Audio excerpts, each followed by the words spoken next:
Imagine you wake up in a novel, not as the cool heroine, but as the weak, obese loner, a side character so useless her own family forgot she existed. And the plot? Your entire greedy family is on a one-way trip to total annihilation, and you're going with them. Most people would just accept their fate. But our girl is a writer from Seoul, and she is not going down with this train wreck. She starts training. We're talking running laps until she collapses and swinging an axe she can barely lift, all to build a body and mind strong enough to fight back. Her master plan: infiltrate the imperial palace as a high-ranking official and save her family from themselves. Her first move? Recruiting a handsome knight by blackmailing him about his chronic digestive issues. This isn't just a glow-up story, sweetie. This is a hostile takeover, fueled by sheer willpower and an unhealthy amount of stress. Welcome to I Will Save This Damned Family.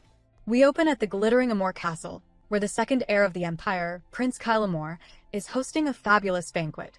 But forget him for a second, because the real gossip is buzzing through the crowd of nobles like cheap wine. They're all whispering, "Is that really Tara Elios? How can her body?" Oh, you know exactly what they mean, the catty little. Someone even notices that a person is missing from the prince's side.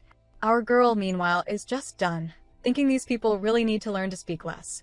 The prince himself leans in, telling her she's going to get anxious and really needs to smile a little. But our heroine is not having it. She snaps back, frustrated, telling him done right, and reminding him to please just keep the contract. Ooh, a contract? Spicy. But before we can get those juicy details, we smash cut to a bedroom, where someone is twitching in their sleep. Oh, she is so frustrated. Our girl is having a full-blown existential crisis, complaining that in this kind of novel, the main character's powers are supposed to be the best, not some wasting beautiful princess queen and a wicked woman. A girl after our own heart, calling out the tropes from inside the trope. She wails, "Why me? Why me?" calling herself just a young obese loner right as she bolts awake. She's furious, thinking that this damn family will soon be gone, and she can't believe she was humiliated. She's about to go crazy, but her royal meltdown is interrupted when a maid bursts in, asking if her lady is still sleeping. The maid insists they don't have time to play and they have to go. Our girl just flops back down, whining that she'll do it later. It's just too hard. The maid finally drops the bomb. The earl wants everyone in the conference. Our girl just scoffs, asking why that matters to her. He wouldn't call for her anyway. The maid just deadpans that, actually, the earl specifically asked for the one young lady to come down to. Ask me. Cue the internal screaming. As she struggles to get out of her bed, we get the 411. She is trapped in the body of 18-year-old Tara Elios, a girl who used to stutter when she got nervous. Before this whole mess, our heroine was a writer in Seoul who, in a truly tragic turn of events, was murdered on her way to get food after work. Priorities, people. She woke up here, and it's already been 3 months. And honestly, she's been working. She's already taken this body from 108 kilos down to 92. It's still a work in progress, but we love the effort. The original Tara apparently never left her room, so this is all new. Her memories and Tara's are all jumbled together, feeling totally natural. But one fact remains crystal clear. In her entire life, possessed or not, the head of the family has never called for her. So, she shuffles into the meeting room and immediately gets attacked. A blonde girl sneers. "What the hell are you doing here?" "Oh, lovely. Meet the siblings." That's Arya, the 17-year-old beloved youngest daughter who everyone adores. The blonde jerk who spoke is Jason, the 27-year-old successor by default, since the actual heir died 7 years ago. Then there's Chloe, 24, the smartest and most business-savvy one, who looks like she'd rather be auditing someone. And finally, Logan, 23, the military school brooder who currently has no information yet, which usually just means hot and mysterious. Our girl, Tara, just sits down, thinking this is only the second time she's ever been invited to one of these things. She tries to make small talk, a terrible idea, and mutters at Logan, asking if this is his second time too. He just stares at her. Not a word. The awkwardness is stifling. She mumbles again, wondering when he's coming. Right on cue, the entire room stands up, and in walks the main man, Earl Elios. He's 57, the head of the 5th strongest noble family in the empire, and unfortunately, her dad. He sits at the head of the table and just dives right in, asking if they're all aware of the official documents sent from the imperial city. Tara is, of course, completely lost. Everyone else nods sagely. The Earl explains that while the documents say they're recruiting new administrative officials, what they're really doing is scouting families to back the Crown Prince, who's next in line for the throne. As everyone else processes this, Tara just fidgets and looks down, because she knows exactly what this means. The Elios family, in their infinite wisdom, has finally started to take its first, fateful step, right onto the path of complete and utter extinction. The Earl is on his soapbox, going on and on about how the glorious House of Elios has been the imperial family's BFF for generations, practically building the empire with their bare hands. But now, he whines, their glory has faded. He even slams his fist on the table, ranting that if that one person hadn't died, one of his kids could have been the next emperor. This, he declares, is their chance. He's extremely cheesed off that other families, like the Verados, have kids planted in the palace as secretaries and ladies-in-waiting, while his family is getting a reputation for just loving money. So, he throws down the ultimate gauntlet. Anyone who bears the last name of Elios and passes the administrative exam with top marks to become the first secretary will get the jackpot, a third of his shares and the entire Elios frontier, the Pantheon. Everybody is shook. The butler finally announces they'll meet again after lunch. Our girl Tara immediately steps outside, but she's not heading for the buffet. She's scribbling furiously in a notepad. A third of the shares, which are in the top 5 of the country, plus the Pantheon, which is right next to Gaian. Her mind is racing. That means she could get an exclusive monopoly on luxury goods from Gaian. Oh, the business inspo is flowing. A maid interrupts, asking why she isn't at lunch. Tara, biting her pen, just brushes her off, saying she lost her appetite. She gives the maid a crucial order: notify her immediately as soon as lunch is over in the dining room. Alone again, our girl is in full-blown crisis mode. She has to prevent her siblings from entering that palace. Just looking at the greed in their eyes, she knows they are not backing off. She flashes back to the meeting. There's Jason, the blonde idiot, asking, "Father, what if I don't get the top score?" Tara's internal roast is just perfect. What an idiot. Of course you need to get the top score. Then there's Logan, the broody military type, asking for early graduation. She can't quite figure out his angle. And finally, Chloe, the smart sister, asking about the timeline. The Earl's answer is the key: around 2 or 3 years, right when the new emperor is expected to take the throne. That's it. A memory strikes our girl.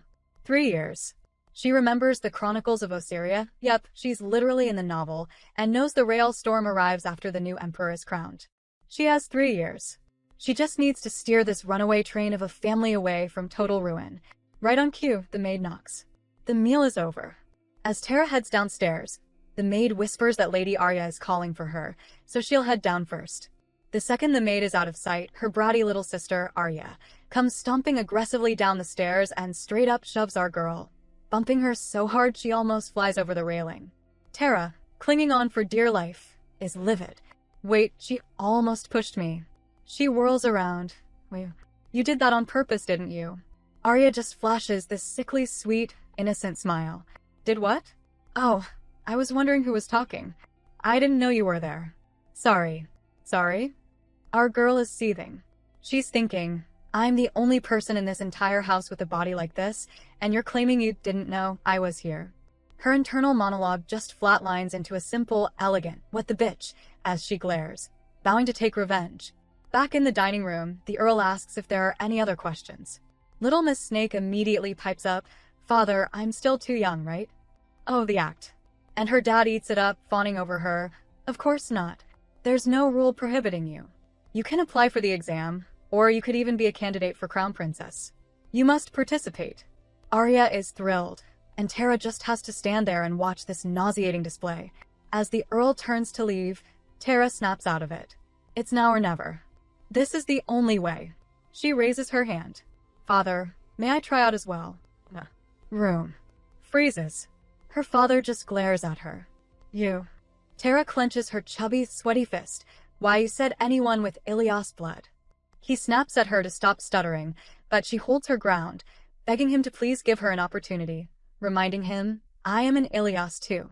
Her siblings, naturally, start whispering. What's wrong with her? Gosh, look at her, she's crazy. You've really changed. But the Earl slams them all down with a shut it. He turns back to Tara, asking what position she would even try for. He asks her, what would you do if you were in my place? Our girl takes a deep breath, gathers all her courage, and delivers the final blow. If I were you, father, I'd have no choice but to approve. The Earl is completely taken aback. He sputters, asking why exactly he should approve this. Our girl, bless her, points out that he did just say it was an equal opportunity for all of them. Oh, her father is so not amused.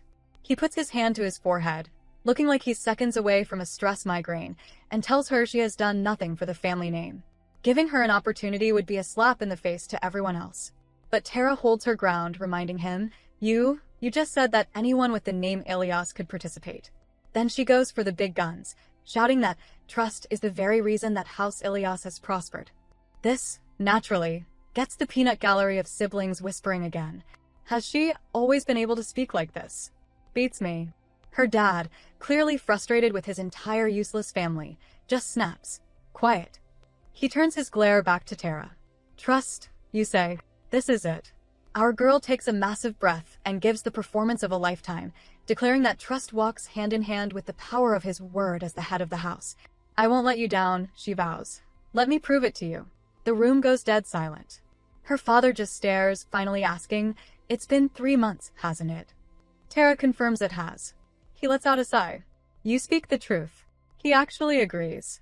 But he warns her that she must also have the capacity to bear the weight of the burden that follows. He calls for his butler, telling him to go speak with Tara and select an appropriate tutor for her. And that is how we find our girl outside, sweating, panting, and looking like a hot mess while trying to swing an axe.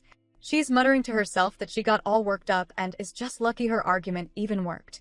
A voice calls out, That's not how you go about it, my lady. A very handsome instructor corrects her form, telling her she's holding the handle too tightly. She pants, I know it's heavier, right? He just sighs that she's going to hurt herself like that. She immediately snaps. Be quiet, you're giving me a headache. And in that exact moment, she loses her balance and falls flat on her butt. Oh, the timing. Absolutely flawless. She grumbles about this damn body and why she had to be reborn as Tara. But her instructor, let's call him Bernard, is ruthless. No more grumbling, my lady. 5 laps. Let's pick up the pace. We see her running, struggling in the heat with her long-sleeved clothes. But hey, she is slimming down. Her internal monologue is in overdrive. At least she got the tutor. This is how she stays alive. She knows she's supposed to be headed for the guillotine in 3 years, but she is convinced there's a way out. She glances over at Bernard. I even have Bernard by my side. Everything is going according to plan. Bernard just watches her suddenly start smiling to herself and thinks she's finally lost it. So, how did she wrangle a hot, professional knight into being her personal trainer? We flash back 2 months. Our girl approaches Bernard, who is not yet her tutor. She just drops the bomb. I want to appoint you to be my knight. I wish to master the military. He's just confused. Why me? Tara, ever the diplomat, replies, You don't have much to do anyway. She then lays it on thick, saying he's going to be a general someday, and she'd be a fool to let him go, especially since she's the one who's going to save this house. Bernard just rubs his face, clearly annoyed. My lady, I simply don't understand. Are you asking me to train you, as soldiers are trained? That's right, she says, promising he'll be compensated. He flat out refuses. I'm afraid you'll have to find someone else. It is my duty to serve on the battlefield. He turns to leave. Oh, you'll regret it, she calls out.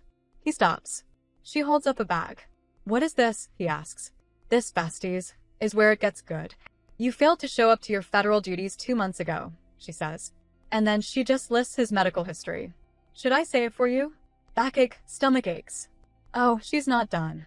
You have chronic constipation and diarrhea, don't you? Your large intestines are terrible.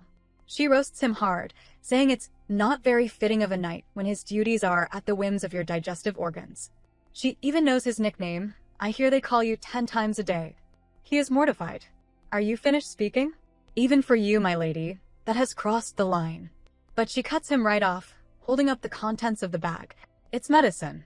You will never be able to afford this on your knight's wages, she says.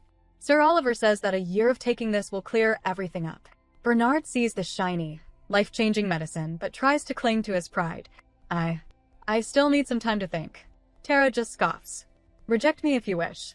There are plenty of other knights I can go to. He starts to panic, realizing she actually might find someone else. Our girl just smirks, knowing she's won. He caves. All right, my lady. I'll do as you say. She turns away, hiding her victory, and gives a thumbs up. Great. She promises to provide the foundation for him and monetary compensation, of course. We snap back to the present, with Tara laughing maniacally while running. She knows how the entire plot line goes, even if it's just a faint memory. And hey, the original story was cut short after 60 episodes, so it's all good, right? Meanwhile, back in the castle, the Earl is getting a report from his spy. The spy confirms that Tara has much improved over the last 3 months. The Earl seems stunned. I did not anticipate her becoming so clever. The spy adds that Physician Oliver says her stuttering has improved considerably. Her physique, however, the Earl calls it a dilemma and asks who introduced her to this knight. The spy's answer? She seemed to have introduced herself. He identifies Bernard Smith, 23 years old, an axe wielder who just attained the status of sword runner. The Earl is shocked.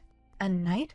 There is no reason why a knight would put aside his pride to train a mere noblewoman. The spy admits he's also unsure. Just then, they both hear a massive shout from outside.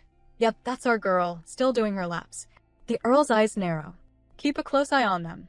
Back in her room, our girl is starving. She's feeling pretty good about losing 2 whole kilos from skipping dinner and all that working out, but a girl's gotta eat. Her eyes land on a biscuit already on her table, and then she sees the entire glittering, glorious platter. She's staring in shock, wondering when this angelic temptation arrived, when her head maid bursts in, trembling as she also eyes the cookies. Tara demands to know who brought this evil, and the maid, sweating bullets, explains this is the daily snack platter for all the lords and ladies.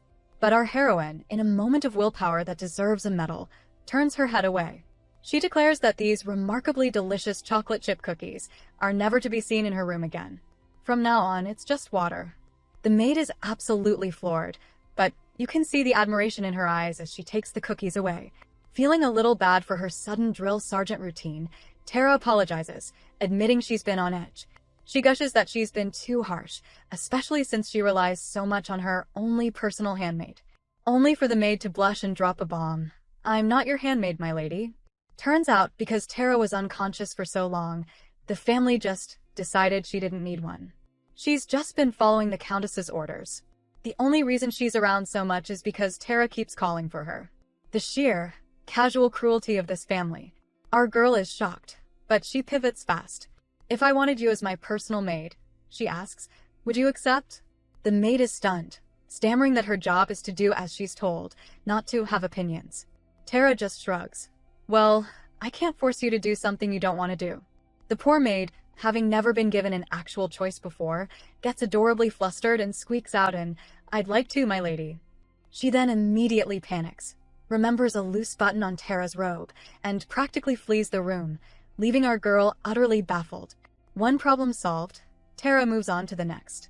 She finds the formidable Countess Victoria, Jason and Chloe's mother, in a room full of other noble ladies. The Countess is currently in the middle of verbally eviscerating another woman, Isabel, who happens to be the Earl's third wife.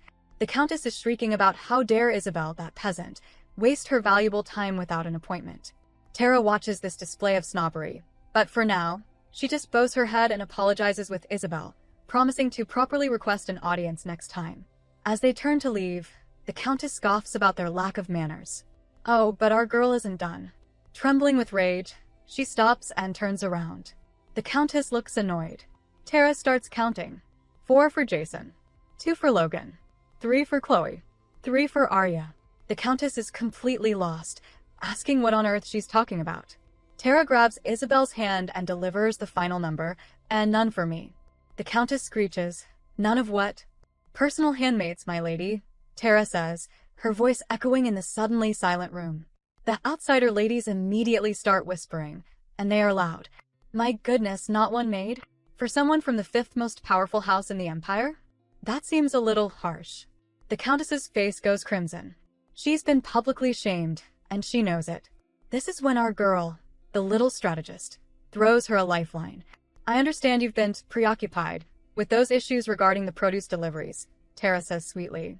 I am also sure you have already set someone aside for me. The Countess leaps at the excuse, instantly blaming delayed paperwork and a nightmare delivery system. Tara just smiles, twisting the knife. Yes, my lady, you've been so busy, letting irresponsible maids go, looking for new ones. And here's the kicker. The reason I've come today is to let you know that I have my eye on a particular handmaid and would like to request for her to be assigned to me. The Countess is trapped. She has to agree, sputtering that she totally told the housekeeper to choose one wisely, especially with Tara's condition. Victorious, Tara and Isabel sweep out of the room. Isabel is stunned, asking how she knew about the produce suppliers. Tara just shrugs. She asked the steward. It's not a secret if you're family. Isabel looks at her, truly amazed, saying she seems to have grown up so fast. But Tara is already on to the next plot. She mentions she overheard the Countess and her friends talking about a very juicy investment, the wines of Sorbonne. Prohibition is about to be lifted, and they're expecting a 20-fold return. Tara tells Isabel they need to get more info, and they'll talk in a few days. Isabel, still reeling, asks where she's off to in such a hurry. Tara just grins. To convince someone of something. We see her marching down a hallway.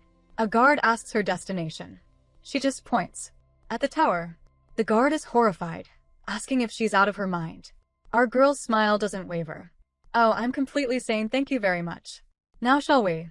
So, our girl is on her way to the mysterious tower, with her new tutor Bernard in tow. And he is not a happy camper. He's muttering to himself about how other knights are on battlefields while he's stuck playing babysitter, even considering quitting to study for a palace job. Tara asks how much further, and Bernard just sighs, about 25 minutes, before finally complaining out loud about what he's even doing here. Oh, Tara stops dead. She whirls on him and just lets him have it, shouting that he might be able to lift a whole cow, but he's definitely half as smart as one. He huffs that he agreed to train her, not escort her around whenever she pleased. Tara says fine, she wasn't expecting him to swear fealty or anything, though she was hoping he'd also serve as her guard. This just makes him more huffy, going on about the ultimate oath. So our girl, ever the negotiator, makes him a deal. He can just observe her for 1 month. If he decides he wants to be her knight, great. If not, she'll leave him alone. And, of course, she'll make sure to supply him with enough of that special medicine to last him a good while. Bernard's ears perk right up at that. No take-backs, my lady, he grins, and just like that, he's in finest guard mode. His guard mode lasts about 5 seconds before he's complaining again, asking what kind of noblewoman in her right mind would walk down the road of Lockton. Tara just tells him a little respect would be nice. He goes full drama mode, explaining this road is so bad that even the Imperial Guard won't touch it. It's all murder and kidnapping. He starts shouting about how the people here have no morals or fear. Tara has to cover her ears, telling him to chill his eardrums. He pulls her back. Are you not afraid? She just flashes him this adorable, blushy smile, saying, Of course I'm afraid, but I have you, my great knight, Bernard Smith. She calls it a quest of a lifetime. Bernard just shakes his head, completely done with her, and tells her to lower her voice and follow him closely. He's trying to be all stealthy, and then stops so suddenly she bonks right into his back. He shoves her toward a stone wall, telling her not to move. Why? Oh, just a slight scheduling issue. I took my medicine a couple of hours too late today. He then bolts behind the wall. Our girl, ever the lady, just winks and thinks, Huh? Is it number 2? Tara sits down with her axe, totally frustrated, but already planning to tease him about this later. That's when she hears fighting. She peeks over the wall and sees a bunch of goons just wailing on some poor guy on the ground. She's wondering why the guy, who looks pretty well built, isn't fighting back, when the wall she's leaning on cracks and she tumbles headfirst into the middle of the alley. The goons stop. They stare. She thinks, oh, I'm fucked. The goons are just confused. Is that a Albor? Hey, the pig is trying to escape. They start calling her Little Pig and Little Pink. Our girl is so over this. She thinks it's been about 10 minutes, Bernard's time should be up. She puts her hoodie on, gives them a sarcastic apology for unintentionally disturbing them, and tries to just walk away. They're not having it. They call her a crazy pig and demand she pay for crashing their party. She tosses them a single gold coin. Fine. This just makes them madder. They spot her heavy coin pouch and demand the whole thing. Tara just raises an eyebrow. And why would I do that? She tells them the coin is for the time she wasted, and that's exactly what it's worth. The goons decide they've been too nice and figure she can't possibly defend herself. She just smirks. Oh, what if I do? Like this. And then she shouts, Now, Bernard. Right on cue, her knight in shining and probably slightly relieved, armor leaps over her, looking furious, and just demolishes the goons. 5 minutes later, Tara is clapping. That's my knight. Bernard, however, is livid. He's yelling about how he told her to sit quietly, and what would she have done if he'd been a second too late. Tara is completely unbothered. I was just taking a peek. How was I to know the wall would just scramble? She points out he came right on time, so let's go. Bernard sighs, wondering if she has no fear or just nothing going on in her head. And this is where our girl reveals her genius. She timed him. She tells him she knows his irritable bowel syndrome causes a quick bout of diarrhea that takes about 15 minutes max. She was planning on his entrance. Bernard is just speechless. They finally turn to the guy who is getting beaten. Tara apologizes for her exit earlier and offers him money for treatment. As she's handing a gold coin to Bernard to give him, the guy just gets up. Tara is floored. Huh? You are completely fine. The guy, looking perfectly healthy, just smiles at her. What if I were to say that not even 100 pieces of gold will be enough? Oh, Bernard is fuming. He snaps at the mystery man. You bastard. We saved your life and this is how you thank us. But Tara, looking uncharacteristically nervous, just grabs Bernard's hand and drags him away, insisting, let's just go now. As they leave, the guy just watches them go, smirking to himself, 1 piece of gold. That's funny. Once they're safe, Bernard is immediately on her case, asking why she just walked away from a fight, noting it was very not like her and that she even looked a little scared. Tara brushes it off, saying it wasn't fear, but instinct. She explains that the guy didn't smell right. He didn't have that typical stench of a street vagrant. Bernard, naturally, latches onto the weirdest detail. You sniffed him. Our girl just about explodes. That's not the point here. She shouts that, more importantly, his voice had the tone of a wealthy, powerful, and authoritative man. Bernard is still completely lost, muttering about how he was just some wimp getting beaten up by guys half his size. Tara finally just sighs and tells him to drop it. She just wanted to avoid conflict, and they really need to focus. As they walk inside, her internal monologue kicks in. She remembers her past life, working for a TV show called Great Invitations. She had to scout and beg expert scholars to appear, and she learned to recognize the specific aura of power and authority they had. That man in the alley? He had the same aura, only stronger than anyone she had ever met before. She freaks out, realizing he's a new variable, not from the original story, a total recipe for disaster that she needs to avoid at all costs. They finally arrive at a pub, where a very curvy, red-haired bartender greets them, immediately calling Tara chubby and adorable and Bernard a browning knight. Bernard, clearly flustered, just orders a pint of beer. Tara, however, notices him definitely checking out the bartender, who she admits is even caviar than me. So our girl scoffs and, in her loudest, most official voice, orders a large mug of hot black heroine. The bartender raises an eyebrow. Are you sure? Says it'll take half an hour, and then winks at Bernard, promising his beer will be right out. The flirtation is shameless. The second the bartender leaves, Tara turns on Bernard. I see your taste in women. Kirby, huh? Have you always been into hourglass figures? Bernard, who is in the middle of a sip, chokes on his beer, sputtering that a lady should not talk like that. Tara just rolls her eyes, reminding him she's not your everyday noble. He tries to change the subject, asking since when did she drink such hard liquor. This is the moment. Tara grins. I've never tried it before, because there is no such thing as hot black heroine. Meanwhile, we cut back to the beaten guy. He's standing with 2 underlings, who are bowing and calling him Your Highness. He is not pleased, scolding one of them hard for using his title while undercover and assigning him 500 laps. It turns out he was the one undercover, pretending to be a lowlife to find out where the illegal wines are being delivered. He's annoyed, saying the locked-in gang will lay low now, and they almost had more info if it hadn't been for that girl with the 1 piece of gold. He asks his other underling Walter what he would do in a losing fight if backup was on the way, but he didn't know when. Walter, a master swordsman, just says, I would have turned tail and run. The Highness laughs, precisely. But he's confused, because Little Miss Goldpiece seemed to have timed everything perfectly. He can't figure it out, but decides the mission is a success. They know how the wine is distributed. Now he just needs a list of the investors. Back at the pub, the bartender returns. She tells Tara to go in and pick up her non-existent drink, but tells Bernard he has to stay here and give me company. Bernard panics, whispering to Tara that she can't just leave him and should have told him the plan. Tara just tells him to trust her. My future depends on it. He tries to argue, saying she has no titles to protect her, but she promises to scream at the first sign of danger, and he finally gives in. whispering something to her before she goes. Tara walks into a back room, where a blonde woman greets her, Lady Tara of House Elios. This, we learn, is Andre P., the 35-year-old head of the Black Society, the most powerful secret intelligence guild in the entire empire. The hot black Hebron was the code to get this meeting. Andre notes that she doesn't take just anyone as an apprentice. Tara, with all the confidence in the world, asks her to turn over an hourglass. I know, she says, and I'm not just anybody. Andre is intrigued, asking why the daughter of a count wants to be her apprentice. Our girl just grins. Because you are the one who can make my dream come true. Andre smiles. Am I? What exactly is this dream of yours? Tara looks her dead in the eye. To save a family that is headed for destruction. Andre is not impressed. She smirks, asking how the fifth most powerful house in the empire could possibly need saving. Don't tell me, she drawls, you're just aiming to be the next head of your house. Our girl is adamant. I don't dream of becoming first.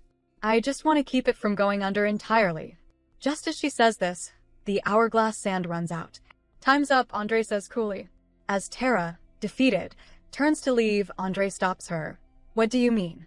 The second Tara cracks open the door to the pub, there's Bernard, looking wild, being physically held back by the curvy bartender as he's clearly about to break the door down. He absolutely followed her whispered instructions. Tara just peeks her head out. I'm safe. Give me 10 more minutes, and slams the door in his baffled face. She turns back to Andre. Now, let's pick up where we left off. She explains the real threat. Only one of the 3 princes will become king. The moment he's crowned, any house that supported the other 2 will be lucky to escape with their heads. Andre finds this fascinating, but asks what it has to do with her. Tara is blunt. I need the Black Society.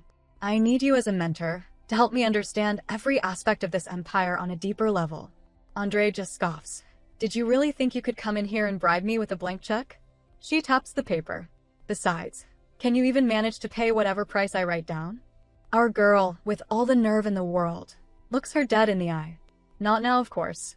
But I can in 3 years. Oh, Andre does not like that. She stands up, saying there's no guarantee that check will be worth anything in 3 years. But Tara pivots, hitting her where it hurts.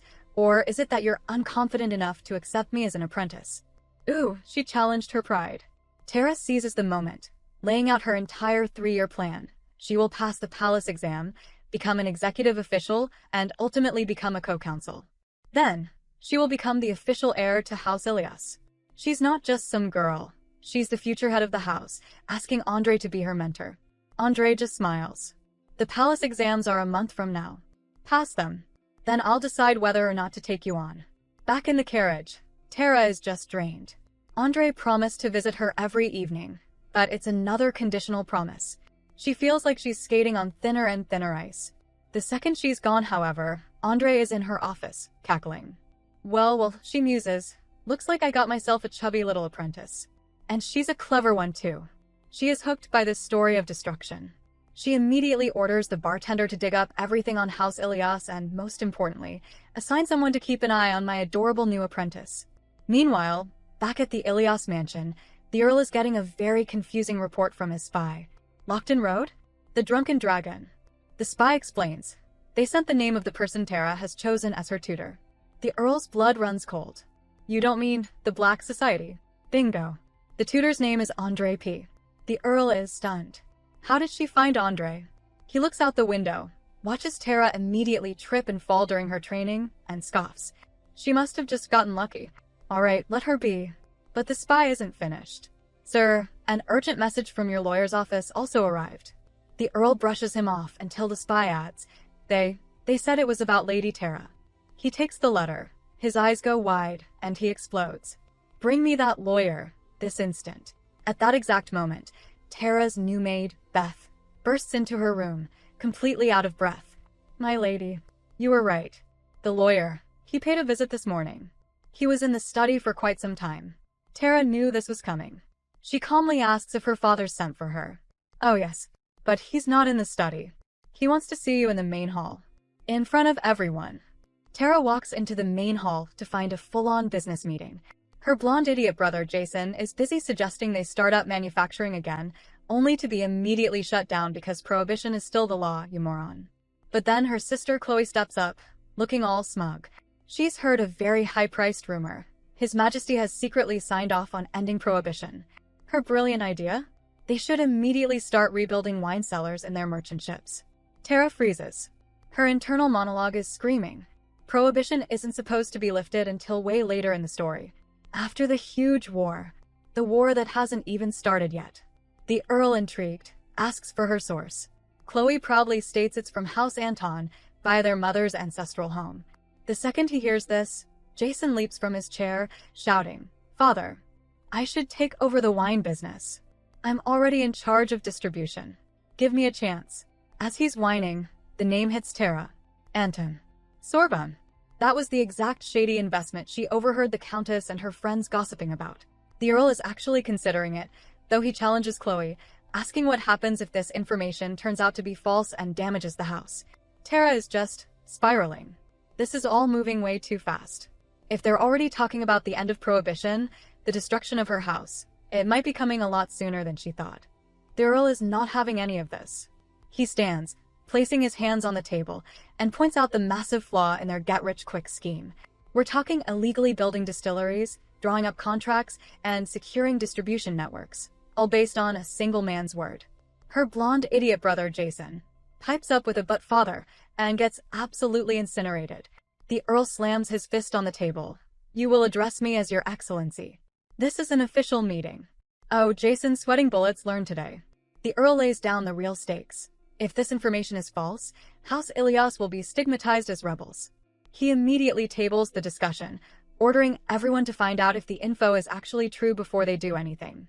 The siblings shuffle out, Jason muttering about why Tara was even there. She can't even talk properly. But Chloe, the smart sister, corners our girl. "Have you been acting like an idiot on purpose this time?" she demands. "What is it you want?" Tara gives her a perfectly meek, "I only ever stayed in my room. I just wanted to make the most of my life" excuse. Chloe is not buying it, warning her not to tarnish the family's name. Tara just looks down and calls her Chloe. "Not my lady. Chloe." The sheer nerve. Chloe is so flustered she just allows it. "Call me Chloe if you must, but I'll be keeping my eye on you." That tiny victory is cut short when the Earl's spy immediately summons her. Tara is a wreck, internally panicking that he's going to ask about Andre P. and that blank check. She's brought to the study, her first time ever talking to him alone, and the formality is thick. He gets right to it. "I have 3 questions for you, Tara.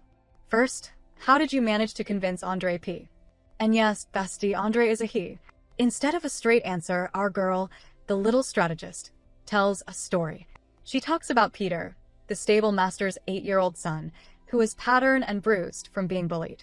He was nothing but skin and bones, and he started showing up to copy her training routines. Then, a few days later, she found Bernard training the boy. She was so annoyed, asking Bernard why he got a yes without a second thought when he'd given her so many excuses. Bernard explained that Peter had begged him, swearing to become the best swordsman in the Empire. He even threw her a little shade, saying Peter was more fun to teach than you are, my lady, and a quick learner. The Earl listens to this whole story, and then slaps his knee, bursting into a booming laugh.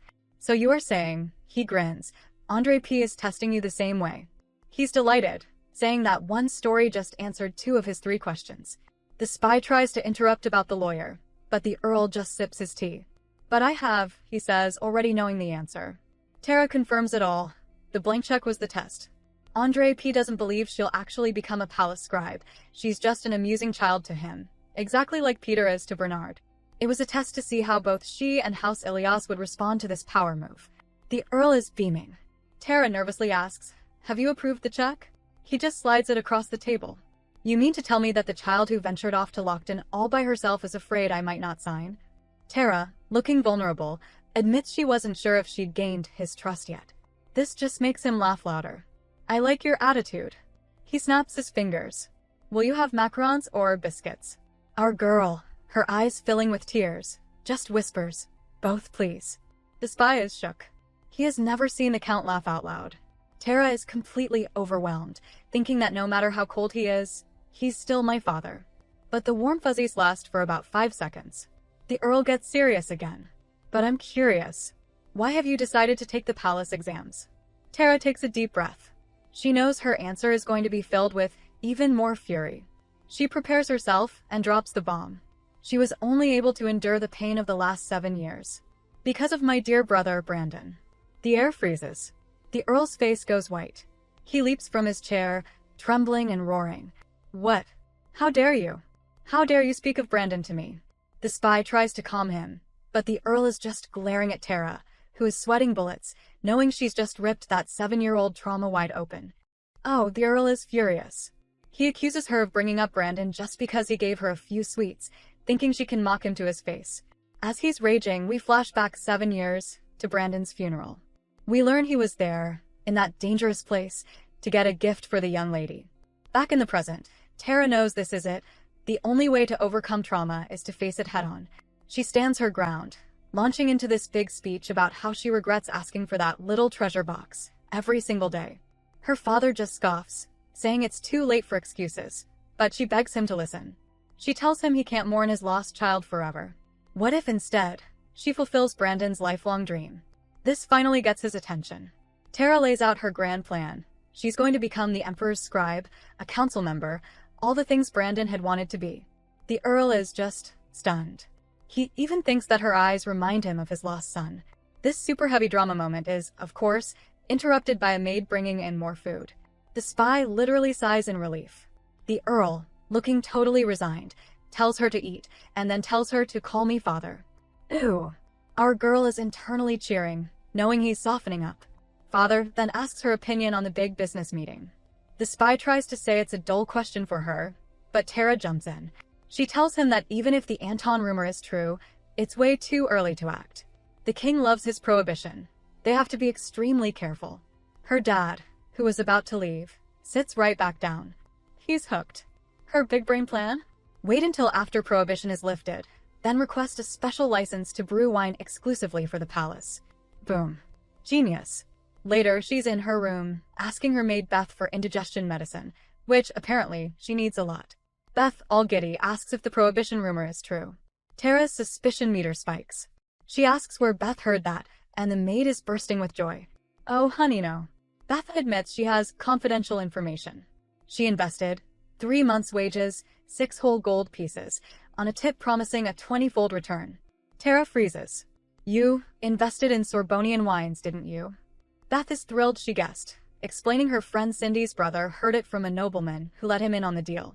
Tara leaps off the bed, grabs Beth, and practically screams at her to get her money back right now.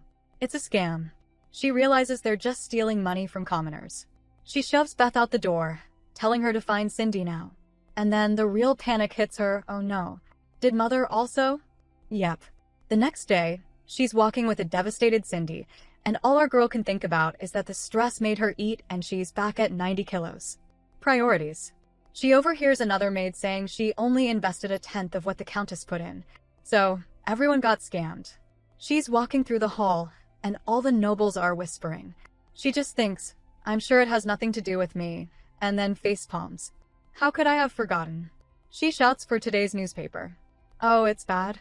The headlines are screaming, Gang of Sorbonian wine smugglers exposed. The prohibition lift? That's total rumor. The imposter Duke Anton? Arrested. And the worst part, the palace has received a list of noblemen and women who took part, many with prestigious titles. As she's reading, she sees the commander of the knights, thinks he's kinda handsome, but also strangely familiar. He glances back at her, and her stomach drops. Could it be? She remembers. It's that beggar from the alley. The Earl's office is in full-blown meltdown mode over the smuggling scandal. Everyone is shouting about needing a plan, the lawyer is on his way, and then the real emergency hits. A butler bursts in, announcing that His Highness Prince Kyle has arrived. The Earl just about loses it. Why would the brat come here? He knew an investigation was coming, but he did not expect the Crown Prince, the very same beggar from the alley, to show up on his doorstep. The panic is delicious. He starts barking orders like a madman. Hide the lawyer in the main building, tell him not to speak to anyone, fetch his coat, and clear the Hall of Knights so the prince doesn't misunderstand and think they're, staging a coup. He then tries to rally his terrified staff, telling them not to look scared because it's suspicious.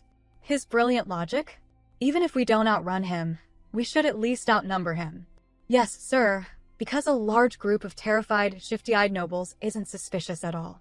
He plasters on a fake smile and greets the prince, who just looks bored. It's been a while, Count. Oh, the tension. The Earl's internal monologue is just screaming, calling the prince a tarragon bastard and remembering how he was detained for a month last time.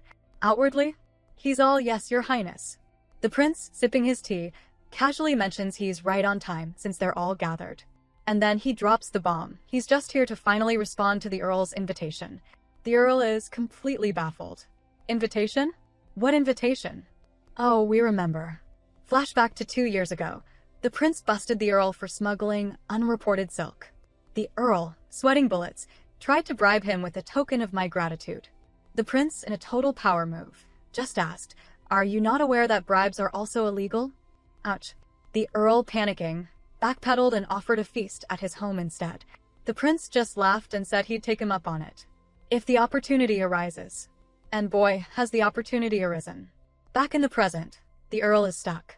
The prince leans in, all silky smooth, saying if he'd sent warning, it would have been an official visit, not just a friendly one. The Earl has no choice but to play along, a casual, friendly visit. Of course. But the prince isn't done. He announces it would be rude to leave so soon, so he's cleared his schedule for the next 2 days. The Earl's soul just leaves his body. He's stuck with this sly little snake for 2 whole days. Meanwhile, in another part of the castle, the real idiot of the family, the Countess, is getting coached by the lawyer. The message is simple. Never admit you knew the wines were smuggled. But our Countess is a one-track mind kind of girl. But what about my money? Will I get my money back? The spy literally has to tell her to please worry about the dungeon and torture first, not her bank account. She still doesn't get it, whining about her 3,000 pieces of gold. The spy and the lawyer just look at each other, thinking she is clueless, especially with the merciless Prince Kyle sitting downstairs. Our girl, of course, gets the news and is processing. Her maid Beth is just happy she's not being arrested and naively asks if this friendly visit means she'll get her money back. Tara's internal monologue is the exact opposite. I only wish he would arrest the Countess. She knew that Beggar's Gaze wasn't ordinary. She starts muttering about the Chronicles, trying to remember what happens next in the plot. Beth, hilariously, is just like, "What Chronicles?" Tara snaps back to the present and makes Beth a promise. "I'll find you your 6 pieces of gold." Beth, who just said she wasn't shameless enough to take Tara's money, immediately flips. "Of course, my lady. I'll do anything for my lady who promised to get my money back." We love a girl with clear motivations. Tara gives her a mission. Find out who is assigned to the prince's chambers. Make sure it's someone reliable. The wheels are turning. This whole scandal was supposed to happen way later in the story. She knows what she has to do. She just has to figure out why a high and mighty prince was rolling around in the dirt of Lockton Road. Elsewhere, the other siblings are deep in damage control. The blonde idiot Jason is complaining loudly about that bastard prince having the nerve to show up uninvited. His smarter sister, Chloe, immediately drags him outside, hissing at him to be careful because the walls have ears. She reminds him he might end up working for Prince Kyle one day. Jason, being the absolute genius he is, scoffs that he'd never work for anyone but the first heir to the throne. Chloe has to literally tell him to lower his voice, explaining that right now, Prince Kyle is the one holding all the power. But one sibling isn't worried about politics, she's worried about romance. Little sister Arya is completely Twitter-pated, blushing that she's never met anyone as dashing as the prince. She coos that all the rumors were false. He's not menacing at all, he's gentle. Her heart won't stop pounding, and she's already having a fashion crisis over the banquet. She needs the seamstress to hold the pink dress for her. A maid nervously points out that dress was made for Lady Chloe, who will probably be furious. Arya just waves her off, already wondering what accessories will best complement her look. Back at the office, our girl is also studying the prince, but in a much less dreamy way. She's surrounded by stacks of papers and a sad-looking sandwich, reading old newspaper articles. And damn, the press loves this guy. She learns he held 2 major posts by 27 and is basically an unsung hero. She can't believe he actually went undercover. She mumbles, he really is something, right before she takes a bite of her sandwich and has a full-blown crisis. How can she possibly go up against someone this perfect and save this train wreck of a family? Just like that, she's lost her appetite. Her moping is interrupted by a knock. Sir Andre Pete has arrived. The Earl, who totally forgot he was coming, greets him. Andre sweeps in, looking fabulous with his giant flashy earrings. The Earl is all, what an honor. But Andre just says Tara is quite intriguing. He then loudly thanks the Earl for agreeing to all his terms and for authorizing that blank check. The Earl just laughs it off. Andre sips his tea and casually brings up Prince Kyle's visit. The Earl admits it's a headache. Andre smirks and offers a little gift to put his mind at ease. The gift? Sharing Anton is dead. Well, that's one problem solved. The Earl is visibly relieved. No more weaknesses. Back in our girl's room, her plan is in motion. The butler kneels, confirms he's been assigned to attend to the prince. She hands him a small pouch, telling him it has to be exactly as she explained, and then tries to give him a gold coin. He's shocked. What is this for? He insists he's just doing his job. Her maid, Beth, just pats him on the back and says, "Just take it. The lady has her quirks." Tara deadpans. Is that a compliment?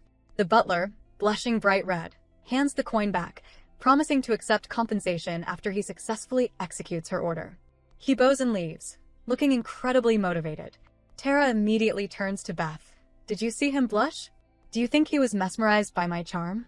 Beth's face is just blank. Tara laughs it off. Don't look at me like that. Underneath all this fat, I'm beautiful, you know. Beth just shrugs, suggesting he was probably just surprised, explaining, "We are your servants. You treat us as equals. It sometimes feels as if you are from a different world, my lady." Tara takes that as a compliment. When Beth asks what was in the pouch, Tara just smiles and says it's the way to get her money back, but it's probably best if you don't know the contents. She then turns, spots a cookie, and her face lights up. "Just one," she chirps, happily munching away. That sweet moment ends fast. We cut to a drawing room where all the siblings are gathered with the Earl and Andre Pete. Tara is internally seething. She went through all that trouble to convince Andre to be her mentor, just so her lazy siblings could get him handed to them on a silver platter? This is so unfair.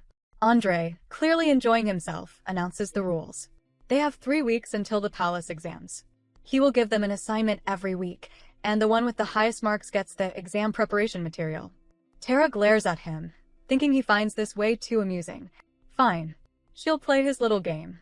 The blonde idiot Jason immediately leaps up and starts sucking up, bowing and calling Andre Master Pete.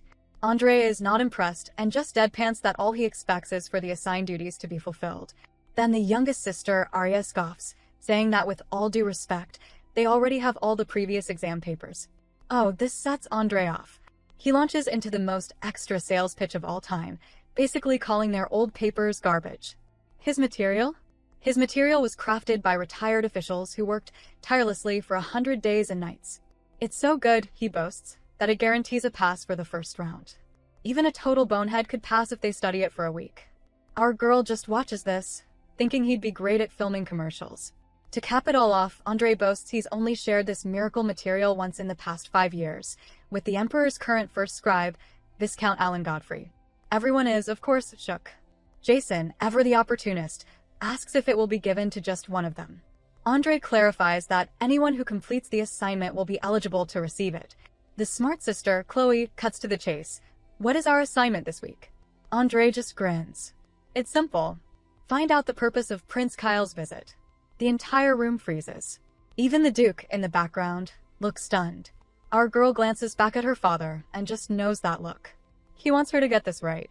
Andre justifies the task, saying that understanding the motives of a potential future king should be an easy task for them, right? Little Arya, for some reason, starts blushing and asks how much time they have. Our girl is completely baffled by this reaction. Why is she blushing? Andre gives them the deadline until tomorrow. That's when the prince leaves, and his true intentions will be known. Tara, ever the practical one, asks if there are any boundaries they shouldn't cross. Andre basically shrugs and says, "I wouldn't go so far as to cross the prince if I were you, unless you want to be charged with sedition." And just like that, the siblings are all internally panicking about winding up in the prince's bad graces, or worse. After the siblings are dismissed, the Duke stays behind with Andre. He asks if Andre thinks they'll be successful. Andre just smirks, saying that even if they fail, it will be a good opportunity to weed out those who are not fit. The Duke, touching his mustache, is terrifyingly calm. He says there will be greater trials waiting for them, and even if they are charged with sedition, it would reveal more of their potential. He finishes with the most chilling parenting advice ever. Weeds needs to be plucked for a garden to thrive. Andre is clearly impressed by this level of ruthless ambition. Meanwhile, in another part of the house, Prince Kyle is getting his own briefing. His subordinate, Nick, reports that Andre Pete is mentoring the Elias children, and he specifically mentions Tara, the fifth-born who spent 7 years confined to her quarters and has only just emerged. Nick also mentions the supper invitation. Kyle smirks, wondering if they're hinting that they already know something. Just then, Nick announces that Jason Elias is requesting an audience. Kyle, sensing Andre's games, just says, "Tell him to wait." And wait is exactly what Jason does. He's left cooling his heels outside, sweating bullets, for a full half an hour. So what's the prince doing that's so important? Oh, nothing. Just asking his subordinate, "Who am I, Nick?" Nick, clearly used to this, launches into a glowing recitation of Kyle's resume. Prominent prince, victor of numerous battles, rooter out of traitors, grand sword master, and the most ideal son-in-law, according to the Empire Daily. But then he makes a tiny slip-up, adding that according to the Nobles Weekly, he's also #1 on the list of people they'd like to bury alive. Whoops. The air freezes. The prince just asks, "Do you have a death wish, Nick?" Nick immediately hits the floor, begging for his life. Back outside, Jason has officially hit his limit. He clenches his fists, muttering about that arrogant bastard. To hell with the assignment. He decides he's better off just stealing the material. As he storms off, we see the butler, Niels, spying on him from the shadows. Back in the prince's room, Kyle correctly guesses that Andre is just using the Elias kids to corner him over the death of Sharing Anton.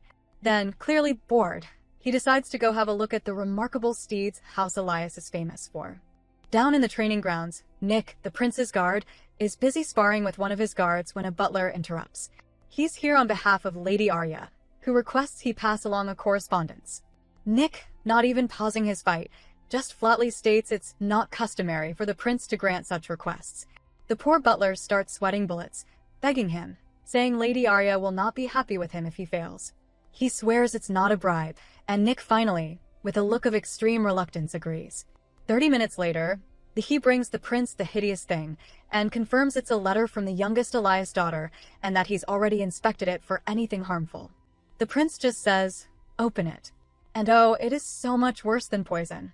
The guard has to read aloud, with what we hope is a straight face, the most overdramatic purple prose love letter ever penned. It starts with "I am lost," moves on to her bleak and barren desert of a life, and describes a violence steering from within. It compares the prince to a butterfly fluttering towards the flower, and says he's filled her heart with the sweet fragrance of love. She breathlessly concludes that her heart is no longer mine to control, and signs it, "Love, Arya." The prince's reaction to this literary masterpiece? He just looks frustrated and says, "Throw it away." But the visitors just keep coming. Another knock. The guard announces this time it's the one with the axe. But she's not here seeking an audience. She's here to retrieve a valuable of hers. From his office. Oh, now the prince is intrigued. He tells the guard to let her in. We cut to our girl waiting with her maid, who gives her the sibling scoreboard. Jason, the blonde idiot, waited all day and was completely ignored. Arya, the poet? Her letter was discarded almost immediately. And Chloe, the smart one, hasn't even made a move. This is all part of Tara's master plan. She remembers him as the beggar, challenging her that not even 100 pieces of gold would be enough. She knows his fatal flaw. His curiosity will get the better of him. And she was right. The guard opens the door and informs her His Highness will allow her 15 minutes. She steps inside and just stops. The prince, looking completely bored, just raises an eyebrow. "Are you challenging me to a staring contest?" She bows, formally introducing herself as Tara Elios, the fifth child. His response is absolutely savage. "I don't recall ever asking." She thanks him for allowing her to retrieve her valuable. He cuts her right off. "I believe you coerced your way in. You have 12 minutes left." She starts her fake search, internally panicking as she can feel his eyes boring holes in her back. She pretends not to find it, muttering, "It's not here." The prince just starts a countdown. 10 minutes. 9 minutes. She's starting to sweat. She finally turns to the target. "It must be in that chair. Would you mind standing up, Your Highness?" He just stares at her. "And if I say I do?" "Yes." She internally cheers. He finally took the bait. She lays it on thick, explaining it's a great value to her and she needs it for the ball tonight. The prince stays perfectly still, clearly intrigued. He asks what happens if it's not in the chair. She goes all in. "My memory is quite good." She's certain. If she's wrong, she'll suffer the consequences. However, she says with a smile, if she's right and it's in the chair, he has to enlighten her by answering one question. Her internal monologue is racing. She knows a commoner would have moved, a noble would have called a servant, and a tyrant would have yelled. But the prince is clever. He enjoys controlling the situation, and his curiosity will make him accept. The prince, of course, raises the stakes. He reminds her the consequence for holding him in contempt is sedition. Then his eyes narrow. He recognizes her. You boldly offer me a piece of gold. He calls her reckless and asks why he should waste his time answering her question. She tries to call his bluff. Well, in that case, would you be so kind as to rise so that I may be on my way? Wrong move. He shuts her down cold, stating that someone who gives up this easily is not fit to pass the interviews for the imperial family. She's stunned. Okay, time for a new tactic. A direct approach. She drops the act. Searching for my loss, belongings was an excuse. She repeats her demand for an answer, leaning into his weakness. Is your highness not curious as to what my question might be? That gets him. He taps the table, slowly stands up from the chair and asks, and if I'm not? She flinches but holds her ground, saying she expected as much, since he's well aware of the purpose of my visit. But, she adds, my question is not what your highness think it is. Oh, he is hooked. He just stares at her. The audacity to think you can read my mind. Our girl immediately thinks, oops. Struck a nerve. She knows if this final desperate bluff doesn't work, she is completely out of options. The prince just leans in, clearly enjoying this. You think you know what my question will be. Let's hear it. She is screaming internally. Crap. Don't let him get to you. He's only 27. You've got this. She tries to regain her footing, explaining that she knows he believes she'll ask why he's visiting, but she's already aware of that. So, that's not what she wishes to ask. He just scoffs. Arrogance never serves one well. You have 3 minutes left. She apologizes for her brushness and then, clenching her dress, she lays out her entire theory.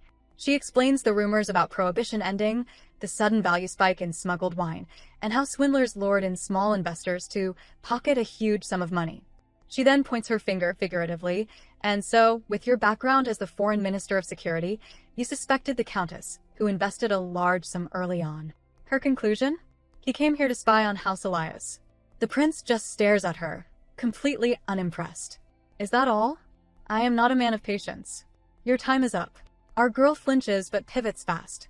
That's what I thought at first, she rushes out. But now I see that you are not here to spy on this house.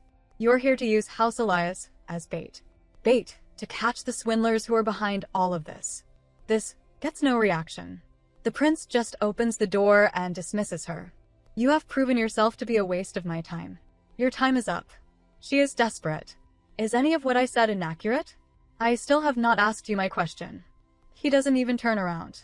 I do not recall consenting to answer your question. I see that your arrogance is a habit of yours. Earnestly, she blurts out, I earnestly beseech you, your highness. Please enlighten me on where I have been misguided, and where my arrogance lies. He asks why he should. She tries one last shameless tactic.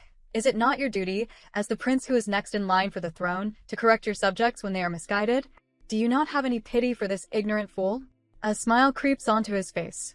Finally, are you prepared to bear the consequences of what you ask? She immediately agrees. He slams the door shut. What word have I repeated the most today? He asks. Should I set a time limit again? Her mind goes blank. Time is up? He just glares. Is that the best your tiny little brain could come up with? Her brain short-circuits. All she can think is, oh dear, he can't just lean in like that with, looks like that. She's sweating bullets, trying to remember anything. He didn't even speak that much. Think. And then it hits her. Arrogance. That's it. He just looks at her. You are not a complete fool. And then he just dismantles her. He explains that people place too much trust in what's familiar. You've made 3 mistakes, he says. Arrogance about your knowledge. Arrogance about your family. And lastly, arrogance about your servants. His eyes flick to the door. Are you Niels? The head servant of the guest quarters. He just says, take him away. As Niels is dragged out, the prince turns back to Tara. How arrogant of you to blindly assume that House Elias was not behind this. She freezes. Shoot. He's right. On what grounds did I believe that our house was not involved? The prince continues, spying? Bait? If you truly wish to know, I'll tell you. This is merely a small game, over the last game. He tells her to use that little head of hers to figure out the rest. He explains her real mistake was using any means possible to solve her problem without thinking of the consequences. "Why do you think I allowed you in here?" he asks. "Did you think I was intrigued by your ruse? That you lost a valuable? Or perhaps, because I was curious about you. Our encounter on the road of Lockton." She's reeling, and he interrupts her thoughts. "You are not a complete idiot," he says, but he loathes unprepared, stupid nobles who get their subjects killed. But you know what he loathes even more? He holds up his fist, and in it is the pouch she gave Niels. Those who actually take action based on the little knowledge they have. And they don't take an ounce of responsibility for what follows. He knew. He knew she ordered a servant to hide something in his chambers. "This arrogance," he says, his voice like ice, "is what I despise the most." Tara is horrified. "It is not his fault, Your Highness." But he cuts her off. "I not ask if you could bear the consequences? I gave you the chance to come clean, but you threw it away." She collapses onto her back in pure shock. Just as she hits the floor, there's a knock at the door. The prince just says, "Bring him in." The guards haul in the butler, Niels, and our girl is absolutely horrified.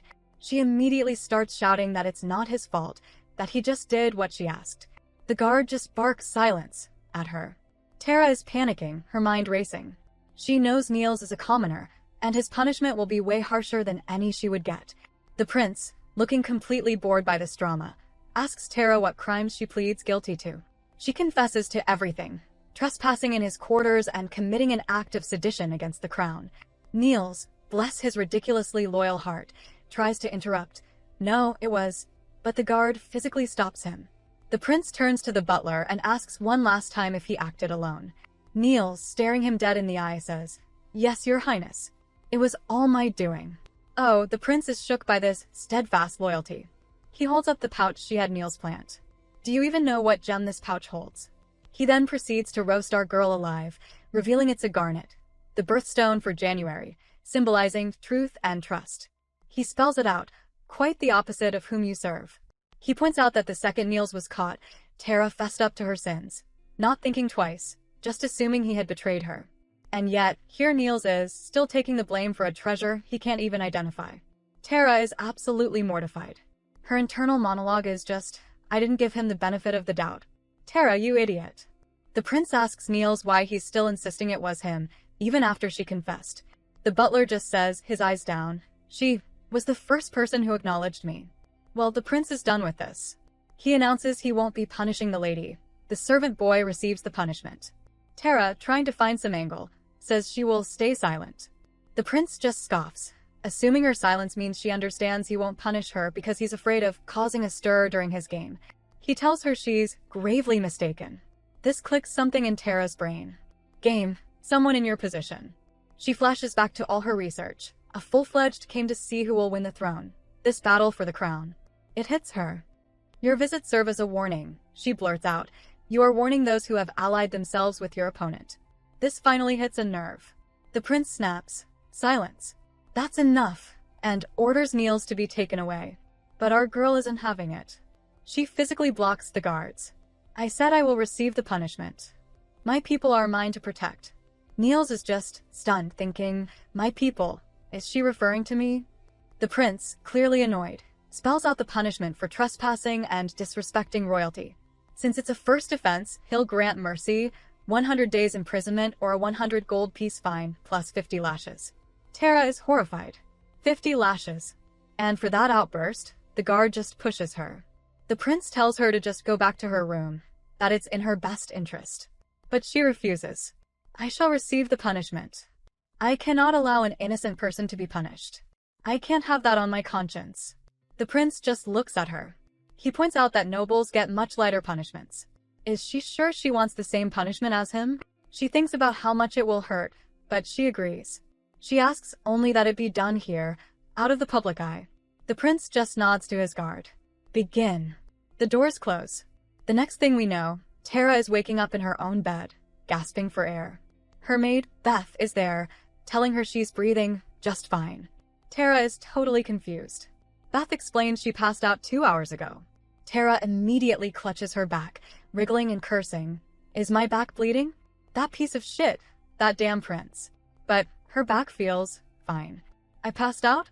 How did I get back in here? Oh, Beth does not want to tell her. She finally spills 2 Imperial guards. No, wait for her. 1 for each limb, had to lug her unconscious body back to her room. In front of everybody. Well, not everyone, Beth corrects, just the servants. They carried you through the back door that only servants use. Tara is crimson. Beth just twists the knife. I'm so embarrassed for you. Our girl realizes the awful, humiliating truth. She passed out before the first lash. She could just die from the shame. The maid, Beth, continues her report. Niels is just running an errand and said he'd find her when he returns. Our girl is laser-focused. He did? Is he alright? Did he look okay? Beth, completely confused, just says he looked a bit pale, but otherwise fine. She finally has to ask why Tara is so obsessed with Niels all of a sudden. Tara just brushes it off, but her internal monologue is a mess. She is so relieved, but also still wants to disappear off the face of this earth. She was so brazen, demanding to take the punishment, and then she fainted. The humiliation is real. Beth, oblivious to this existential crisis, reminds her the ball is starting any time now and she must get ready to greet the prince. This is quite literally the last thing Tara wants to do. She flops face down on the bed, groaning, I don't want to go. She tells Beth to just ask Bernard for an axe instead. When Beth, alarmed, asks why, Tara just wails, to chop my head off. Today will be my funeral. Beth has to gently tell her to please stop joking like that and that they really have to hurry. Meanwhile, the prince is in his chambers, staring out the window and getting a much darker update. His guard reports that there were no signs of a forced entry in the prison. The autopsy on the suicide victim? Traces of blowfish poison in the gums. The prince just turns. Blowfish poison. Seems he's been trained well. He tells his guard they'll head to the ball in 10 minutes. As the guard leaves, the prince's thoughts drift back to Tara. She may be different. He expected her to fall to her knees and beg for mercy, but she didn't. She may be of some use after all. Back in her room, Tara is staring at her reflection and has a sudden realization. She asks Beth if her mother will be accompanying her to the ball. Beth is stunned. Huh? How did you know? Tara remembers Andre's deadline. You have until tomorrow. It all clicks. He said, tomorrow. That means the urgent fires have been put out. It implies the ladies of the house are not in any danger of being arrested tonight. Beth, who has no idea what she's rambling about, finally snaps. If you're going to tell me, would you provide some context? I have no idea what you are talking about. I'm a victim, and I think I deserve to know. Tara is a little taken aback by the sass but explains her logic. If there was any doubt, Andre would have demanded an answer by tonight. But he gave them until tomorrow, which means the threat is gone, and her mother and the countess are perfectly safe to attend the ball. Beth is completely floored by this logic. Wow, how did you think of all of that? I'm impressed, my lady. She's never heard a noble speak so eloquently and logically. At the ball, they're all seated at a very long, very tense table, with the Earl and the Prince at the head. Tara is just trying to become one with her chair, mentally spiraling. Did he already tell people about my indiscretion? Why couldn't I just receive the punishment? Why did I have to faint? Her smart-ass sister, Chloe, leans over with a smirk. All you do will be in vain if you do not know how to use your head. Have you figured it out yet, Tara? She tells her not to waste her time fighting a battle you cannot win, and to just keep your head down. Our girl just takes an angry bite of food, thinking, let's see if this really is a losing battle for me. On the other side of the table, little Arya is having a very different experience. She's practically drooling over the prince. Just look at his fingers, so long, slender. And look at his sharp jawline. Her internal monologue is a lot. Tara just glances over, sees the prince whispering with his guard, and has to agree. He looks like he's straight out of a painting. He's perfect. And then the prince smiles, right in her direction. Arya melts. Tara just thinks, is he mocking me? Arya, seeing her chance, actually gets up and slides a plate of fruit towards the prince, cooing that pears pair well with the wine and that she prepared them myself. The prince doesn't even look at her. His face goes completely cold. He stands up and just walks out. In total silence. The Earl immediately gets up and, as he passes Tara, just says, I would like to have a word with you after the ball, Tara. The whole table just buzzes. She in trouble. Later, in a private room, the Earl cuts right to the chase. The prince mentioned it was not over yet. What did he mean? Tara asks if the prince ordered her to his chambers. No, the Earl says, he said he would depart at the first light of dawn. Then he mentioned he's looking forward to the palace exams.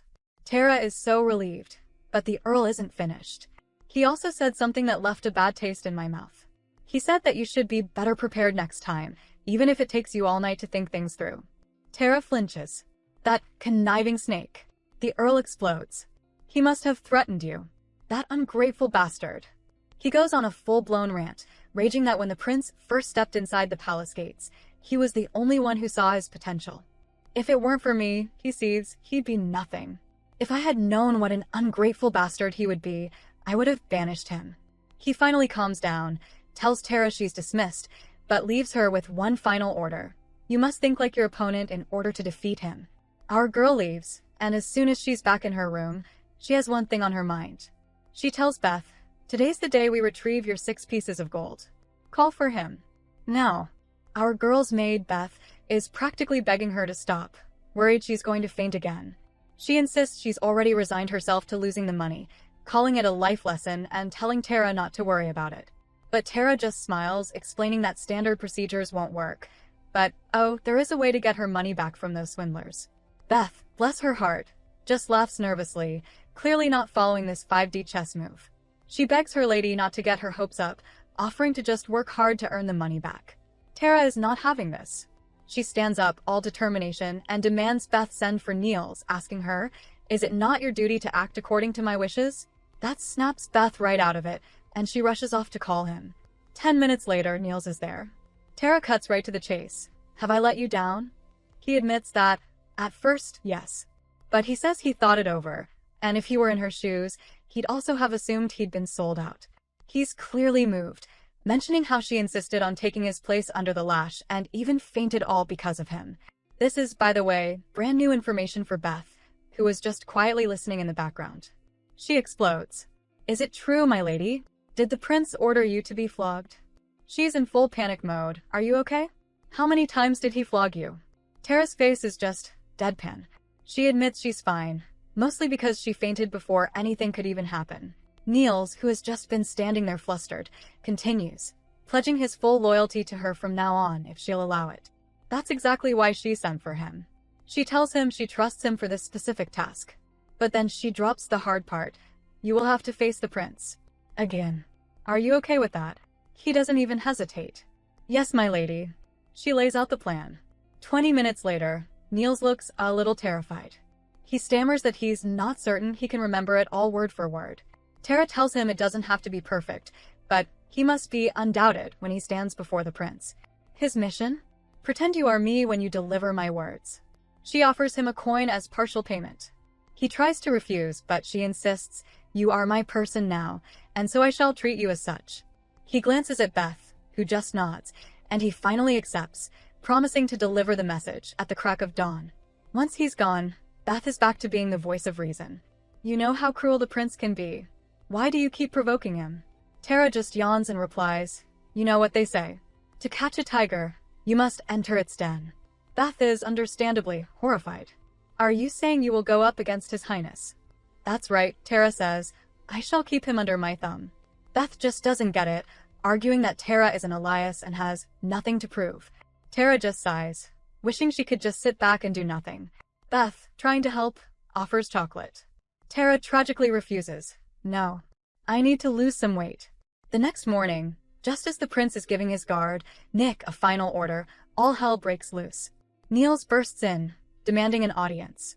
The guard holding him back is furious, calling Niels a shameless imbecile for daring to show his face after being spared.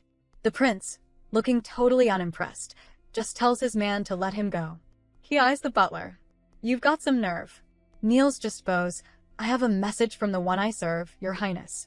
The prince is skeptical, and what makes her think I would grant you an audience? Niels, taking a deep breath and channeling all of our girl's chaotic energy, delivers the line. "This is what my lady wanted me to tell you. You will want to hear me out, because you will jump at the chance of bringing me down a peg." Oh, the sass. The prince's guard, Nick, immediately loses his mind. "How dare you?" The prince just gives Nick a look and silences him with a single word. He turns back to Niels. "Fine. I will hear you out, but it had better be worth my time." Niels, still deep in character, begins the speech. "I received training from my personal knight named Bernard. Nick in the background is completely lost. What the hell does that have to do with anything? The prince just glares at him. Stay out of it, Nick. This is your last warning. Niels continues the story. He explains that Bernard also trains an 8-year-old boy named Peter, who's quite talented. Peter was being bullied, so one day he walked straight up to the leader of the pack. This leader was big, a good fighter, an eloquent speaker, and, crucially, known to be a fair person. Peter boldly challenged him to a fight, knowing he didn't stand a chance. And, as expected, it was a brutal loss. But Peter didn't stop. Rain or shine, he kept challenging him. Niels then poses the question to the prince. Do you know what eventually happened? Nick, in the background, cannot contain himself and blurts out, what happened? Did Peter win? But Niels, still in character, ignores him and addresses the prince directly. I trust that your highness knows how the story ends. If not, I shall share this with your highness, the next time we meet. This is the last straw for Nick. He grabs Niels, roaring, how dare you mock his highness? You must have a death wish. Niels, his performance over, immediately starts panicking. Please let go of me. I also do not know how it ends. My lady only told me this far. The prince just sighs. Down on the ground, Nick. Nick immediately kneels, head to the floor. The prince then turns back to Niels and he's grinning. I'm sure this isn't all to the message. Tell me the rest. Niels, still deep in character, continues our girl's big, sassy speech. He explains that this whole humbling experience taught her 3 things. She gained a person, she realized what she needs to improve on, and most importantly, she found a role model. The prince looks genuinely amused by this, repeating, a role model interesting. Niels, committing to the bit, plows ahead, saying our girl knows she may not be pleasing to look at right now, but she hopes the prince sees her potential. This actually makes the prince interrupt, asking with a totally straight face, what's wrong with the way she looks? Huh. Niels, totally thrown, just skips ahead. Next time they meet, it will be in the palace. And if the prince found any of this interesting, she is graciously willing to give him a chance. The prince just scoffs. A chance? You heard him. The terms? If his highness would like to take this magnificent chance, he must bestow upon her 206 pieces of gold. She'll see him after she passes the palace exam. Oh, the prince is absolutely living for this. His internal monologue is just screaming. She's offering me a chance, when she should be the one begging me. He is so entertained by this audacity that he tells Niels he has a return message, and it must be relayed word for word. Once Niels is gone, his poor guard, Nick, who is still kneeling on the floor, is completely lost. He asks what the story meant. The prince just sighs and spells it out. He is the big, scary leader, and Tara is the determined little Peter, who keeps challenging him. Nick, bless his simple heart, just blurts out, so, she wants to overthrow you. The prince has to literally ask him if he was even listening, clarifying that she's just proving herself and offering him her skills, for the very specific, peculiar price of 206 gold. Nick complains about her talking in circles, but the prince just smirks, saying that was part of the test too. As they ride off, the prince gives 2 massive new orders. First, all the informants planted in House Elias are to now report everything to Tara. Second, he will be personally participating as an interviewer in the final stage of the palace exams. Nick is shook. The prince just smirks that it's only fair, since he's so happy to bring her down a peg. Oh, it is on. Back at the house, our girl is spacing out, remembering Niels's glorious return performance. He came back and, with a perfect princely sneer, delivered the message. Why in heaven's name would he accept an offer from a child who swings a wooden axe around? Our girl was just stunned by his acting skills. Niels, as the prince continued, calling himself benevolent, our girl thought, what an asshole, and agreeing to her offer. If she proves she's worth that 206 gold. And then the final petty shot was fainting planned. Our girl was livid, internally screaming, who plans on fainting? She snapped back to the present by Andre announcing that Anton, the wine smuggler, committed suicide in his cell. So that's why Andre gave them an extra day. Andre claps, time to present your findings. Jason, you first. The blonde idiot says the prince was here to spy, calling it an obvious fear tactic. Andre is blank-faced. Chloe, she just says she'd like to go last. Fine. Tara, our girl's mind races. She can't reveal her hand. So she just says, I don't know. Andre raises an eyebrow. Really? I heard you were granted a private audience. All the siblings stare. She just clenches her fists and repeats, I wasn't able to find out anything. The whispers start immediately. What an embarrassment.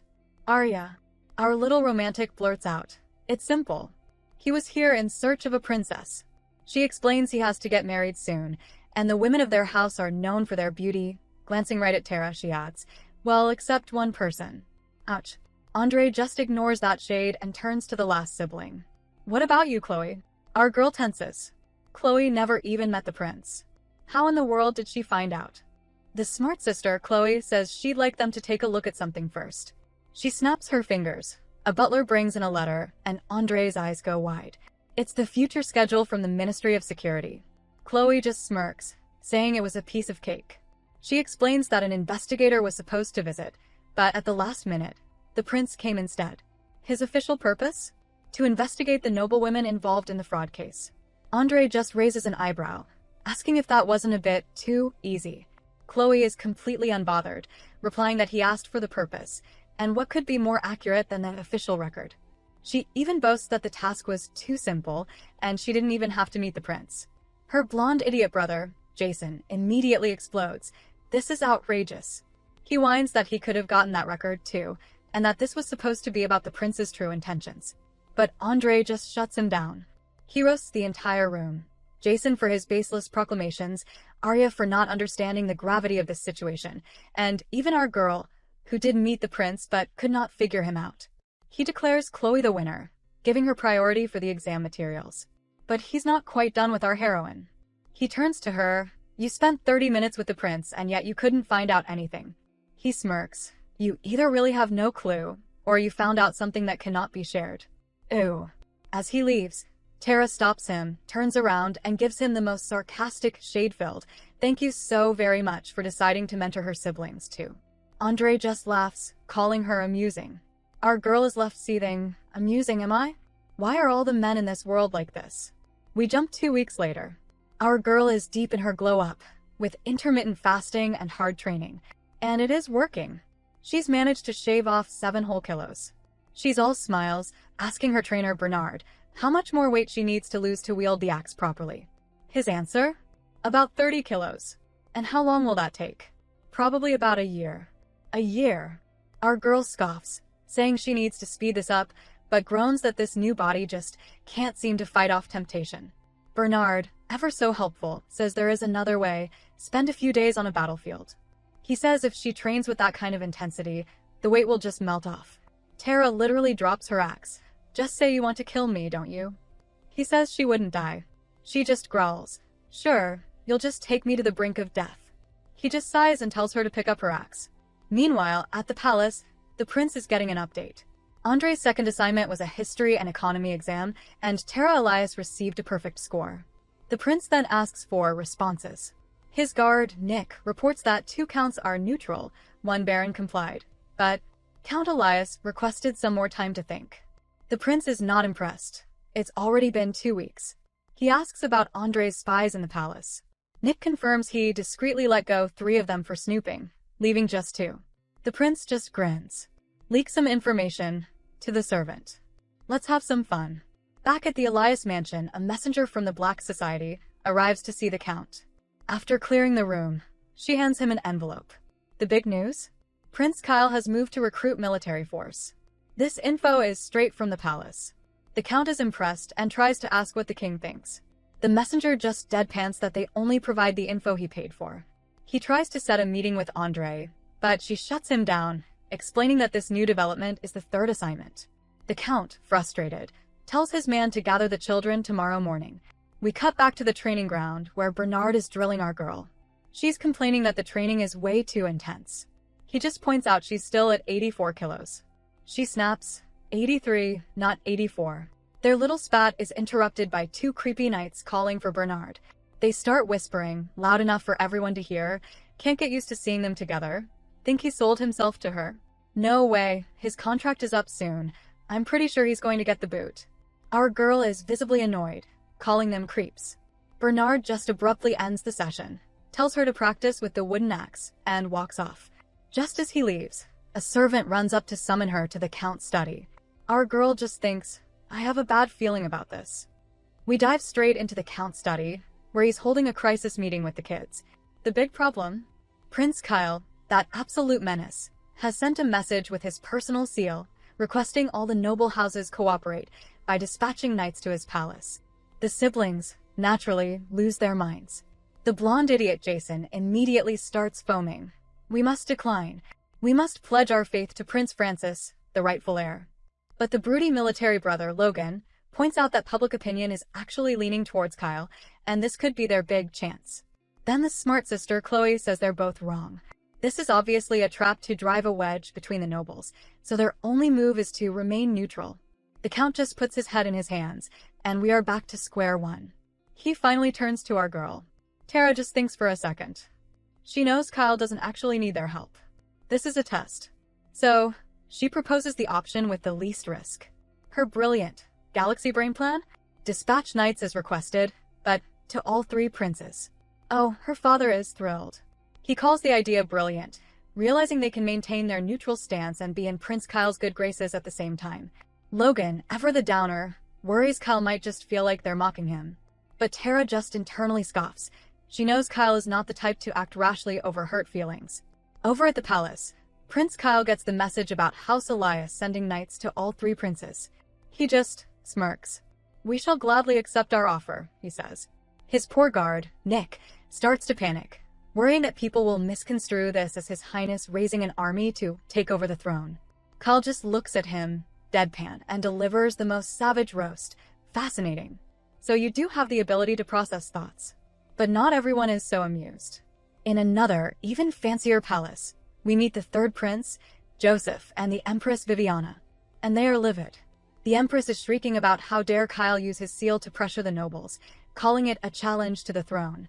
She's pleased, however, that House Elias, she thinks, is still supporting Prince Francis. She decides it's time that I pay them a visit. Oh goody. We jump to 5 days before the exam. Our girl is in the training yard, feeling light on her feet. She's lost another 3 kilos and is finally down to 80, but her good mood lasts for about 5 seconds. Her maid, Beth, comes sprinting in, completely panicked. Sir Bernard has been laid off. What? Beth hands her a note from Bernard. He's resigned. He'll pay her back for the medicine later. And, oh yeah, the reason he's gone? He punched the deputy capital. Our girl is absolutely reeling. This is not how it's supposed to go. She thinks. He's not let go until later in the chronicles. The story is progressing at a faster pace. Before she can even process this, we're back in the Count's office, and he's looking at Kyle's list of demands for the knights. And it is a lot.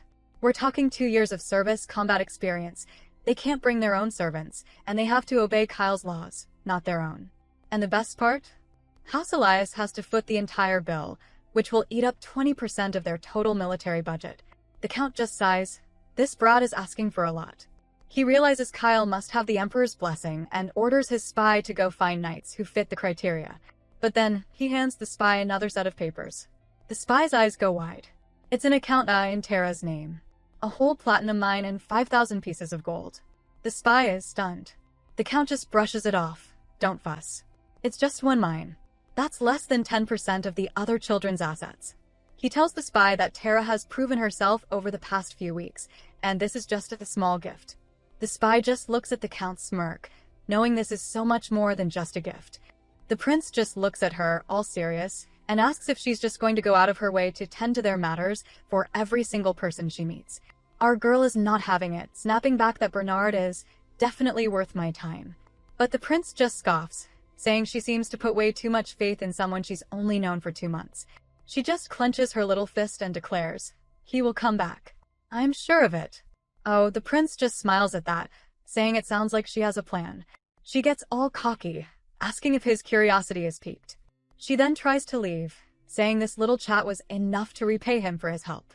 He just mocks her. A royal such as myself lifted a carriage with his bare hands, and this sass is all he gets. He stops her at the door, asking what makes her so certain history will not repeat itself. She just says she'll keep him by my side. He just smirks. Well then, let's wait and see. As she leaves, she is fuming, thinking he really gets on my nerves and that she lost a fight. Our girl heads straight to the tavern and finds Bernard. He immediately tells her he didn't resign, he was fired, and the decision isn't his to make. She cuts right to the chase. Would you testify in public? He slams his hands on the table, asking if she realizes what she's asking. She acknowledges everything, the ramifications, being branded a traitor, but says she believes in him. He refuses, saying he'd have done it already if he could. She calls his bluff. It's not that you didn't, it's that you couldn't. She knows he needed evidence and people with power to expose the rigging of weapon bids. And how did she know? We flash back to her meeting with Andre P., asking him to gather intel on the commanders who were against the bid rigging. Andre, ever the drama queen, asks if it's really necessary to open this can of worms. She just tells him she's aiming to be the next head of the house and needs to know all the threats. Andre is so in. Alright, sounds like fun. The price? 50 for the info, 50 for the risk. But since she might be his main key, he'll give her a 10% discount. Total, 90 gold. She grumbles he's going to get rich. He just smiles. Let me correct you there. I'm going to get richer, since I'm already rich. Back in the tavern, Bernard says he needs time to think. She gives him a deadline, by the time she's done with her interview. He agrees to keep training her, starting the day after tomorrow. One day before the exam, our girl is in her father's office, internally screaming. That fine she paid the prince left her broke. She has 30 gold to her name, and she owes Andre 90. The count sees her spacing out and asks if she's worried. She's about to ask for a favor when the spy Dylan slides an envelope over. It's on account. With 5,000 gold and the rights to the Gallicus Platinum Mine, our girl is shook. The count explains she'll get access in 2 years. But she knows, from her memories of the novel, that this exact mine contains ruthenium, a miracle cure that will make its owner a fortune. She looks at her father, absolutely stunned, and then, without missing a beat, asks, I was just wondering if you could be so kind as to give me 90 pieces of gold in advance. The absolute nerve. Later, Beth runs up panicking. All the siblings had a secret meeting, and Jason was bragging that Tara will be deeply humiliated during her interview. Tara's suspicion meter spikes. She asks if Arya was there. Beth confirms, everyone but her. Tara knows only she and Chloe got Andre's prep materials. She scribbles a note and tells Beth to give it to Arya. That night, a very grumpy Arya shows up. Tara lays out the deal. She'll give Arya the precious prep material and info on her next meeting with Prince Kyle. In return, Arya has to spill the beans on the plot against her. Arya scoffs. What makes you think Kyle will ever grant you an audience? She refuses. Tara just shrugs. There goes your deal. That gets her. Hold on. Okay, fine. But our girl isn't done. She just looks at her sister. Watch your tone. Here's another condition. You must treat me with respect from now on. The day of the exam arrives. We see our girl, looking noticeably skinnier, surrounded by nobles with their game face on. 3 days later, the results are in, and what? Everyone passed. It turns out everyone passed was a total lie. Our girl confronts her bratty little sister, Arya, who admits her real intel was just that the interviewers are bought off. Tara is trembling with rage, thinking, I'm gonna kill her, but figures that scrap of information is better than nothing. She immediately sends Niels to Master Andre for real intel. Andre's reply? That'll be 50 gold. He'll get it by tomorrow, and don't you have too many enemies? Our girl, completely unamused by his generosity, just tosses the letter straight into the fire. That night, her maid, Beth, finds the real report, clearly snuck into the room by the Black Society. And oh, it is juicy. It's a list of Jason's old academy lackeys. Their main techniques? Entrapment, inciting public opinion, and spreading rumors.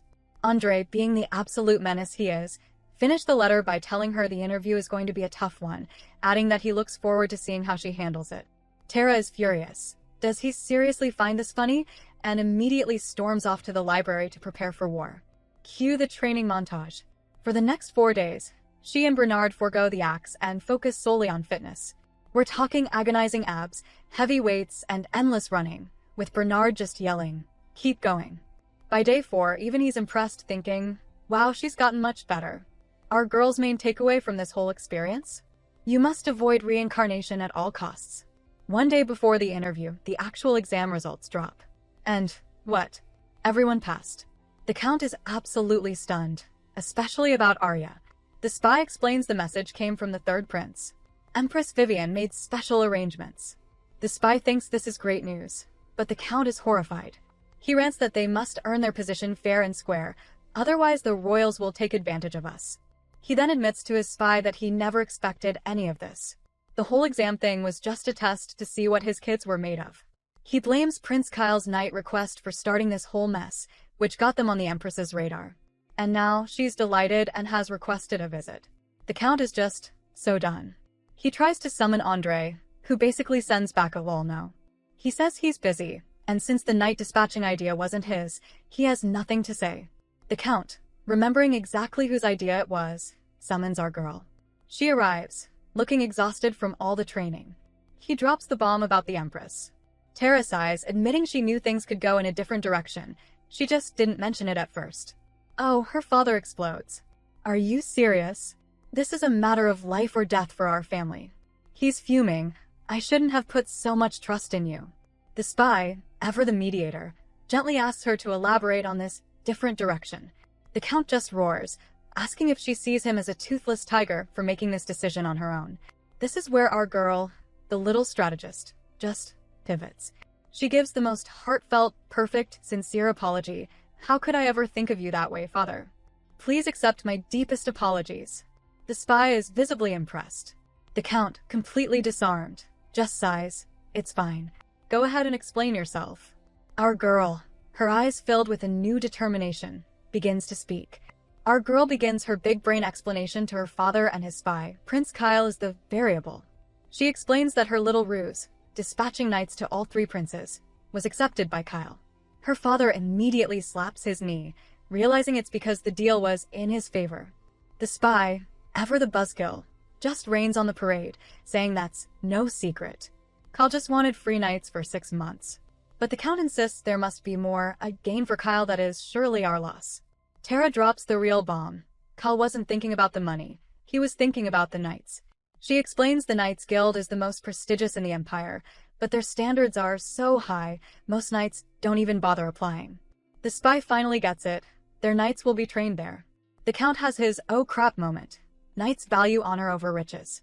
That bastard is going to win them all over. Her father is spiraling now. He sent those knights to show neutrality, but if they all pledge allegiance to Kyle, it'll look like House Elias picked a side. Tara, ever the calm one, lays out the backup plan. It'll take 6 months for the training to finish. If their knights do switch, they just have to make the knight attributions to the other princes permanent. It's a big loss, but they maintain our stance. The Count loves this plan. But what about the new problem, Empress Vivian? Tara's internal monologue confirms this is bad. The Empress is the real power in the land, and she's going to want to know their true intentions, just like Kyle did. After a long dramatic sip of tea, Tara reveals her masterful strategy for handling the most powerful woman in the Empire. You have to act dumb. The Count and his spy are just baffled. She explains, they have to make the Empress believe the three-prince plan wasn't strategic, they just lucked out and are totally useless. The Count asks why they can't just bribe her. Tara shuts that down hard. Prince Kyle is rational and focused on benefits. The Empress is not. If she even suspects she's being mocked, she will turn on our house. Tara then adds, with what we can only hope is sarcasm, that it's not that difficult to act dumb. She's speaking from experience. She says they need to write a script. 30 minutes later, her father is looking at the Operation Act Dumb guidelines and just about weeping. He thinks it's degrading and he'd rather die than to look like an imbecile. Tara just guilt trips him. Father, you're doing this for the family. He agrees, but begs to skip point 2. What is point 2? Oh, just laugh nervously and frequently, even when there is nothing to laugh about. The rest of the list is just as bad. Don't make eye contact, shake your leg, go to the restroom as often as possible, and even pretend to doze off. Tara just shakes her head. That's the most crucial point, father. He caves. Tara leaves for her interview, and her dad, bless his heart, tells her not to worry. It's just formality. Her internal monologue is screaming the exact opposite. This interview is unprecedented and will be the most difficult ever. The day of the interview, right as she's getting ready. Wham! Arya slams the door open, shouting, "Give me back my information." She's furious she got nothing in return for her useless intel. Tara just raises an eyebrow. Are you sure you want to give up on Prince Kyle? Arya tries to save face. After I pass, I won't need your help. Tara just twists the knife, reminding her she's the one who keeps meeting Kyle and will see him much more often in the palace. It is in Arya's best interest to help me.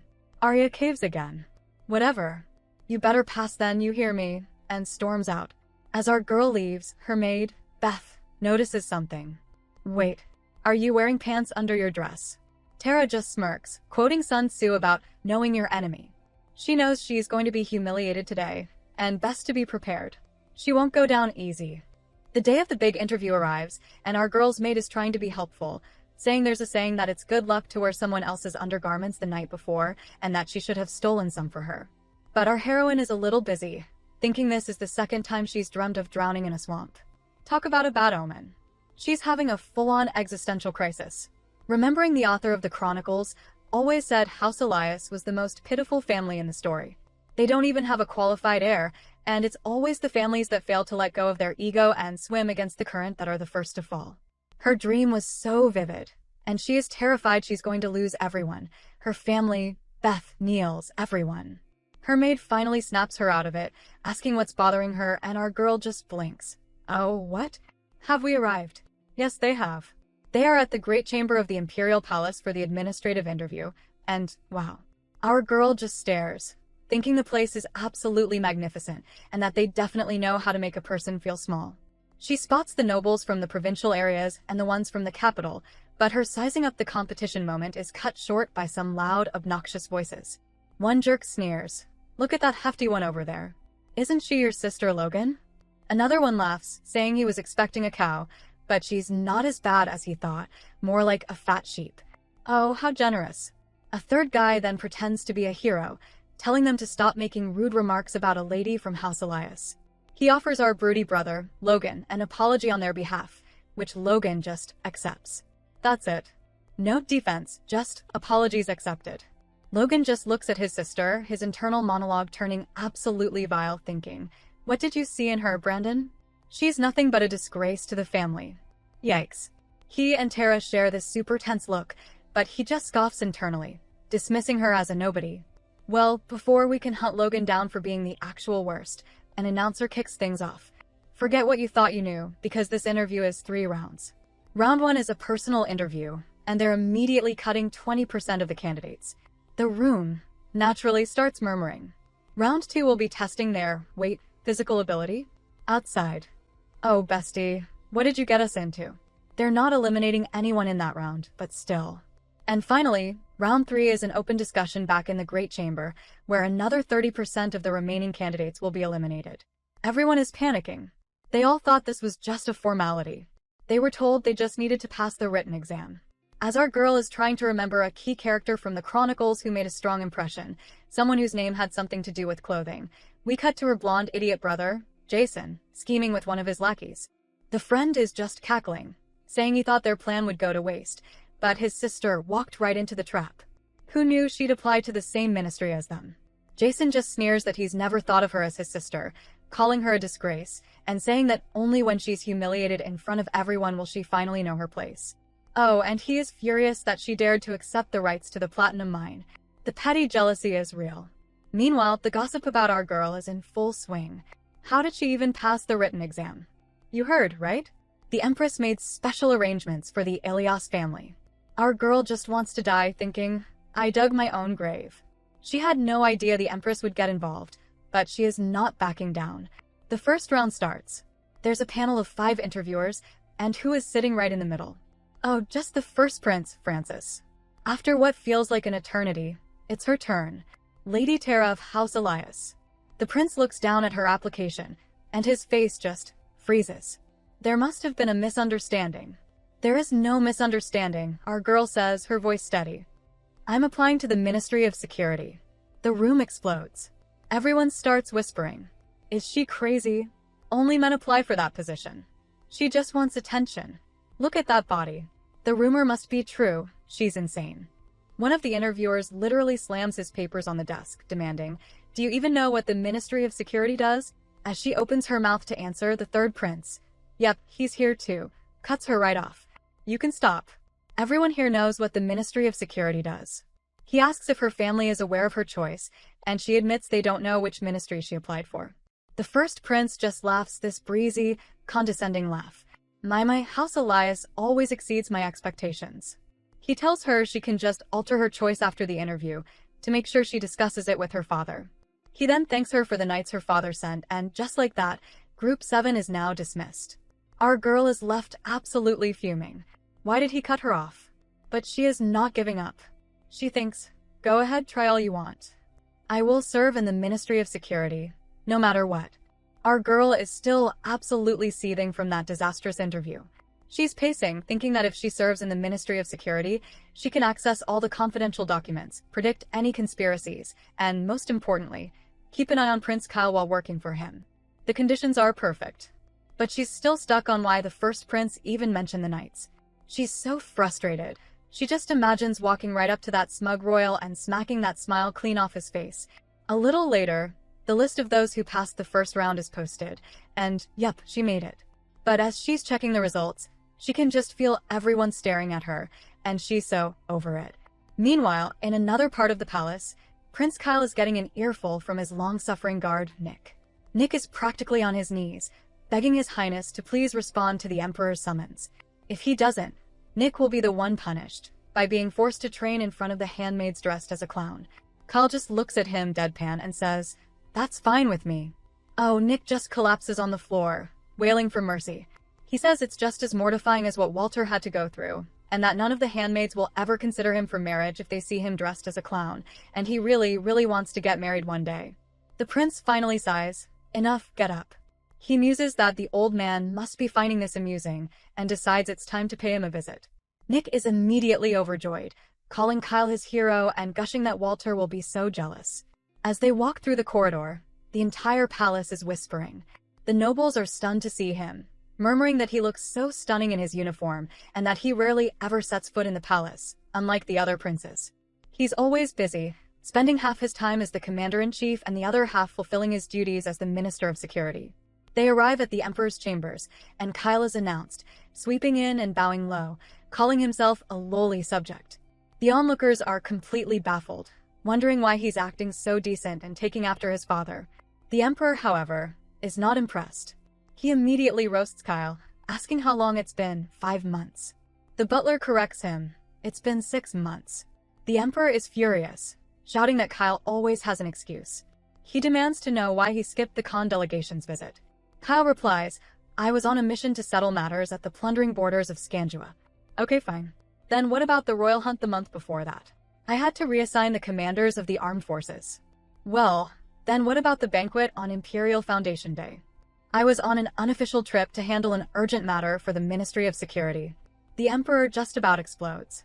What could possibly be more important than the day the Empire was founded? He demands to hear what was so urgent, warning that if it's nothing, Kyle will suffer the consequences. The prince, with the most perfect, petty smirk, just says, "I do not want to put you in a difficult position, Your Majesty." Oh, the sass. The Emperor loses it. What is that supposed to mean? Nick is in the background, practically having a panic attack, thinking, "I have a bad feeling about this, do not speak of it." But it's too late. Kyle just casually says, "About 1 kilometer northwest of the capital, there's a small town named Hammond. And in this town, there is a club called Crown." The Emperor immediately screams, "Enough. Everybody out."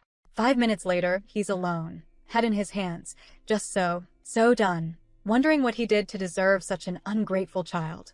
Kyle just cuts through the moping. "Why did you summon me today, Your Majesty?" The Emperor sneers. "Is investigating nobles not enough? Are you going to try digging up dirt on me as well?" Kyle's reply is ice cold. "I have no interest in your hobbies, Your Majesty. I was merely dealing with the rats who were trying to abuse and extort you through them."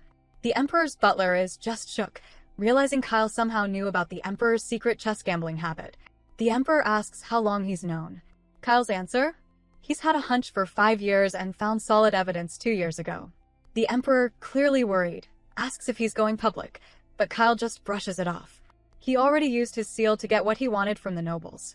So, the Emperor slides an envelope across the table. The real reason for the summons: an arranged marriage. The bride-to-be?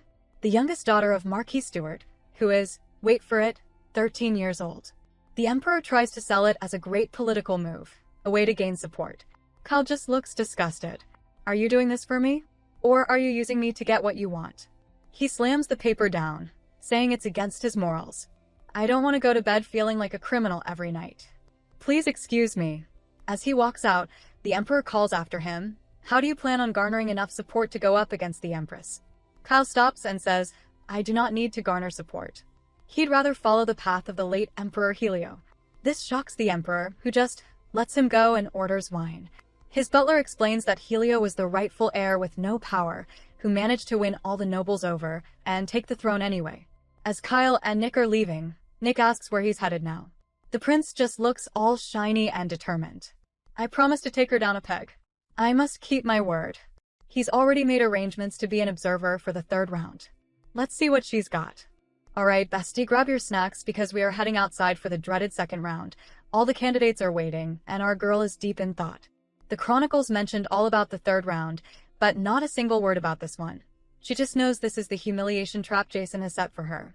She spots her siblings huddling together, and right on cue, Jason's lackeys start their little theater production. One of them starts complaining very loudly that he finds this quite unfair.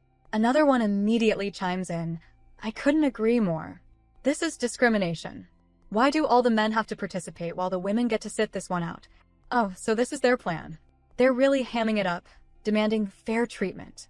Our girl just watches, thinking Andre's intel was worth every single gold piece. The announcer tries to shut them down, explaining that the physical test is at His Majesty's discretion. He points out that 80% of the candidates are male, and the women all applied for the imperial household, so they don't need a physical test. But the lackeys aren't done. Oh, but I believe there is one female candidate who applied for a different position, one of them says, with all the fake innocence of a cat who just pushed a glass off the table. In that case, it would only be fair for the female candidate to participate. They all turn, expecting her to blush and hide. Instead, our girl just raises her hand. I applied for a position in the Ministry of Security. The room loses it. Heavens, is that the girl from House Elias? She must be out of her mind.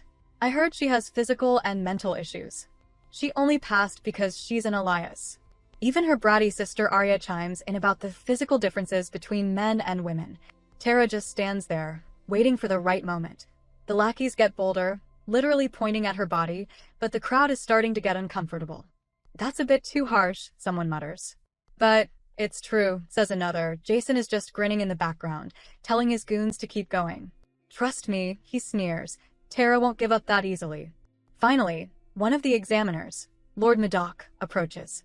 He tells her this is all very unfortunate, but he must ask her to reconsider her application. What a low blow. Oh, but our girl is livid. She glares at them and unleashes. First, she starts sweet. His Majesty was generous enough to make an exception, but I understand how some might consider His Majesty's generosity unfair. Her internal monologue is just, first, I need to show they are publicly opposing the Emperor's order. Second, I've come here to represent House Elias, she continues, and I certainly cannot give in after hearing your rude remarks. Translation, I have my family's full support, you idiots. And third, I do not expect any exception. However, such a barbaric insult against a noblewoman must not be tolerated in this land of manners and etiquette. I therefore demand an apology. Translation, I am an honorable lady, and you just screwed up. Jason, still smirking, tells his lackey to just play along. So Lord Madoc gives this fake, haha, I was only pointing out facts, but if I offended you, my deepest apologies. Our girl cuts him right off. You can always say those words without meaning them. She says his words cut her deeply, and a simple apology won't suffice. I demand a Taltine apology. Wait, what? The crowd starts whispering. A servant asks, what is a Taltine apology? Some helpful noblesplainer pipes up. It's from when the third emperor kneeled for forgiveness in front of the entire knighthood after staining a commander's honor. It's a massive deal. And as far as anyone knows, it is the first time a noblewoman has requested it. Lord Madoc is furious. That's ridiculous. You're asking for too much. Our girl just scoffs. Fine. If I pass the second round with a score above average, you must offer the Taltine apology. However, she adds, if I fail, I will offer my apology to you in the same way. She made a bet. The odds are not in her favor, but Madoc is so intrigued and arrogant, he accepts. I give you my word. We have many witnesses here. Just as the drama hits its peak, someone else bursts in.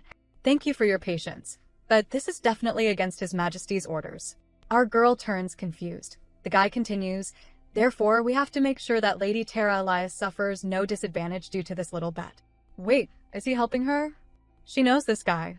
It's Lord Hans Button. She remembers him from the Chronicles. He's the brilliant mind who leaves a profound impact on the Empire. And oh yeah, the author was obsessed with him because he's a total sociopath, cruel and cunning. And, yup, he's smiling right at her. Our girl is terrified. Why did the author have to write a character like that? She's sent to change and is, of course, handed a uniform that is not her size. She just grumbles, I can't believe this is the biggest size they have. But she's ready. All that training will finally pay off. She flashes back to all the agonizing grip strength training and stretching with Bernard, thinking this is nothing compared to dying and waking up in a 100-kilo body. The announcer yells, begin. Our girl just smirks. Just wait and see. I'll get my tall teen apology. Just as the test is about to begin, our girl gets hit with a 1-2 punch of family drama. First, her bratty little sister Arya marches up, telling her to just tell them she'll apply for a different position. Tara just deadpans, asking if she's actually worried about her. Arya scoffs, you wish. No, she's just worried Tara will tarnish our family name and that their father will be furious about that stupid bet. Tara just sighs, how disappointing, saying she really thought her dear sister had finally decided to stand shoulder to shoulder with her. Oh, that was the wrong thing to say. Arya just explodes, shouting at her to stop acting like she cares and stomps off. And who should step in but the smart sister, Chloe. And she's not here to help. She brings up Brandon, saying Arya adored him. But the day he died, Tara just chose to distance herself while the rest of them mourned by his grave. She literally calls her disgusting for pretending to care now. She admits she let Jason's little scheme happen, just so Tara could see how arrogant she is. She accuses Tara of hiding in her room while they worked hard for their father's trust, and now she's just trying to take what is rightfully theirs. Tara actually agrees, admitting she did run away and that she couldn't accept Brandon's death. But this is the best she can do now, and one day they'll understand. Chloe is not moved. She just throws Tara's own words back at her, saying words have power, and tells her to not bring shame upon their house before storming off. That was harsh, our girl thinks. An announcer finally asks if she's just going to give up. Tara just glares and says, I'm ready. 30 minutes later, our girl is sweaty, but she killed it. Jason is shook, muttering, I can't believe it. And just in time for the show, who should arrive but Prince Kyle and his sidekick Nick. The crowd is losing it over Tara. Wow, I've never seen someone like her. Did you see her do the sit-ups? My jaw literally dropped to the ground. They've gone from calling her a disgrace to saying you can't judge a book by its cover, and that she just might get that tall teen apology. Tall teen apology? Kyle asks, what's going on here?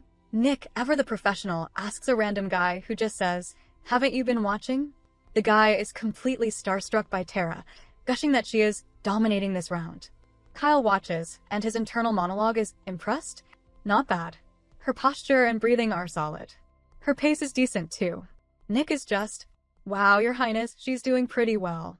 Kyle cuts right to the stats. How many sit-ups did she do? When Nick admits he just got there, Kyle sends him to find out. Nick sprints back, completely winded. She did 60 sit-ups in a minute, your highness. Nick's brain just breaks. I only do 70. How did she do 60? With her figure. She's a lady.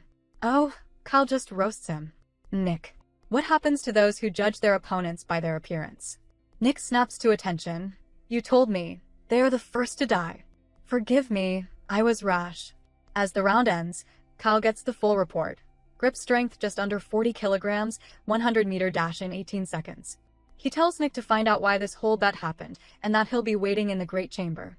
5 minutes later, Kyle is musing. She asked for a tall teen apology. She never fails to amuse. He asks Nick for his theory, and Nick guesses Madoc was just mad about the special treatment on the written exam. Kyle just stares at him until Nick gets all flustered. Why are you looking at me like I'm pathetic? Close enough, Kyle scoffs. He breaks it down like a true detective.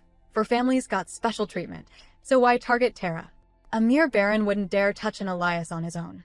There must be someone else behind this. And he's right. Nearby, the sociopath Hans Button is thinking the exact same thing. He knows a baron's son couldn't pull this off. He must have an Elias behind him. He just scoffs that House Elias has both an idiot and a pig. What a joke. Ouch, Hans.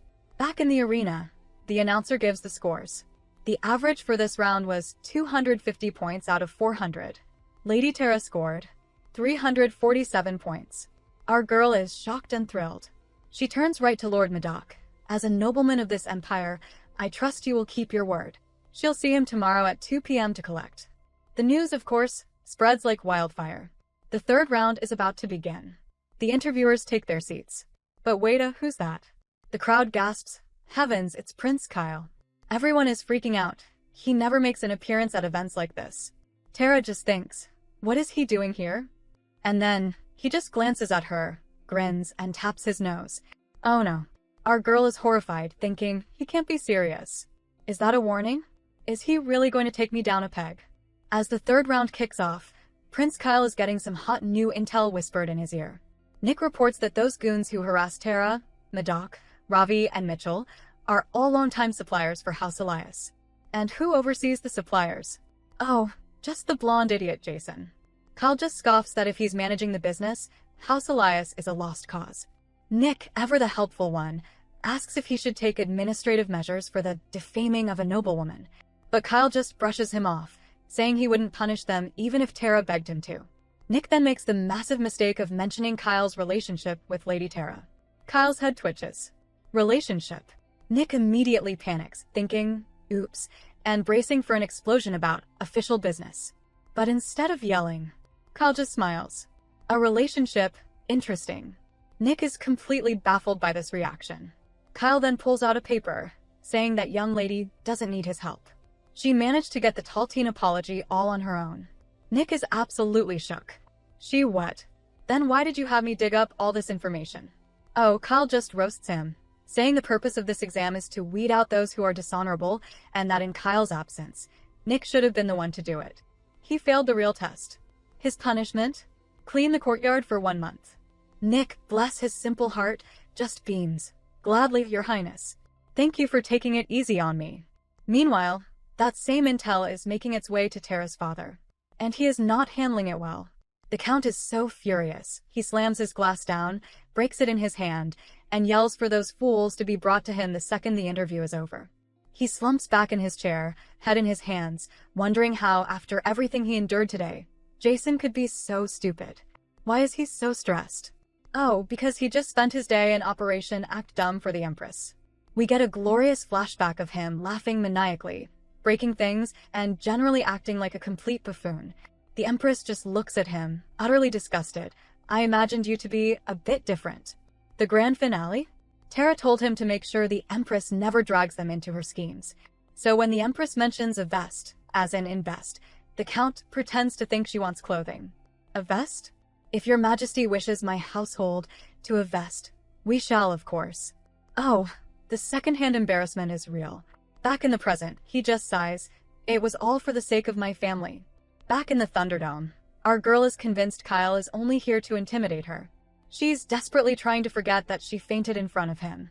The royal brothers are already bickering. Prince Francis is immediately annoyed, asking Kyle, don't you have work to do? Kyle just deadpans, I do, and let's not waste time, shall we begin? Francis kicks off the debate, rambling about how the Empress initiated this and the Emperor gave his blessing. Our girl is so bored, thinking this is like a school assembly. That is, until she looks over at Kyle, who catches her staring. He's mocking her. Is he sparking my competitiveness? She thinks. 30 minutes later, that sociopath Hans Button is just dominating the debate. He's talking about benevolent rulers, the former king of Scando, and dropping knowledge on politics, economics, and diplomacy. Tara is impressed, knowing Lord Button will come out on top. She also notices that Kyle and the third prince haven't said a single word. Finally, her broody military brother, Logan, stands up. His big topic: they must improve the roads to the borders for the armed forces. It was proposed last year but wasn't approved, and now morale is low. And this is when Kyle decides to speak. Logan of House Elias, was it? The room just got 10 degrees colder. Tara thinks that was his first question today. Kyle asks how he knows all this. Logan explains he's a military academy grad and requested the assembly logs. Kyle sets the trap. The bill is being discussed again next month. What other arguments would he suggest? Logan puffs up, calling it a dereliction of duty, not to fix it. Duty, you say? Kyle asks. He asks Logan for the military budget. Logan answers, 50 million pieces of gold. That was last year's budget, Kyle corrects him. This year, we had to cut it to 45 million. Our girl, doing the math, is just baffled by the few trillion dollars that must be. Kyle lays out the real problem. The reason we haven't taken action is because of the budget. Taking this into account, give me a reason this bill should pass the assembly. Silence. Logan just got murdered by logic. Prince Francis just gives Kyle this filthy side-eye. Is it too big of a burden for you to command both the armed forces and the Ministry of Security? Are you asking because you don't know how to handle it? Kyle just smiles. Of course not, brother. As Francis keeps pushing, our girl just panics. Is he trying to put me on the spot? No. Not when anticipation is this high. Don't you dare. Oh, the debate is stuck. Prince Francis just gave Kyle a filthy look, and Kyle just smiles. He says he hears one of the candidates for the Ministry of Security showed great potential in the second round. Our girl immediately tries to hide, thinking, damn it. My Kyle continues, if it is Lady Tara. Oh, she is fuming. Did he just say and my? I wish I could smack that smartness right off his face. Kyle just lays it on thick. I trust you have some insights on military matters. Now is your chance to speak up, Lady Tara. And there it is. She knows this is how he's going to take me down a peg. The room immediately starts whispering. Oh no, I don't think she knows. How could she? Ladies have no business thinking about military affairs. Our girl's mind is racing. Brief, I'll calm down. She goes for the classic stall tactic. Pardon? Could you repeat the question? The supervisor, clearly annoyed, repeats the entire long question about the road bill. Prince Francis, her savior, jumps in saying it's understandable if she doesn't have an answer and not to feel obliged to respond. Thanks, bro, super helpful. But our girl just says, please grant me some time to think. The crowd groans. How long do we have to wait? Just admit that you don't know. Tara is in her mind palace, focus, analyze, piece it together. She has an idea, but should I mention this? Will I be able to handle the consequences? Meanwhile, Kyle is also thinking. He knows Andre mentioned her, and he knows she even saw through my intention with the knights. Someone like her, he thinks, should already have an answer. Time's up. Kyle, with maximum smugness, says, have you nothing to say, Lady Tara? Perhaps this was a bit too difficult. Let's move on. But Francis stops him. We can't move on. I need to know how you plan on passing this. Just as Kyle smirks, Tara finally speaks. The political ramification will be immense, and the assembly will have no choice but to approve of the matter. The supervisor is completely lost. I don't understand a word of this. Do you even know what you are saying? Yes, I do, she says. I've spotted signs about this in the newspapers. Internally, she's calculating the odds. The chronicles mention this, so there's an 80% chance it's happening. The odds are strong enough, she thinks. She takes a deep breath and drops the bomb. There is going to be a war. The room just stops. To be more specific, there is a high chance that we will go to war with Scandala. The room explodes. After nonsense. But Kyle just cuts through the noise. Silence. Do you have proof? Does she? She sends her butler to fetch the receipts. 20 minutes later, she's back, armed with newspapers. She lays it all out. Scandalous papers are running anti-Osirian propaganda. There's diplomatic friction over prisoners of war. They've increased their military budget, they're recruiting mercenaries, and their delegation hasn't visited in 8 months. Her conclusion, this indicates that Scandala is preparing for war. Kyle is impressed, thinking, she's quick, but if her judgments are wrong, it could be fatal. Her siblings are shook. The blonde one, Jason, is impressed but also angry and just storms out. Arya doesn't understand a word of it. And our favorite sociopath, Hans Button, just smirks. Chubby one has an intriguing mind. As Tara is trying to catch her breath, the third prince gets a little note from his mommy, the Empress, who is clearly not impressed by the Count's act-dumb routine. A new girl, Olive Benson, comes up to gush over how incredible Tara was. Tara is just suspicious. Then the results are posted. She finds her name, Tara Elios. Third scribe. Deployment location, Durban. Durban. Our girl is screaming internally. The center of the Free Kingdom conflicts. She did all this, reincarnated, lost weight, passed the exam, just to be shipped 300 kilometers away to a battlefield. Oh, that crazy son of a... She is furious. Where is she going? Straight to Kyle's palace. She marches up to the guard. I'm Tara Elios. I'd like to speak with Prince Kyle. The guard, completely unimpressed, just says, you are not on the list. Do you have an appointment? No, she snaps. I'm asking for one now. The guard, probably sighing, goes to send word but warns her he can't promise anything. She just says, I'll wait. An hour passes. Finally, a guard tells Kyle she's still here. How long has she been waiting? About an hour, Your Highness. Send her in. The guard is completely floored. High-ranking officials don't get in this fast. He looks at Tara. thinking she's got some serious attitude. Our girl, meanwhile, is just giving herself a pep talk. He wasn't as bad as I thought. Come on, think positive. I've got this. You go, Tara. So our girl marches straight into the lion's den, and Prince Kyle just looks at her, all smug, asking to what do I owe this pleasure. He immediately goes for the kill shot, smirking and asking if she's finally here to collect her 206 pieces of gold. Oh, she is fuming, thinking he really needs to stop seeing this as a joke. But before she can even get a word out, he's interrupting her, ordering tea and telling everyone to scram for privacy. She's all flustered, like, pardon, and he just deadpans that he was talking to his servants, not her. She tries to play it cool. Oh haha, of course I knew that. She then launches into a very formal apology, saying she was afraid she displeased him by bringing up the whole war with scandal thing in public. She calls it thoughtless. The prince, on the other hand, says she is wrong and questions whether her judgment is blurred. She's confused at first, but then admits that it felt like she was being nudged in that direction. Was that what he wanted all along? He admits she has a good head on her shoulders, and he figured she'd put the pieces together, but he just didn't expect her to do what she did. She's all, do what? He says he didn't think she'd try to prove it, using newspapers. Our girl just internally pats herself on the back, thinking about her old scriptwriter habits of gathering and analyzing info. Guess he was impressed. She asks him, okay, but for real, do you think a war is coming? He just raises an eyebrow, asking if she really just said all that without even being certain. Our girl immediately gets distracted by his face, thinking, why is he so damn good looking? I can't think straight. She sips her tea and admits, okay, she was 80% convinced. He wants to know what made her so sure. Well, she says, it's because of what you did. He tells her to go on. She explains that his weird request for knights plus the newspaper reports about mercenaries finally made it all click. He didn't just want knights. He needed men he could trust, since the others might be spies. Kyle's impressed, asking why she didn't mention that part during the interview. She just gives him a look, saying if anyone was going to clear up that misunderstanding, it should have been him. She's not foolish enough to speak for him. Our girl is frustrated, thinking he's always one step ahead, but figures it can't hurt to ask. She puts on her sweetest smile. Your Highness, please don't take this the wrong way, but I was thinking, maybe someone with more experience should be assigned to Durban? You know, maybe she should get more training in the capital first? He just puts his tea down and cuts her right off.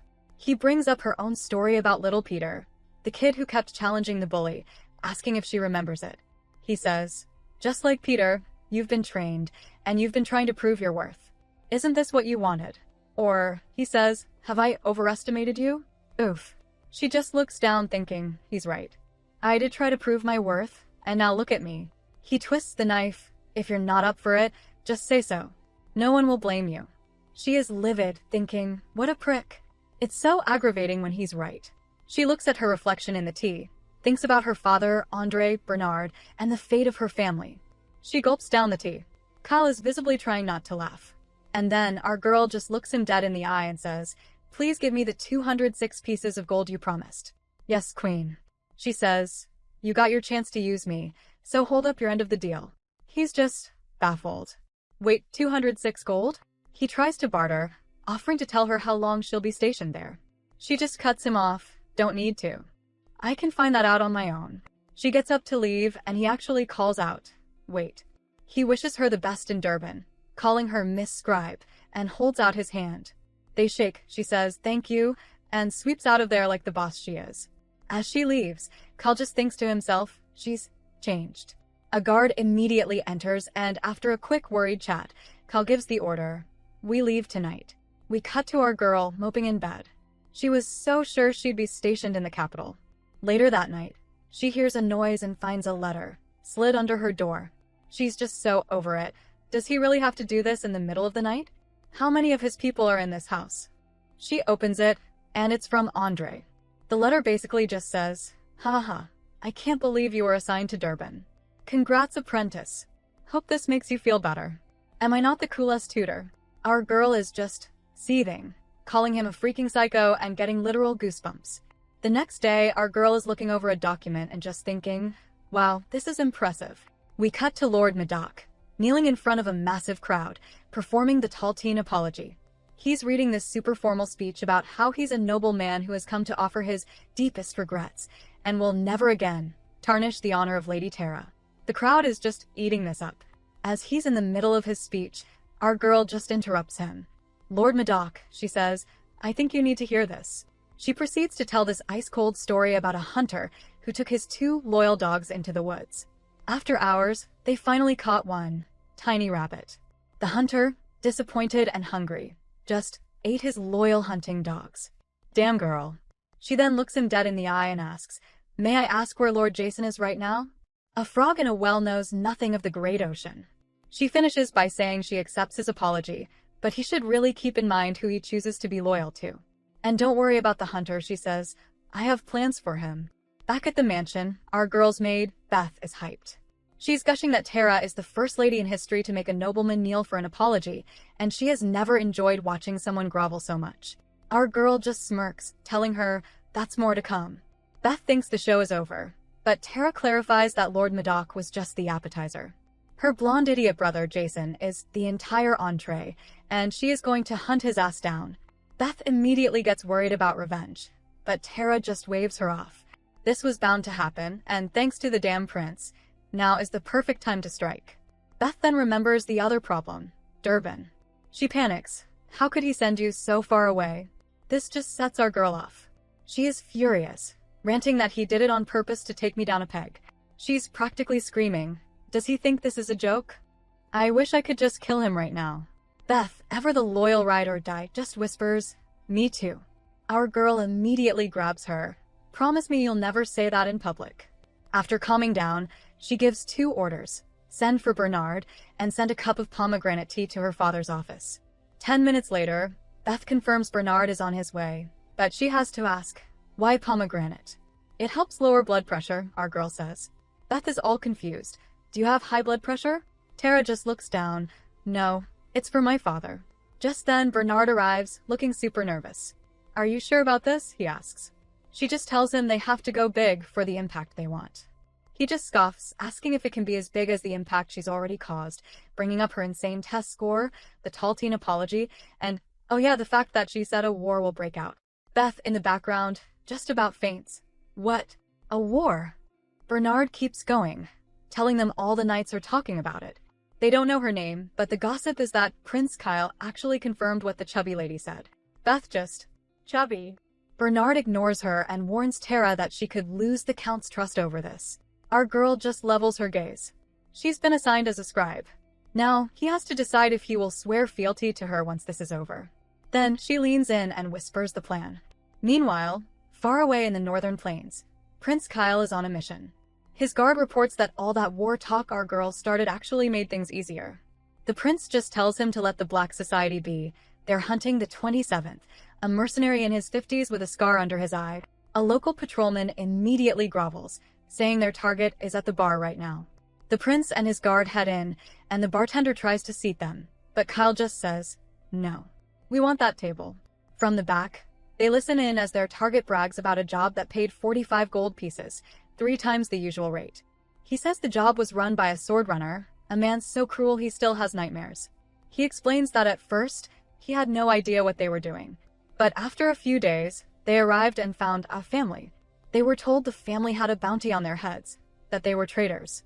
He didn't really believe it, but hey, who'd say no to that much gold? And the whole time, Prince Kyle is just sitting in the shadows, listening. Back at the mansion, our girl and Bernard bust straight into the Count's office, right in the middle of his meeting with Jason. Jason immediately starts whining. "I told you to come after dinner. How dare you?" He sneers that she's revolting and demands to know, "How dare you ask for a tall teen apology?" Our girl just brushes him off, completely ignoring him. This, of course, makes Jason turn to father, whining, "Did you see how rude she was? That's exactly why I felt obliged to teach her some manners." Our girl is just thinking, manners? You were only trying to humiliate me.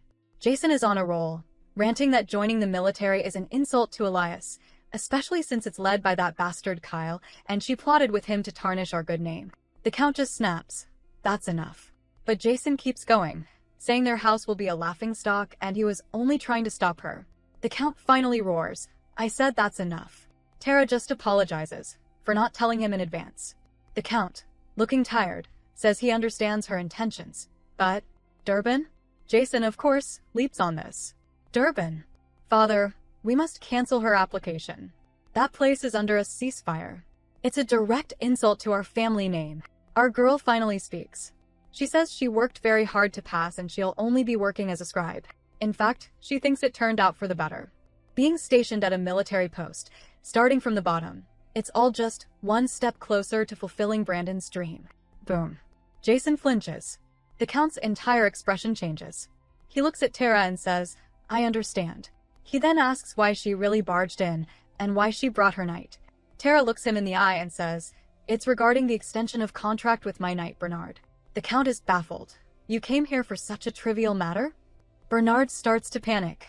"My lady." But she just whispers, "Remember what I told you." She turns back to her father. "Father." Firing Bernard was the trigger. Bernard is thinking, here she goes, as our girl asks her father if he's familiar with Heinrich's law, explaining that major accidents are always preceded by minor ones, and she's just going to build up to the grand finale. Back at the tower, the mercenaries are still gossiping about that job 12 years ago. The survivor, a 15-year-old kid, had a vicious look. One guy is trying to find pretty girls, but the other one just needs to know the name of the sword runner who hired them. Right on cue, Prince Kyle slides up to their table and asks, "What was his name?" One of the mercs, Richard, tries to act all tough, and Kyle's guard immediately just slams him onto the table. Kyle, not even blinking, repeats, "His name. The one who hired you." When the guy plays dumb, Kyle just sighs, "Take them to the base. Do whatever it takes to find out everything he knows." Meanwhile, back in the Count's office, our girl is launching part 2 of her plan. She starts her presentation, explaining the knight's boots are in poor shape and that Bernard's contract wasn't renewed because he assaulted Vice Captain Jenkins. Jason immediately butts in. "That buffoon beat up his direct supervisor. That's why I gave the order." The Count looks at Bernard, who just admits it's true. Tara just says, "Homeless to a fault." Bernard, she explains, discovered something, but never came forward. And then bestie, she unleashes the receipts. We're talking a stack of documents. 33 knights in the capital alone who lost their contracts, nationwide contract status, lists of supplies, wage discrepancies, armory inventories. And the grand finale, a list of properties bought by Jenkins and his buddies. Jason tries to interrupt. "What are you?" But Tara just cuts him off, holding up one last document. It's under the same name as the account's father. "Do you recognize this name?" "Aaron Felipe." She drops the bomb. Countess Victoria's nephew, who died 15 years ago, at the age of 5. Oh, Jason is sweating. The Count is furious. Jason starts to panic. "Father, I can't explain." The Count just snaps. "Shut your mouth. You will address me as your excellency."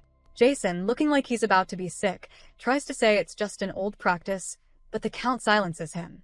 He tells him to gather your thoughts and choose your words wisely. Jason shuffles out, looking completely defeated. Tara just thinks that even in this rage, her father is giving Jason one last chance. The Count immediately calls for his spy, Dylan, and summons everyone. Jenkins, Harold, Jerry, his attorney, and the Knight Commander. 20 minutes later, the office is a war room. Everyone is analyzing the data, detailed sources, witness testimony, House Felipe. The commander asks to dispatch troops. The Count orders troops of 30 men, and Tara is internally cheering. He's taking this seriously. While Jason trembles outside, the verdict is in, a meeting in 10 days to decide his fate. Until then, he and all the others are under house arrest. And this all stays strictly confidential. As everyone leaves, Bernard asks Tara if she'll be okay. She just teases him. Now you're worried about me?" He just blushes and looks away. Tara smirks. This is how she helps her family, gets revenge, and brings back her knight. She's not one to just sit by. She then hits him with, "So about that pledge. She's a scribe, he's getting his job back. How about bowing fealty to me?" He just sighs, "I'll do it tomorrow. I'll also make preparations to leave with you." Our girl is shook. "Wait, what?" "I'll take the pledge tomorrow," he repeats. "Please dress formally." She is giddy, promising to be a great master, and he just says, "That is yet to be seen, but I'll stand by my decision." She is so happy. "You're the best. I'm going to make you a general one day." Bernard just scoffs. "Please stop saying such absurd things," and asks if she's worried about Jason. "Oh, right," she says. "I have to go to the central bank and meet Andre. She's got a lot to do before leaving for Durban." That damn Prince Kyle. As they walk to the bank, Beth is worried her walking is indecent. Tara just rolls her eyes. "If I cared about that, I wouldn't be going to Durban." People care less than you think.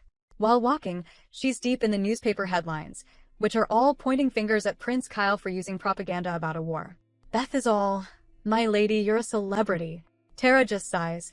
They're all clicking their tongues. They finally get to the dress shop, and the mean girls are out in full force. I don't think they carry sizes that will fit her. Not even their biggest corset will do. Haha, one of them laughs. Tara just cuts them off. It's fine. Everything you said is true. She says insults from people who value appearance are just empty words. And then, the final blow. But let me make one thing clear. You three are nothing more than extras in someone else's story. Let's go. We heroines have better things to do. Oof. Mic drop.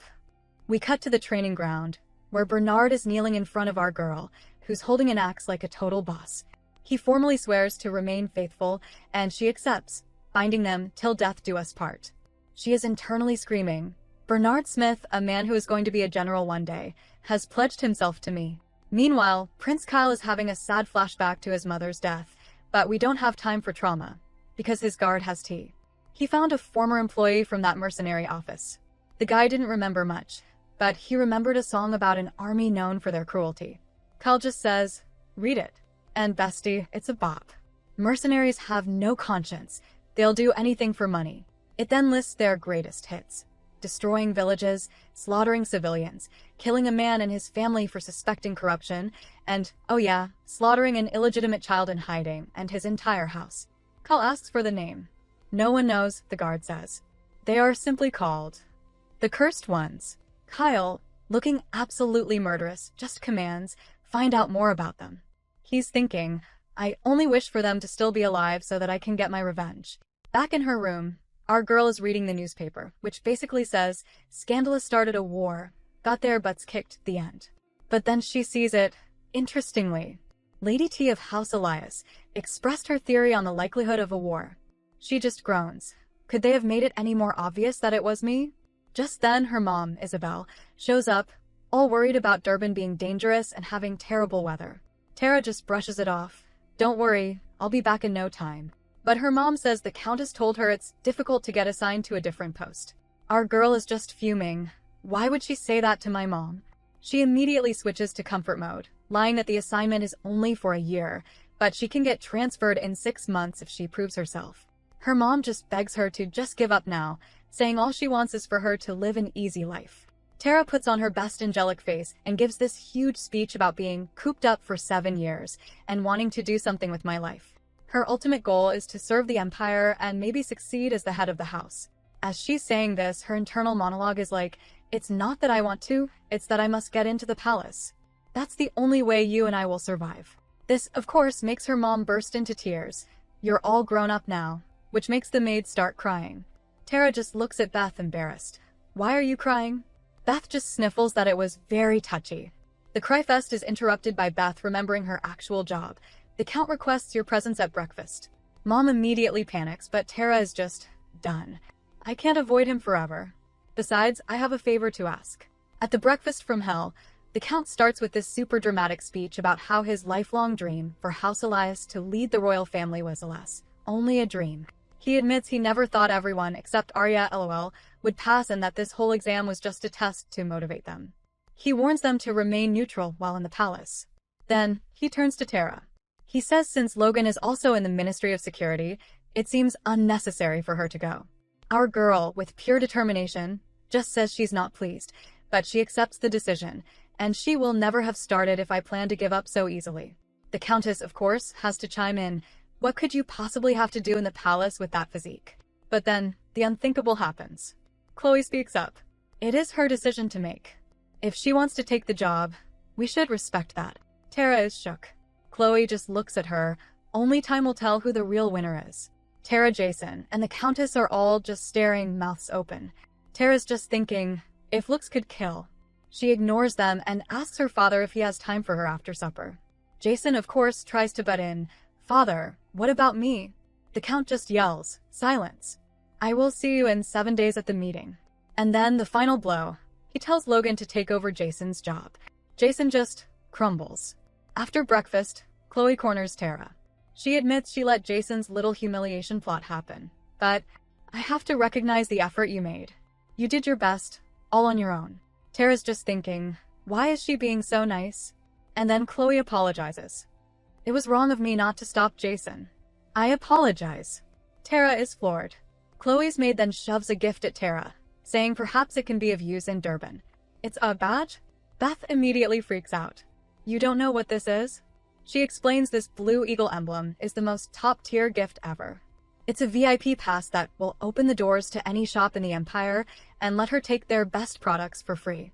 Tara's just like, oh, really? Beth is horrified. Show a bit more enthusiasm. This is extremely rare. We then cut to the Count's office. He asks why she wanted to see him. Our girl just smiles. I have a small favor to ask, and also a rather large request. So our girl is in her dad's office, and he asks about her large request. She's not asking for money. She's asking for a scholarship from the family pharma company for an exceptionally talented person she knows. The Count is a little skeptical, asking if this person has even studied raw materials. Tara just says, trust me, this person is more than qualified. I'm sure you'll like them. This actually makes the Count get all emotional, clutching his hands and saying he wishes he'd known her potential earlier, or he'd have given her a better education. He even offers to pull strings in the palace to get her out of that Durban post, insisting it won't affect their neutral stance. But our girl shuts that down hard. She says any position he gets her now will be trivial, and she didn't sign up for this only to do trivial work. She appreciates the concern though, father. Oh, he is so happy with this answer. He agrees to talk to Dr. Oliver about her mystery candidate, but says he'll follow the doctor's wishes if he says no. So he asks, what's the small favor? She just smiles. It's about a servant named Niels and that Peter boy. Later, our girl is on the stairs with Beth, when someone shouts, get out of my way. Beth nearly tumbles down the stairs, just barely catching the handrail. And guess who's at the top, glaring? Yup, Jason. Tara immediately gets in his face. He grabs her. You little brat. How dare you plot against me? He squeezes her arm, asking if she has no sense of self-preservation. Beth panics and says she'll call for help, but Jason just yells, go ahead. I'll push this cow down the stairs in the meantime.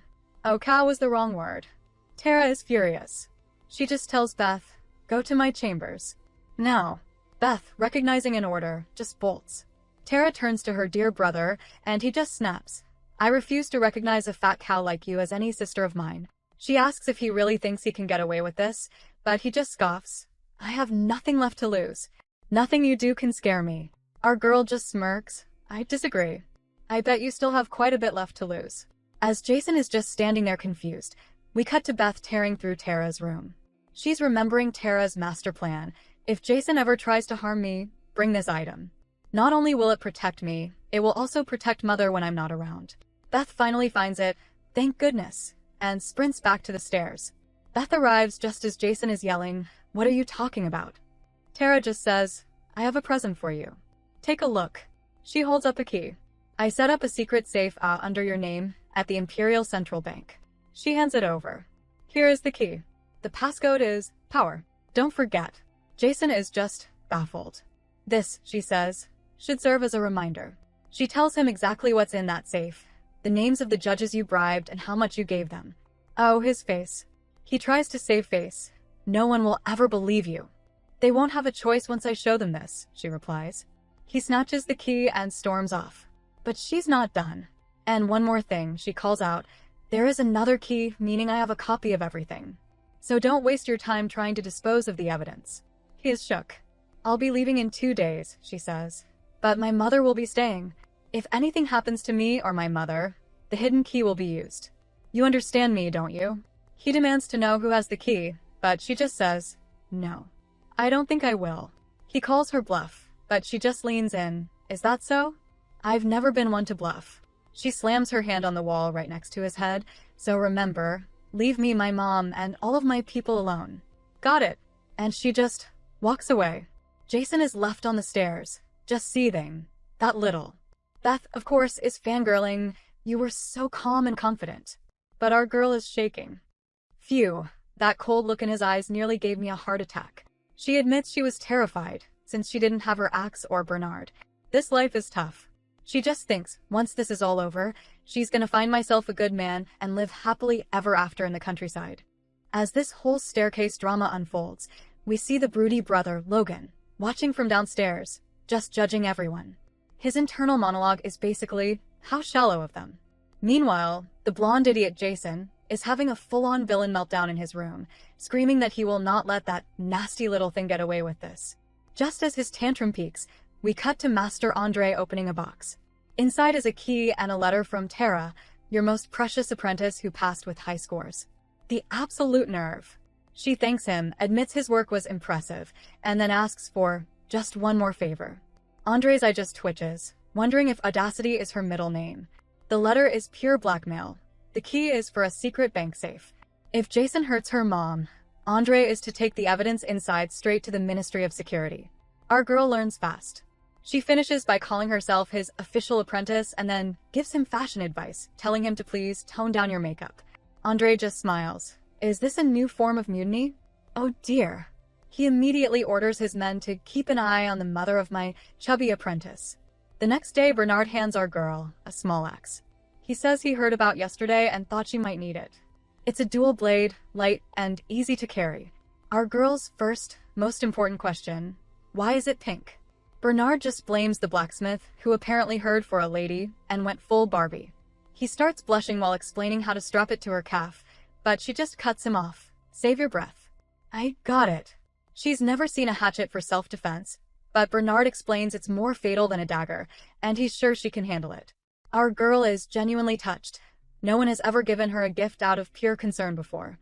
She gushes, I'm so touched, Bernard, and immediately vows to drive this hatchet through his head if Jason threatens her again. Bernard is, understandably, horrified. Don't ever do that. That's not the kind of master he wants to serve. If she absolutely must bash someone's head in, he instructs her to do so with the blunt of the axe. Killing, he reminds her, is my job. She laughs it off. Relax, it was a joke. She tells him to loosen up, but he just ignores the joke entirely and tells her to stop messing around. It's already noon. So they're walking through the streets when our girl's appointment at the Kingdom Royal Cuisine gets delayed by an hour. She's starving and suggests they eat. Bernard immediately goes into drill sergeant mode, lecturing her about binging versus starving and muscle loss. She snaps that she didn't plan to skip breakfast. She was just stressed, had nightmares, and overslept. He just scoffs. Did you ever eat small portions? As they're bickering, Beth spots some familiar knights. Our girl looks over and yup, it's Kyle's guards. He must be inside. She just groans. Why does he have to eat here? I can't stand him. A creepy robed figure immediately pipes up from the background. What's the matter? I happen to like him. The person greets her.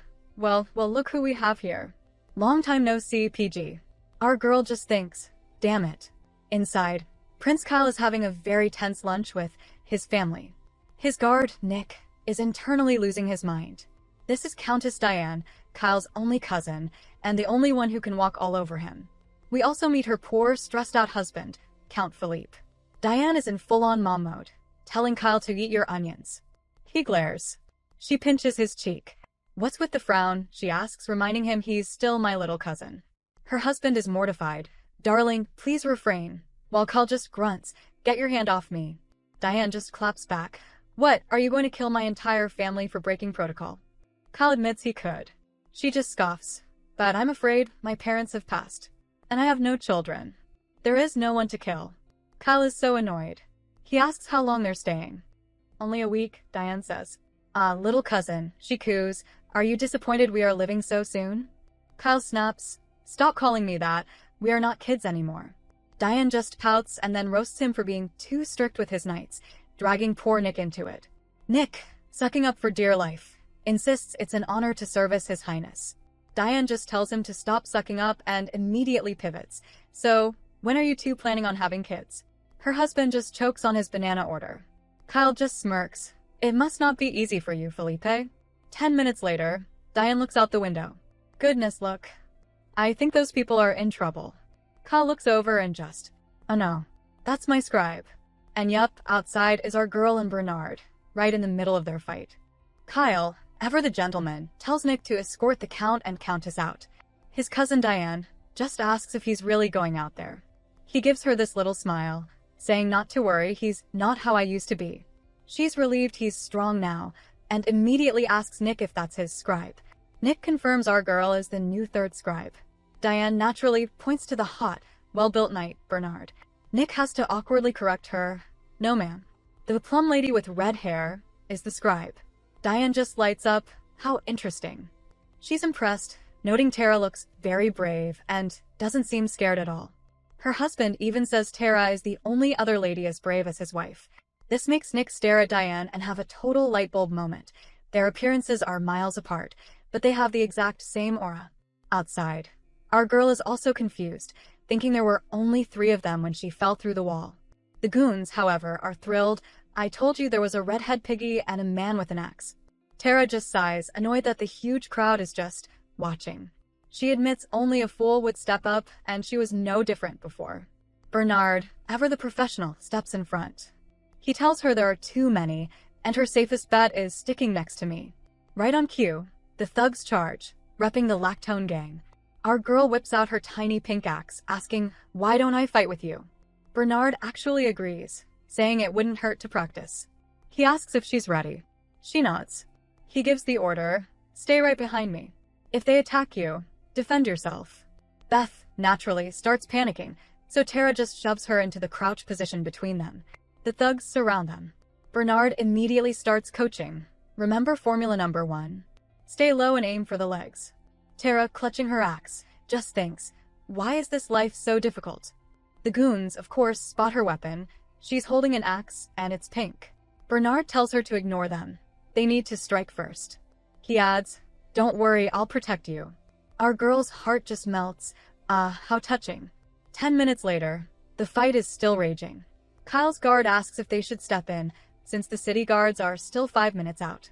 Kyle just says, "Hold for now." He's busy analyzing Bernard's form, noting he's fast and accurate, but staying close to protect her. He then looks at our girl, thinking she moves surprisingly well, but he's confused. Why isn't she using the blade? He realizes Bernard isn't using his blade either, making this basically hand-to-hand combat. And just as he's analyzing, a thug lands a solid punch on our girl. Oh, bad move. Kyle immediately draws his sword and steps in. His guard is shook. Is he going to step in? Kyle knocks the guy flat, roaring, "How dare you punch my scribe?" Tara is just baffled. "What are you doing?" "Thank me later," he snaps. 5 minutes later, the alley is just a pile of groaning thugs. Beth is gushing over Bernard being her knight in shining armor, while Tara comforts her. She turns to thank Kyle, who is already in peak smug mode. He explains he rarely steps in to help anyone but made an exception for his scribe. He's helped her twice now. She must feel very honored. Our girl thinks he is absolutely taunting her. She gives him the most sarcastic bow ever, thanking him for his boundless generosity. He just scoffs, "As long as you know." Oh, but she's not done. She claps her hands, teasing him that he mostly just spoke at the end, and if he'd actually helped sooner, she'd have the utmost respect for him. He just snaps, "That's enough," accusing her of holding a grudge over Durban. She just levels her gaze, saying she won't change my decision and will achieve great things and be back in no time. "Be my guest," Kyle replies. "But our girl is on a roll. You seem to wear many hats, Your Highness." She lists his whole resume: beggar, commander, knight, interviewer, and today, a golden boy. He's just a golden what? She just means he looks more dressed up than usual, like a man about town. He actually corrects her. "Prince about town, you mean?" She just shrugs, saying she needs to train harder. But Kyle just stares at her. That's strange. He says her goal is to be head of house, but something doesn't add up. The fastest route for that is internal affairs. The fact that she insisted on the Ministry of Security, despite the risk, means she has an ulterior motive for working under me. He leans in. "Am I wrong, Miss Scribe?" Our girl starts sweating bullets, thinking, is he seriously bringing this up right now? Kyle is not buying it. He says he knew she wasn't like other noble women, but told her to be discreet. He normally doesn't question his subordinates, but his hunch says he shouldn't let his guard down with her. Tara tries another excuse. She's just not cut for internal affairs. Kyle just scoffs. Nonsense. He's been analyzing her since Lockton Road. He knows her goal is to be head of house, and for that, internal affairs would have been the wiser choice. Tara pivots again, claiming she didn't think she'd be able to survive all the power plays and conflicts in there. Bestie, a helpful narration bubble, literally pops up to tell us that internal affairs is difficult, but the Ministry of Security is extremely difficult. Kyle knows it too. "I can tell that you are lying." He points out she deliberately chose the hardest path. He even brings up her personality, reminding her she's not the type to throw caution to the wind. He then goes for the kill, Durban. He even offered you a chance to turn it down. Her exam scores were good enough to go anywhere, so her decision does not make sense. Now tell me, he demands, why you really want to work for me. Tara tries one last time to dodge. It's for a very personal reason. I have no obligation to disclose it to you. Oh, Kyle does not like that. His face goes cold. He reminds her he has helped her twice, but that doesn't mean I've granted you permission to do whatever you wish. He leans in, his voice low. Only spies are enemies. Lie and hide the truth. Our girl is visibly taken aback by the sudden proximity, thinking he's suddenly treating me like an enemy. Right on cue, her knight in pink axe providing armor steps in. Is everything all right, my lady? Kyle snaps. You back off. But Bernard holds his ground. Lady Tara is my master. I do not back off when his master is in danger. Kyle just roasts him, saying a knight who can't properly assess the situation is always the first to die. He then calls for Walter, and suddenly, all of Kyle's guards have their swords drawn. Tara immediately shoves Bernard back. Stay out of it, Bernard. It's too dangerous. She thinks he's loyal yet so reckless. She steps between them, telling Kyle he's only trying to find out my intention and that she's sure he doesn't want anyone to get hurt. Right, Your Highness. Kyle is impressed by her composure but tells Bernard his behavior is only putting your master in danger. Tara finally has to pull rank. Bernard, please step aside. It's not wise to pick a fight you cannot win. I'm your master, aren't I? Listen to me. Bernard, clenching his axe, finally, backs down. Kyle dismisses his guards and just says, "Follow me, Miss Scribe." While they leave, Beth is outside absolutely losing her mind at Bernard. How could you pull your axe out in front of the prince? You could have put us all in danger. But Kyle's guard, Nick, actually defends him. He says it is a knight's duty to protect his master, and that she is lucky to have such a loyal knight. He even mentions that Bernard got injured while protecting you ladies. This, apparently, is brand new information for Beth, who just bursts into tears. Nick is completely shocked. Beth wails that she was so scared Tara would get hurt, and then she saw Bernard get wounded right in front of me. She actually kneels in front of him. Are you all right? Let me see how bad it is. Bernard, blushing furiously, tries to brush it off. I'm fine. Don't worry about it. Beth just snaps. You are not fine. You are bleeding. Kyle's other guard, Walter, just looks at Nick in deadpans. We should leave those two alone. Yes, Walter. Yes, we should. We cut back to our girl, now sitting at a table with the prince. She's ready to talk. I applied for the Ministry of Security for 2 reasons. Kyle just says, 2 reasons, you say? Before I start, she says, you should know I'm a true merchant's daughter. Oh, he gets it immediately. So what? You want something in return? That's correct, she replies, promising nothing but the truth. Kyle just scoffs. He doesn't care if she lies. He trusts his judgment, not her words. Our girl points out that this is a bit unfair, since he could just decide her truth is a lie. Kyle calls this an act of mercy. Why? Because if he truly saw her as an enemy, he'd just skip to the torture part. Our girl just sips her tea, so you are giving me the chance to explain instead of torturing the information out of me. Exactly, he says, but warns her that if he finds any inconsistencies, he may yet resort to torture. She just thinks he throws that word around way too easily. So she calls his bluff. You are drawing from a false premise, Your Highness. He asks if she means she's not my enemy. If I were, she shrugs, you would have known by now. She's just a good citizen who has no reason to be tortured or explain herself. Kyle actually concedes a little, admitting she doesn't seem to have ulterior motives. He makes the deal. If he determines she's telling the truth, I will pay you the price you deserve. Very well then, our girl says. There are 2 reasons. The first is, there is someone who poses a threat to my family. Kyle just asks, is that so? Yes, she says, looking him dead in the eye. And that someone is you, Your Highness. Oh, his face. He actually frowns. Am I a threat? Interesting. He says he wasn't expecting an answer like that. Tara confirms she means exactly what I said. He will be the biggest threat to her family. In the near future. Kyle just asks, have you lost your mind? Tara insists she's speaking directly so he won't misinterpret. If he thinks she's lying, she's a spy and her life will end in the dungeons. Go on, he says. She lays it all out. He's illegitimate but second in line. If Prince Francis is unable to take the throne, Kyle becomes emperor. And she's concerned because he's illegitimate. He's intelligent and exceptional, but his life has been tough and it will continue to be tough. Kyle snaps, just because I let you talk. She asks, should I stop? No, he says, keep going. Now I'm curious to see how far you'll go. Our girl just lays it all out, explaining she wants to work under him because he is her biggest enemy. She immediately backpedals with an awkward laugh, saying she does not mean it in the literal sense. Her real plan? Keep her enemy close to deter undesirable events. Kyle is so over this drama and just tells her to get to the point. She explains that her siblings got into the palace through special arrangements, which is a massive weak point for the family. She foresees them getting dragged into the royal power struggle, and she believes he will be at the center of it all. Therefore, he is the riskiest person, and she had to apply to the Ministry of Security as a way to prevent this crisis. Kyle's internal monologue is just intrigued. No one has ever called him illegitimate and a threat to his face, and surprisingly, it hasn't upset him. He just smirks, asking if she's being delusional. She says no, and Kyle agrees with her. He flat out admits he is an illegitimate child, second in line, and a threat to many people. He knows nobles are scared to back him. He then gives her this terrifyingly intimidating smile, admitting that when his enemies find out his true intentions, they will not spare him. Our girl is visibly curious, but as Kyle notes in his head, she's afraid of knowing more.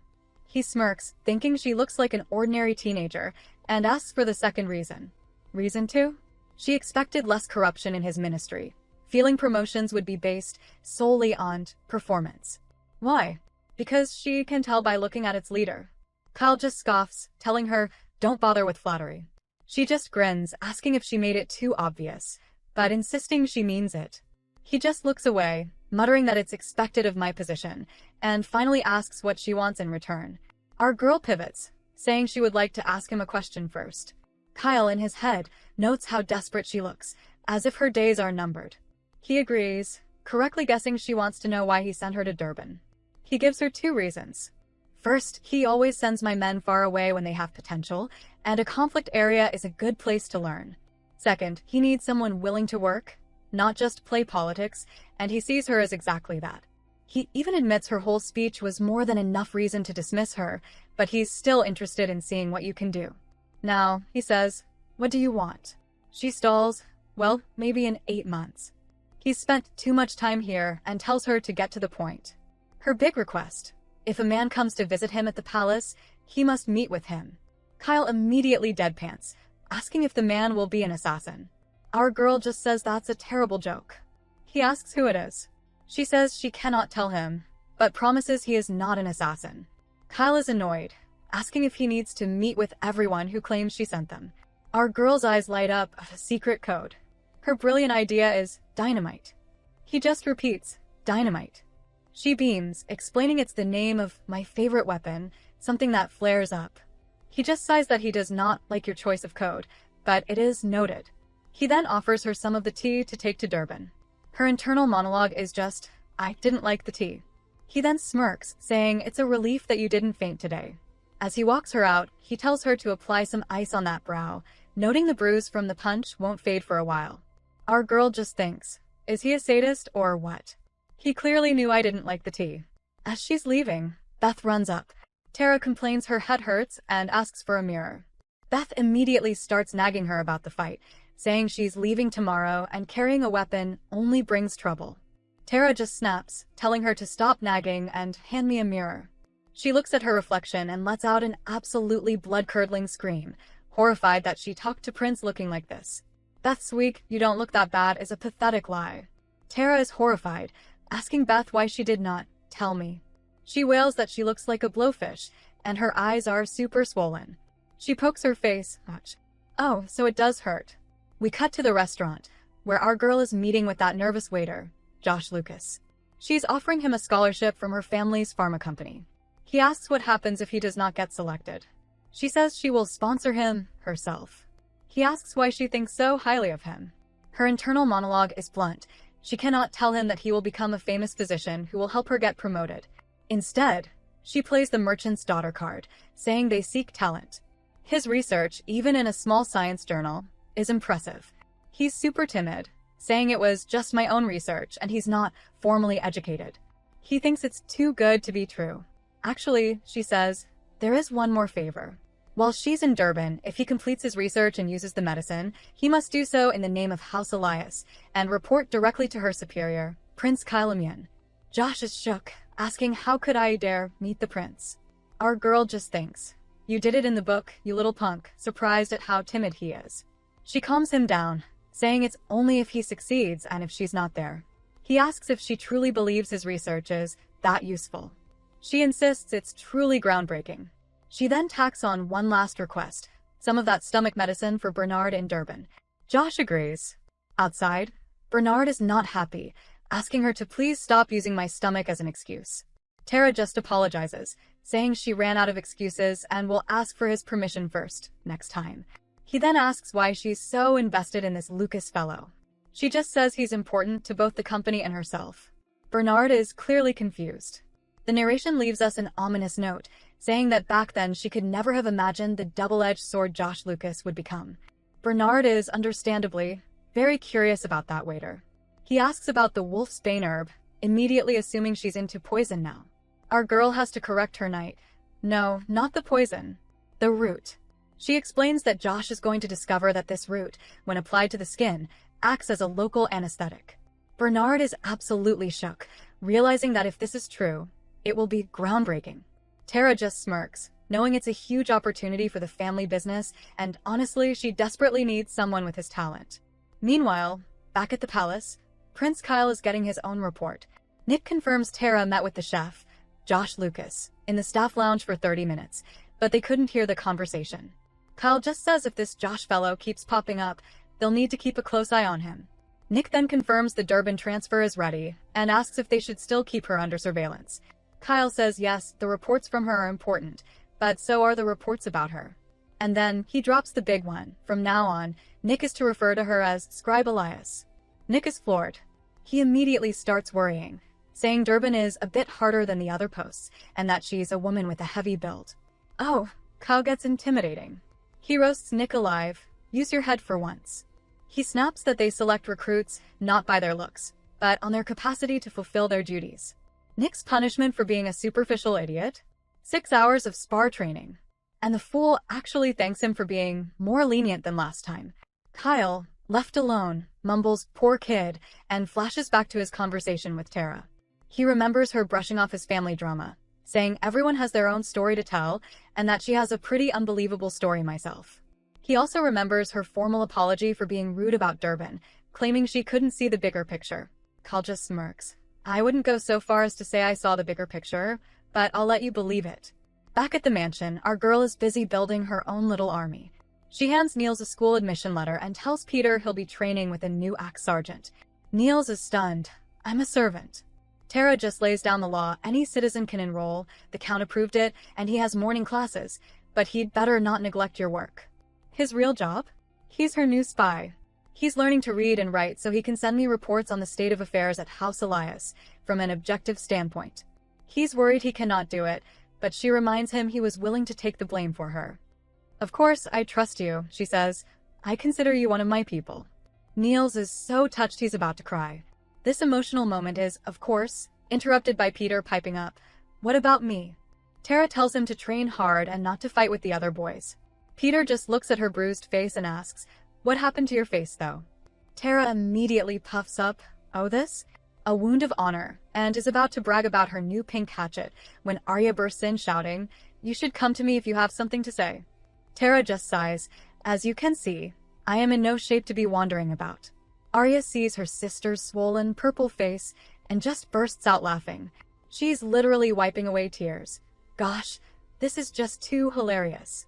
She even waves her fingers. Can you even see how many fingers I'm holding? You are even uglier than before. Tara just waits for her to finish and deadpans. You'd better knock it off if you want your gift. Arya stops. Cold. A gift. She immediately gets defensive. Are you trying to call off our deal? You promised to set me up with Prince Kyle. Tara just shrugs, explaining she cannot do it from Durban, but promises to set them up when she gets back. Arya, pouting, says, fine. I guess I'll take it. Tara, in full-on big sister mode, just says, try again. Arya, through gritted teeth, finally says, yes please. The gift? A very rare book that will help her capture the heart of any man. Arya is immediately annoyed. The book's not even about Prince Kyle. He appears in Volume 4, Tara says smoothly. She explains it has detailed profiles and interviews of all the hottest noblemen in the Empire, and the author? Oh, just one of Prince Kyle's closest servants. Arya is hooked. She asks when Tara will be back, and Tara says, I plan to come back in 6 months. Arya is stunned. What? How? They say it takes at least 2 or 3 years. Our girl just turns away with a mysterious smile. I just have a feeling. As Arya leaves, Beth asks, Do you have a plan, my lady? I sure do, our girl says, showing her the promotion criteria list. She points right to item number 4, special promotion. It's granted for outstanding performance or a special contribution to the Empire. And the best part? Whoever receives a special promotion may request a post transfer. Beth starts to argue. But my lady, there isn't. But Tara just cuts her off. You should know me by now, Beth. I'll make it happen. We smash cut to 2 months later. Our girl is in the middle of a brutal training session with Bernard. He finally calls it, all right, that's enough for today.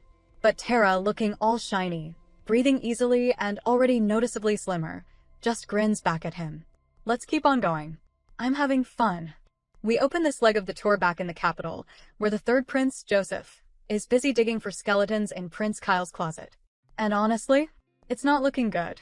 His guard reports that there's barely any dirt on our favorite icy menace, except for one brutal incident years ago where an entire village was slaughtered during the Empire's weakest moment. But here is the juicy part.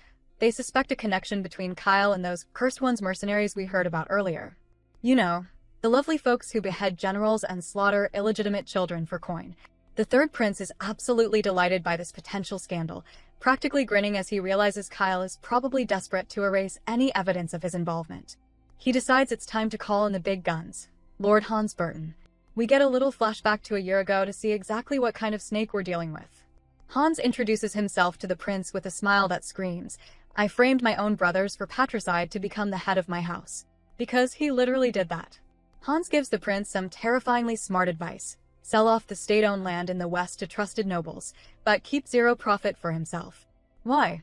To buy their loyalty and look like a benevolent saint while the crown prince spot is still empty. He tells the prince that as long as they stick together, everything will eventually be theirs. Back in the present, Hans finishes his work early to meet the prince, and even the guard escorting him gets the creeps, thinking that while the man is humble and competent, there's something unsettling about him. Trust your gut, guard guy. Run. Meanwhile, our girl has finally arrived in Durban. It's the westernmost point of the Empire, a 3-way standoff zone between Osiria, Khan, and Pataro. It's been a conflict zone for 20 years, which is just a fancy way of saying everyone stares at each other aggressively but nobody actually shoots. Tara is settling in and finally gets a letter from her double agent in training, Niels. And oh, the tea is hot back at the Elios mansion. First off, the blonde idiot Jason was grounded for a month, confined to his quarters like a naughty toddler. He's allowed out now to work at the palace, but Daddy Dearest has banned him from touching any family business. We love to see it. Then there's Logan, the broody brother, who's thriving at the Ministry of Security. Chloe is working at the palace but hates it, and little Arya? She's apparently in her cottagecore era, taking writing lessons, going on picnics, and, wait for it, actually reading books.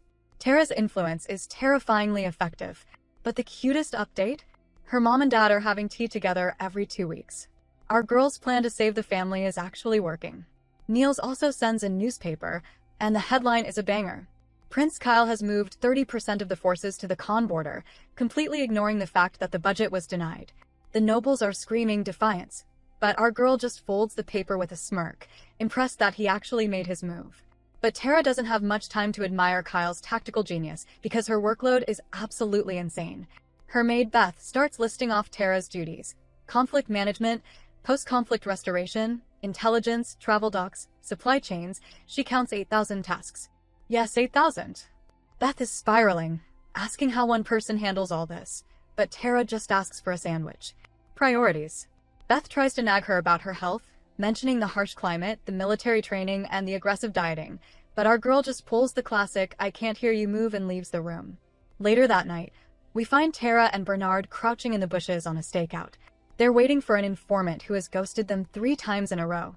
Bernard is livid, asking if they're supposed to wait here all night for a prank. Tara admits she needs to verify the report herself because she doesn't have enough support to send anyone else. Bernard, clearly worried under all that grumpiness, asks why she's pushing herself so hard. She flashes him a tired smile, joking that maybe the higher-ups just trust her abilities too much. But Bernard isn't laughing. He points out that crying would be a healthier reaction at this point. Tara explains the method to her madness. She wants a special promotion in 2 months based on outstanding performance. The problem? Durban is too peaceful. No war means no glory, so she has to scrape together points by doing every single menial task, including hunting down flaky informants in the middle of the night. 2 hours pass. The informant is a no-show. Bernard is now at the I will rip out his tongue stage of anger. Tara just sighs, marks it as a bust, and decides she needs to investigate this further to squeeze out a few extra promotion points. We jump forward 2 months to September. Tara and Beth are walking through town, and our girl casually mentions that Matilda, the butcher shop owner, is about to close down and leave. Beth is confused. Matilda hasn't told anyone yet. Tara just shrugs. She keeps tabs on everything and everyone in this town. If it can help her get back to the capital and save her family, she needs to know about it before it even happens. Beth immediately panics, because apparently, she made a bet with Tara that Matilda wouldn't leave, and she is not ready to lose her hard-earned cash. Tara, ruthless as always, reminds her that no one forced her to bet. Beth tries to argue that Matilda and her husband made up and he even gave her flowers, so everything must be fine. Our girl, however, is playing 4D chess. She points out that Matilda has a black eye, meaning the abuse is getting worse. The flowers? A cover-up. Tara explains the real clue. Matilda has started accepting common currency instead of local Durban coins whenever her husband isn't looking. Why? Because her parents live in a resort town 5 hours away where everything is expensive. She's secretly saving up to run away. Beth is devastated, not for Matilda, but for her wallet. She begs Tara to let it slide just this once because she's saving up for a dress shop. Tara, with zero hesitation, puts out her hand. Hand it over. Beth immediately pivots to flattery, and oh, she is laying it on thick. She starts gushing about how Tara has lost so much weight, how she's absolutely stunning, calling her a beautiful young lady with sparkles in her eyes. She is practically throwing compliments at Tara like confetti, hoping it'll distract her from the debt, but Tara is immune. She just admires Beth's desperation but demands she keep her promise. However, our girl isn't a total monster. She offers Beth a way to pay her back. When we get to the butcher's, they arrive at the shop, and Tara puts her plan into motion. She orders a huge amount of meat for the consulate staff. The butcher lady says it's too much to carry at once, so they'll have to split the delivery. Beth, following the script, lies and says they're renovating the meat locker so they can't store it overnight.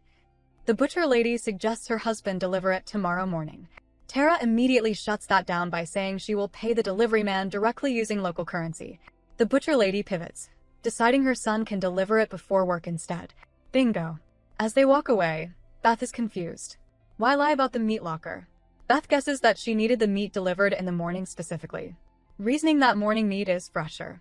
Tara looks at her amazed and says, "Incredible, that I hadn't thought of that." Translation: Beth is wrong, but it was a cute guess. Tara promises to reveal the real reason tomorrow if everything goes to plan. The next morning, the trap springs. We see a guy shivering outside the gates with huge bags of meat. It's Paul, the butcher's son. Tara walks out, and Paul recognizes her immediately. Why? Because our girl is famous. Rumors have spread that the Count's daughter is efficient, fair, cheerful, and most importantly, no longer the depressed, stuttering girl she used to be. Tara offers to help him carry the meat, but he refuses. She looks at him, drops the friendly act, and goes for the throat. "Tell me, Paul, why did you file those reports and never show up?" Paul freezes. He tries to play dumb, but Tara lays out the receipts.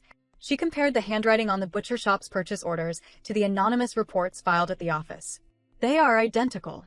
Paul tries to argue that lots of people have similar handwriting, but Tara points out that he also recently requested a transfer.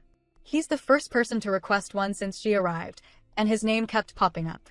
She corners him completely. What you did could very easily be classified as filing false reports. The punishment is a fine or jail. Paul is terrified. He begs her to pretend this never happened. Tara stands over him, cold as ice. "I'm sorry, Paul, but I can't. This is a rare opportunity for me to earn extra points, and I don't want to give that up. Our girl is securing that promotion, one blackmailed butcher at a time. She demands to know why Paul filed the report 3 times and then ghosted her. Paul finally cracks. He admits that at first, he just wanted the reward money, but the report itself wasn't fake. He reveals the tea. The military officers stationed here have been sneaking out of the base every month to get absolutely wasted in town. Tara realizes the gravity of this immediately. Drunk officers in a conflict zone? That is a disaster waiting to happen. She asks why he didn't report it to the capital, and Paul points out the obvious. The local officers check outgoing mail. If they caught him snitching, he'd be dead meat. Literally. Tara does the math and realizes there are at least 10 people involved. She promises him anonymity, but Paul is sweating bullets. He tries to back out, begging her to pretend this never happened because he's scared of being labeled a snitch. But our girl didn't come all this way to leave empty-handed. She shakes her head, telling him that now that she knows, she can't turn a blind eye. She decides to play her ace card. She reveals she knows exactly why he needs the money. He and his mother have been secretly saving up to run away from his abusive father. Paul is shook. He asks how she knew, and Tara explains that she noticed he was hoarding Durban currency instead of common coins, a classic move for someone trying to leave the province unnoticed. She makes him an offer he can't refuse. She'll pay him for the information right now, in Durban currency, so he can leave immediately. Paul realizes he's been outsmarted by the scariest administrative scribes in existence, so he caves. He hands over the list. Inside, Beth is still confused about Tara's 4D chess moves. She asks why they had to lie about the renovating meat locker excuse earlier. Tara explains it was all crowd control. If she had asked for Paul directly, he would have gotten suspicious and bolted. She needed to corner him when his guard was down, adding that this is all she can say for now. Beth looks at her like she's a wizard, realizing that our girl is playing a completely different game than everyone else. Beth then hands our girl another letter, but this one isn't from a spy, it's from her science project, Josh Lucas. And it is good news. The shy researcher writes that Tara's suggestion to use a rare fruit from Barambat was a total game changer. He's sending her a batch of the new medicine for Bernard, plus some herbal tea for her fatigue. Tara feels a momentary pang of guilt for taking credit for his work, knowing the original idea was technically his in the novel. But she shakes it off. She needs this win. She needs every win if she's going to save her family from execution. Beth notices Tara looking stressed and tells her she's working too hard. She asks if becoming the head of the house is really worth all the suffering. Internally, Tara admits that even with all this work, the chances are slim. But if she doesn't do it, everyone dies. She forces a smile and tells Beth that maybe she does need a backup plan and orders a massive platter of meat. Emotional eating? We stan. Meanwhile, miles away, things are getting ugly. The narration reveals that war has officially broken out. Skandava attacked, eager to redeem their loss from 5 years ago. It was a brutal ambush that killed 30 soldiers and burned 2 bases to the ground. We cut to Prince Kyle's command tent, where the vibes are atrocious. Kyle has managed to stabilize the front lines, but he knows this ambush wasn't bad luck. It was a leak. Someone is selling their secrets to the enemy. His guard, Nick, comes bouncing in with a report, acting like a golden retriever who missed his owner. Kyle just glares at him, asking what is wrong with him during a literal war. Nick sobers up and delivers the intel. The leak didn't come from the Black Society. It likely came from one of the other shadow organizations, Dark Shadow or the Scorpion. Kyle orders a purge of the high-ranking officers' communications and tells them to rewrite their entire strategy. But before Nick leaves, he hands over one last report. A report on Scribe Elios. Kyle takes it, probably expecting to hear she's fainted again or cried about the food. Instead, the report describes a machine. It says she works late into the night, covers shifts she hasn't even been assigned, trains like a demon, and finishes 3 days' worth of work in a single afternoon. It adds that she never uses her gender or status as an excuse. As Kyle reads this, a small, genuine smile spreads across his face. His guards, Nick and Walter, watch in absolute terror. They start whispering to each other, wondering if the prince is sick or if the stress has finally cracked his brain, because seeing him smile like that is honestly the scariest thing they've seen all day. Still traumatized, Kyle's guards exit the tent. Nick immediately turns to Walter and asks if he saw it too, that rare, creepy smile. Walter agrees, noting that Kyle isn't exactly the type to share his feelings, which is the understatement of the century. Nick decides this is his moment to shine, but Walter immediately checks him, asking if he actually understands Kyle's 4D chess move regarding the Black Society. Nick, sweating, pulls the classic slacker move. You go first, and I'll tell you if you're wrong. Smooth, Nick. Very smooth. Walter sighs and does the heavy lifting. He explains that the Black Society has a strict code. They never aid the Empire's enemies. So if a branch like the Scorpion leaked intel to Skandava, they've gone rogue. Kyle is leaking info to test the head of the Black Society, basically forcing him to clean up his own mess. Nick nods enthusiastically, claiming he knew that all along and that Kyle is lucky to have geniuses like them. Walter pats him on the back, telling him not to push himself too hard to impress him, which is a polite way of saying, "Don't hurt your brain, sweetie." Meanwhile, deep in the basement of the Drunken Dragon pub, the Master of Shadows himself, Andre P., is piecing the puzzle together. His subordinate reports that they've detected suspicious activity from the Scorpion branch. They've been chatting up high-ranking military officers, confirming Andre's suspicion that the leak came from inside the house. Andre realizes that Orlando, the head of the Scorpion branch, has gotten bold. Too bold. He suspects Orlando has a powerful backer because he was never this foolish before. Then, the report mentions the location of the Scorpion's base, Durban. Andre's eyes light up. Durban? What a delightful coincidence. That is exactly where his chubby apprentice is stationed. His subordinate asks if they should keep an eye on Lady Tara, assuming she might be a target. But Andre has a much darker, more mentor-like idea. He decides to assign this dangerous mission to her. He rationalizes that since Tara is new to the game, the Scorpion members won't recognize her. She is the perfect undercover agent to find the ledger, the record book that will prove who is pulling the strings behind the treason. The subordinate asks what happens if Prince Kyle finds the ledger first. Andre just smiles and says, "Then we are doomed." No pressure though. Andre gives one final, cryptic order.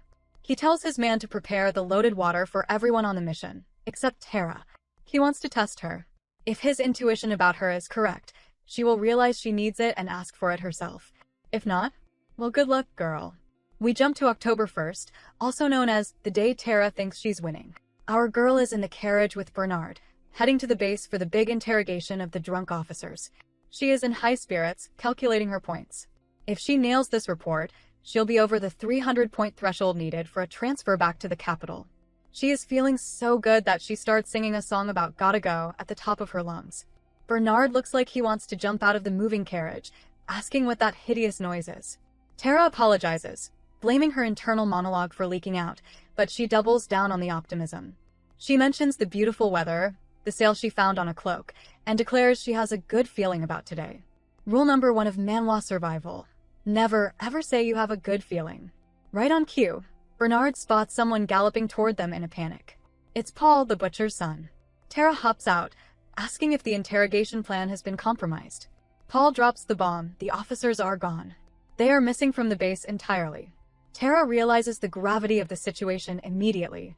In a conflict zone, a missing high-ranking officer is a massive security threat. It's no longer a simple disciplinary issue, it's now a missing persons case handled by Central Headquarters. She explains that once they are found, they'll be shipped straight to the capital for investigation. They won't be returned to Durban for months. Tara stands there, processing the disaster. No interrogation means no report. No report means no extra points. And no extra points means she is stuck in Durban. She looks at Bernard, completely defeated, and sighs that her good feeling was apparently just a hallucination. We jump forward to late October, 9 months into Tara's deployment. And bestie, the glow-up is real. We are on the training grounds where Beth is practically drooling over Tara's progress. She gushes that Tara has lost over 40 kilograms total and looks absolutely stunning. Beth, being the typical noble maid, suggests she lose just a little bit more so she'll look skinny in a dress. But our girl shuts that down immediately. She reveals she is sitting at a healthy 60 kilos and she is done losing weight. She tells Beth that she needs muscle to swing that axe, not a fragile frame. Beth tries to argue that her thighs are looking a bit thick, but Tara cuts her off with the line of the century: thighs are sexy. She immediately backpedals, realizing that probably sounded scandalous, but she stands her ground. She didn't do this to impress anyone. She did it to survive. We stan a body-positive queen. But despite the physical gains, mentally, Tara is hitting a wall. She's in the middle of a sparring session with Bernard, and she is totally zoning out. Bernard is trying to teach her how to choke someone out, casual Tuesday activities, but Tara is busy drawing circles in the dirt with her foot. The problem? The math isn't matching. She's been busting her back for months, yet she's stuck at 250 promotion points. She needs 300 to pick her transfer location. She realizes that at this rate, she isn't going back to the capital anytime soon, and the optimism from 6 months ago is crashing down hard. Bernard finally snaps. He stops the training and tells her he has had enough. He looks her dead in the eye and tells her to pull herself together. He reminds her that he pledged his loyalty to a master who was determined, not one who mopes around kicking dirt. It's the tough love slap in the face she needed. Tara realizes he's right. She dragged him into this. She asked for his loyalty, and now she's acting like a loser just because things got hard. She slaps her own cheeks, shakes off the gloom, and promises him she's back in the game. Just as she's getting her mojo back, Sergeant Bruno arrives from the security office. He's here for paperwork, but he's also here to spill some tea. He notices Tara working like a maniac and makes a weird joke about her working like a man running from a cheating wife. Bruno read the room, but then he drops the real intel. He mentions that a thief was recently caught burglarizing a house in town. To try and cut a deal, the thief claimed he had information on those 2 captains who went missing months ago. Tara's ears perk up immediately. Bruno explains that the thief claims he saw the 2 missing men in a residential building with a hidden chamber. The security team tore the place apart but found nothing, so they assumed the thief was lying to save his own skin. The thief tried to argue that all the houses in that neighborhood looked the same, so maybe he got the wrong door, but the guards dismissed him. Tara, however, sees the golden opportunity flashing before her eyes. Missing officers plus a hidden chamber equals massive promotion points. She looks at Bruno with a shark-like grin and offers her services to search the neighborhood again. Bruno asks why on earth she would want to do extra work. Tara just smiles, telling him that if she finds those missing captains, she might finally get the score she needs to get the hell out of Durban. The hunt is back on. She is staring at a missing persons poster for those 2 captains like it's a menu at a Michelin star restaurant. The sergeant tries to temper her expectations, basically saying, "Don't get your hopes up, bestie, they're gone," but Tara isn't listening. She sees the reward is 100 gold pieces, which is cute, but what she really sees is those sweet, sweet promotion points. She immediately tells him that if there's no other way, they're just going to have to search every single residential house again. She volunteers her night, the consulate staff, and probably her own soul if it means getting out of Durban. But before she can start kicking down doors, chaos erupts. A messenger rushes in with an official notice, and Tara immediately pales like she just saw a ghost. The sergeant asks what's wrong, joking that she looks like she just heard war broke out. And, well, awkward silence. Tara just stammers that war has broken out. The kingdom of Skandava invaded back in September. It's an official notice from the commander-in-chief, Prince Kyle himself. The sergeant hits the roof, shouting that it's impossible, and snatches the letter. And then, her big brain spots the problem. She holds up a second piece of paper that just arrived. The first notice is dated September 2nd, announcing the invasion. The second notice? It's dated October 2nd, literally a month later, announcing total victory and the end of the war. Our girl is getting severe emotional whiplash. The war started and ended while they were just chilling in Durban. It was supposed to last 3 months in the original novel. She starts doing the mental math, and it is terrifying. In the book, the alcohol prohibition law is lifted right after the war. If the war is already over, that means the timeline is speeding up like a Ferrari with no brakes. She thought she had 3 years to save her family from execution. Now she realizes she might only have 1. She is internally screaming, realizing she has to get her but back to the capital immediately. And if that wasn't enough stress for one morning, the letter drops another bomb. Commander-in-Chief Kyle Muir will be making unannounced visits to the local units to offer his gratitude. The sergeant turns pale, realizing that unannounced means they need to be in a constant state of perfection starting now. Meanwhile, over at the front lines, Prince Kyle is preparing for the victory parade by ditching it. He tells his guards he's making the trip himself, and naturally, everyone wants to join the cool kids road trip.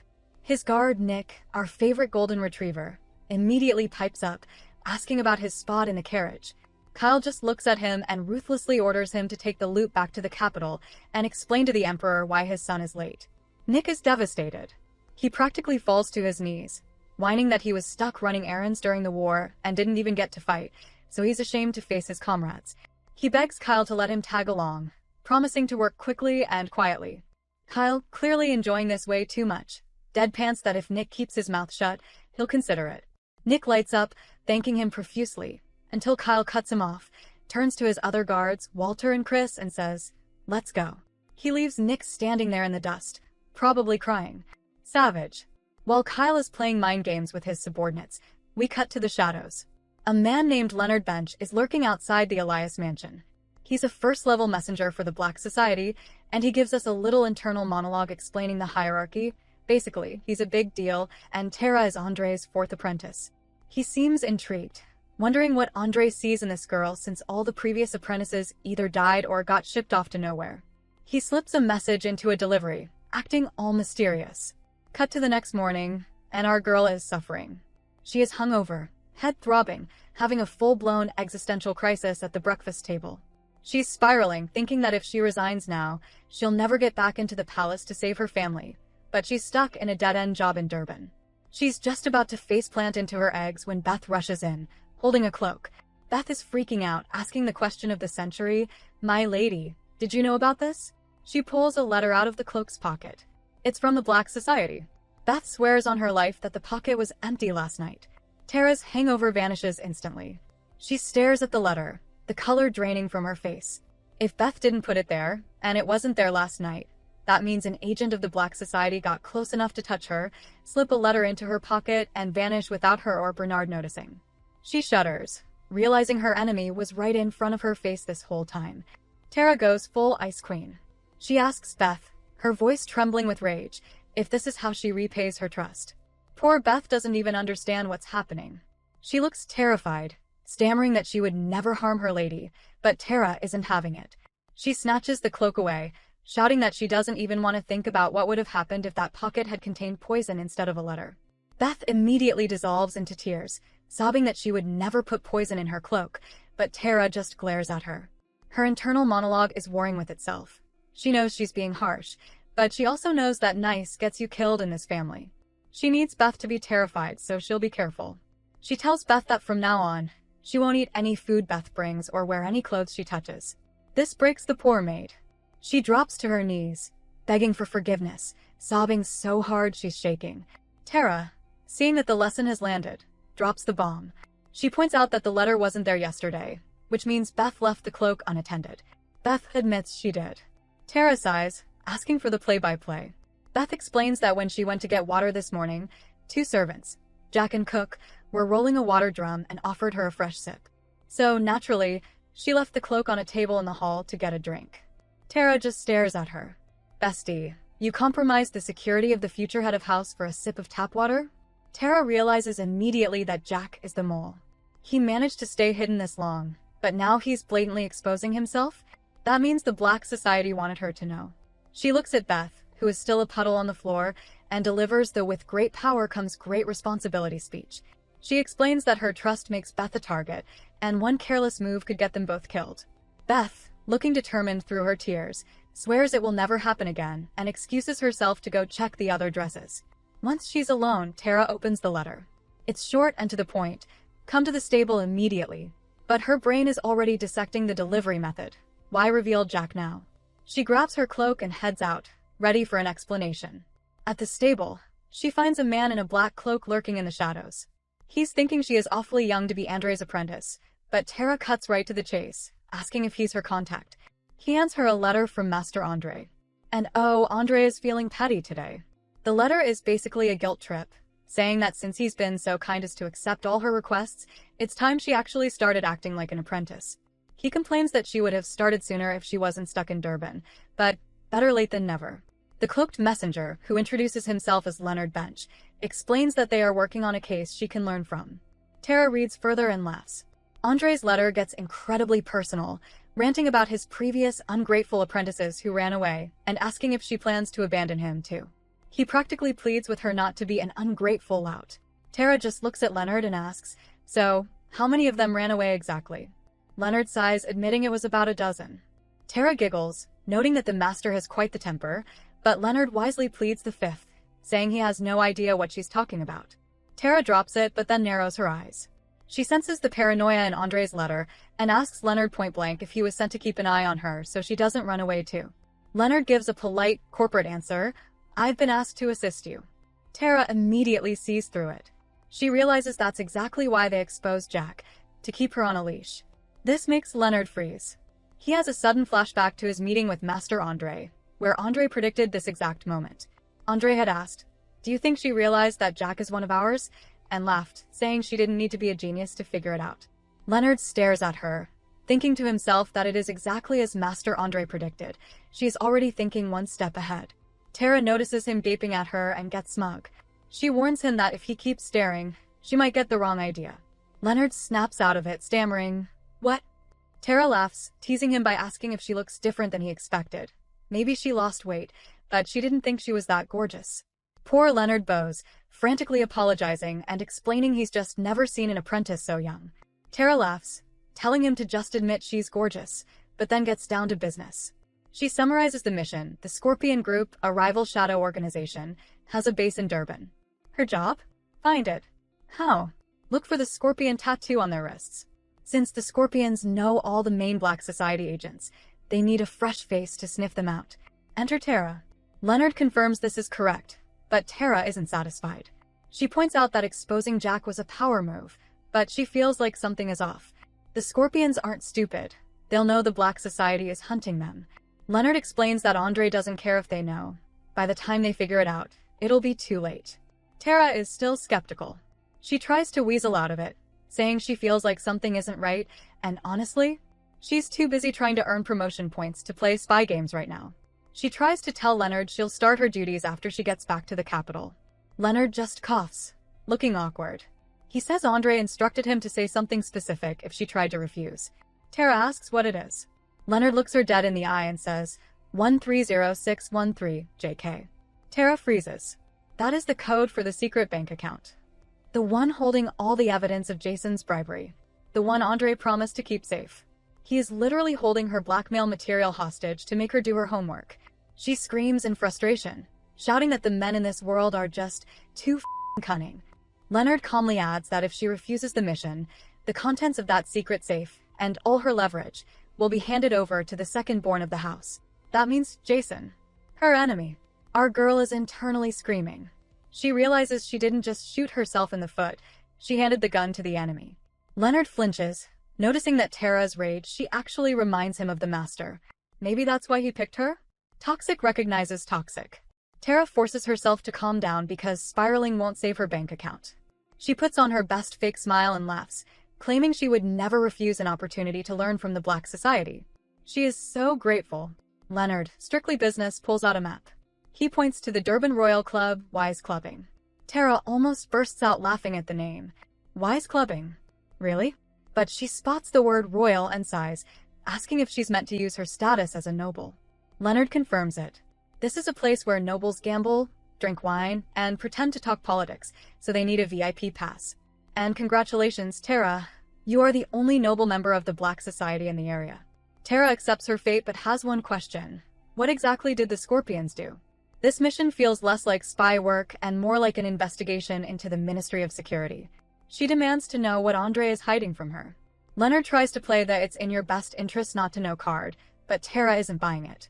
She starts connecting the dots out loud, making Leonard sweat. She figures that if knowing the truth is a disadvantage, it must conflict with her day job. She's currently working for the military. If this mission goes south, the Black Society might win a game, but she would lose her standing with the military.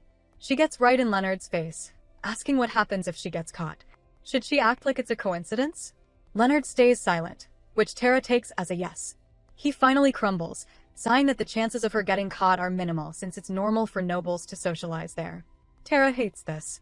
She realizes the Scorpions must have annoyed both the Black Society and the military, and she is the lucky double agent stuck in the middle. She asks what exactly she is looking for, and Leonard gulps. He repeats the magic words, 130613, JK. Tara is furious. That code is basically Andre's way of saying, shut up and do as you're told. She curses, thinking men are just too cunning. Leonard clarifies that she just needs to find someone with a tattoo, and that the Master's order was actually polite. Tara sarcastically clasps her hands in prayer, thanking her dear Master for this lesson in exploitation. She agrees to the mission but sets the terms. They can't meet at the residency, so she tells him to bring his team to the 3 Cups a Day tea house tomorrow at 1 o'clock. She also confirms that Jack, the traitorous servant, will be their liaison. As she storms off, Leonard is left thinking that appearances are deceiving. She definitely earned her spot. Later, at a restaurant, Tara breaks the news to Bernard. She spins it as needing to repay Master Andre for his help. She expects Bernard to be worried or lecture her about safety, but our favorite knight surprises her. He just nods. saying he'll come with her. He analyzes the mission calmly. Searching for a wrist tattoo is low risk, and since he'll be there, she won't be in danger. Tara just stares at him, swooning a little. She thinks, I like his confidence. He truly has the bearing of a future general. The next day, the team gathers at the tea house, and Leonard gets straight to business. He hands over a surveillance report on wise clubbing that reads like the rules for a very expensive, very illegal daycare for rich people. It's nobles only, obviously, and requires mandatory participation in thrilling games like bingo. The memberships go all the way up to diamond, but here's the kicker: drug use isn't just allowed. It's fashionable, so Leonard warns her not to drink anything. Tara is disgusted, ranting about how messed up the nobility is. The room full of cloaked criminals just stares at her, confused. Their internal monologue is loud. Aren't you a noble too, bestie? The meeting wraps up, and we get a masterclass in stealth. Because nothing says we are a secret shadow organization like matching cult robes at 2 p.m. on a Tuesday. I'm sure the Scorpions will never spot them. Leonard explains the real issue. The Scorpions are expanding fast, which means they have money. And in the underworld, money means a powerful backer. Tara rubs her chin, analyzing this. If a powerful noble is backing a criminal syndicate, the syndicate must be offering something unique. Something dangerous. She asks Leonard what their specialty is. Leonard glances around nervously, leans in close, and whispers, "It's in the name." Tara blinks. "It's in the name?" She thinks, wow, cryptic much? She starts brainstorming. Scorpions. They sting. They have poison. She looks at Leonard, mouthing the word poison. Leonard nods gravely and slides a small pouch across the table. Tara groans. If Andre sent her here knowing they deal in poison, he wasn't just giving her a mission. He was testing her intelligence. Again. Then the mood shifts. Leonard looks at her and asks the million-dollar question. Why does a noblewoman want to be an apprentice in the Black Society anyway? He realizes he might have crossed a line, but Tara looks him dead in the eye, the playfulness gone. Because I have to survive, she says. I want to live. Leonard is stunned into silence, realizing this isn't a hobby for her. Leonard explains the poison pouch. He clarifies that it's not exactly a cure-all antidote. It just helps the body resist the poison long enough for her to find a real doctor. Basically, it buys her time to not die immediately. How comforting. Tara is internally screaming. First the drugs at the club, now poison? This internship is getting way too dangerous. Leonard, perhaps sensing she's about to bolt, tells her she's free to run away if she's scared. He promises Andre won't hunt her down because that's just the kind of chill guy he is. Tara admits she wants to run, but she refuses. She tells Leonard she is going to show Andre that she is different from those dozen runaways. She knows this is a test, and she plans to ace it. Leonard looks genuinely surprised by her grit. He hands her a second pouch to keep hidden inside her cloak, telling her to use it if she sees someone with a tattoo or if things go south. He claims the chances of a base being there are low, but we all know that's a lie. Cut to November 3rd, the day of the operation. Beth rushes into the room, shouting that prohibition has officially been lifted, but she stops dead in her tracks when she sees Tara's outfit. Our girl is wearing a high-necked, long-sleeved dress with a hat that covers half her face. Beth is horrified, telling her she looks absolutely ridiculous. Tara, however, thinks she's a genius. She argues that the hat hides her red hair and the dress makes her blend in. Beth isn't buying it, roasting her by saying that if anything draws attention, it'll be how hideous her attire is. She asks if Tara is heading to a funeral. When Tara explains she's going to a social club, Beth almost faints. She begs to do Tara's makeup, saying she needs to doll up now that she's lost weight, but Tara shoots her down. She jokes that she's already stunning, and if she wore makeup, the line of admirers would be too long to manage. Beth looks completely baffled, and Tara sighs, asking for the newspaper. She reads the official decree. The war is over, victory is declared, and booze is back on the menu. But Tara's internal monologue is spiraling. The war ended too fast. Her transfer request was denied. She realizes she only has about a year left before her family is doomed. She decides right then and there that if she can't get transferred, she'll bribe her way back to the capital by requesting a leave of absence. Bernard is waiting downstairs, and he asks if she has her axe. She confirms she does, along with the 2 pouches from Leonard. Then, in a shocking twist, Bernard looks at her funeral outfit and says she looks nice. Beth whispers to Tara that something must be wrong with his eyes, and Tara agrees, saying she'd love to discuss beauty standards with him later. Leaving Beth with a promise of beef for dinner, they head out. At 3 p.m., they arrive at Wise Clubbing. The security is tight, but Tara flashes a platinum membership card that cost her 50 gold pieces. She is internally weeping at the price, annoyed that Andre didn't give her an employee discount. Inside, the club is a sensory nightmare: loud music, thick smoke, and shady people. Bernard shouts over the noise that he'll stay in the hall to observe, so he doesn't look suspicious, while Tara checks the floors. She starts scanning wrists on the first floor, but finds nothing. She moves upstairs, wandering through the haze, but still no scorpion tattoos. An hour later, things are getting weird. Tara and Bernard are regrouping in the hallway, but they are both wobbling and blushing furiously.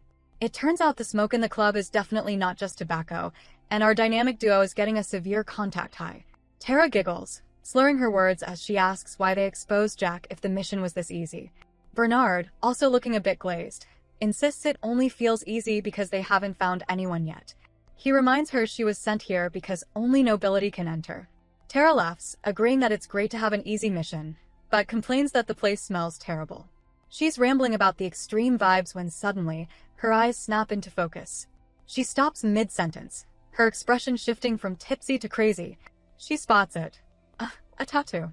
The tension in the room finally breaks when a gambler flips a table, screaming that he lost everything before storming out. Bernard, ever the responsible dad, tells Tara to stay put while he investigates. He returns 10 minutes later with the most underwhelming news ever. It wasn't a secret criminal tattoo on the guy's wrist. It was just a massive, unfortunate birthmark. They stand there in the middle of this shady den, and suddenly, they start giggling like two high schoolers sharing a secret. Bernard tries to act tough, telling her to wrap it up, but he's fighting back laughter too. It's weird, but Tara pushes the strangeness aside when she remembers the house rules. They have to play at least one game before they can leave.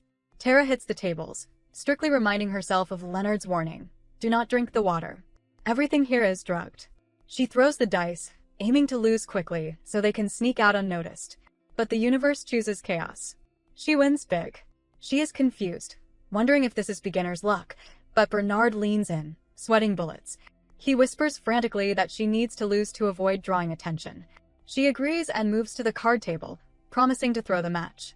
But her main character energy is malfunctioning. She picks up her hand and stares at a perfect straight flush. The ace of spades is practically winking at her. She is internally screaming. Why is her luck peaking when she actually needs to fail? Just as she's staring at her unwanted winnings, Bernard leans in again. "My lady," he whispers, looking pained. He admits he's feeling nervous. Tara, even in her giggly state, knows exactly what that means. She roasts him immediately, reminding him that the nickname 10 times a day isn't for show. She tells him to go handle his business and not to rush, because a constipated night is a useless night. Bernard looks mortified and sprints for the bathroom. At that exact moment, a waiter arrives with drinks. Tara watches him through the haze and realizes he is the only person in the room not laughing. She focuses hard, and as he sets the glass down, there it is. A black scorpion tattoo on his wrist. Bingo. She folds her winning hand and follows him through a discreet side door. She finds herself in a garden with chest-high grass, but the guy is gone. She sighs, realizing the pattern. Terrible things always happen when Bernard goes to the bathroom. His bowels are basically a harbinger of doom. She decides she can't wait. She pulls out her purple powder and dusts the door handle, a toxic trail of breadcrumbs for her knight to find, assuming he survives the toilet. She creeps into the tall grass, spotting a small barn house nearby. She figures that must be the liquor storage, or if her instincts are right, the scorpion's secret base. She starts sneaking toward it, but then pauses. She knows exactly how this goes in horror movies. The girl who investigates alone gets taken out first. She decides the smart play is to hide near the entrance and wait for backup. She finds a nice spot next to the barn and creeps toward it, but she's not stealthy enough. "May I help you?" a voice asks from right behind her. Tara freezes. She thinks, well, I'm screwed. A chill runs down her spine, but our girl refuses to panic. She decides to use the environment to her advantage. She spins around, grinning wildly, and holds up a random piece of paper she grabbed from her cloak. "Huh. I found it," she shouts, slurring her words on purpose. The waiter looks confused, asking what she's talking about. Tara puts on the performance of a lifetime. She sways on her feet, acting completely wasted, and claims her platinum membership card got carried away by the wind. She laughs that she's so lucky she didn't lose it, trying to sell the image of a dumb, drunk noblewoman. The waiter isn't buying it. He asks how she got out here since it's a restricted area. She giggles, saying she was thirsty and was looking for water, but she actually loves it out here because the fresh air is sobering her up. Internally, she is praying he falls for the drug-addled idiot routine. She sizes him up and notices his arms are way too muscular for a waiter. A tattoo would suit him perfectly, and yup, she confirms the scorpion is right there on his wrist. She decides to bail while she still can. She wobbly walks past him, announcing she's going back inside to win 20 more gold pieces. But the waiter calls out, "There's water in the storage. Wait a moment."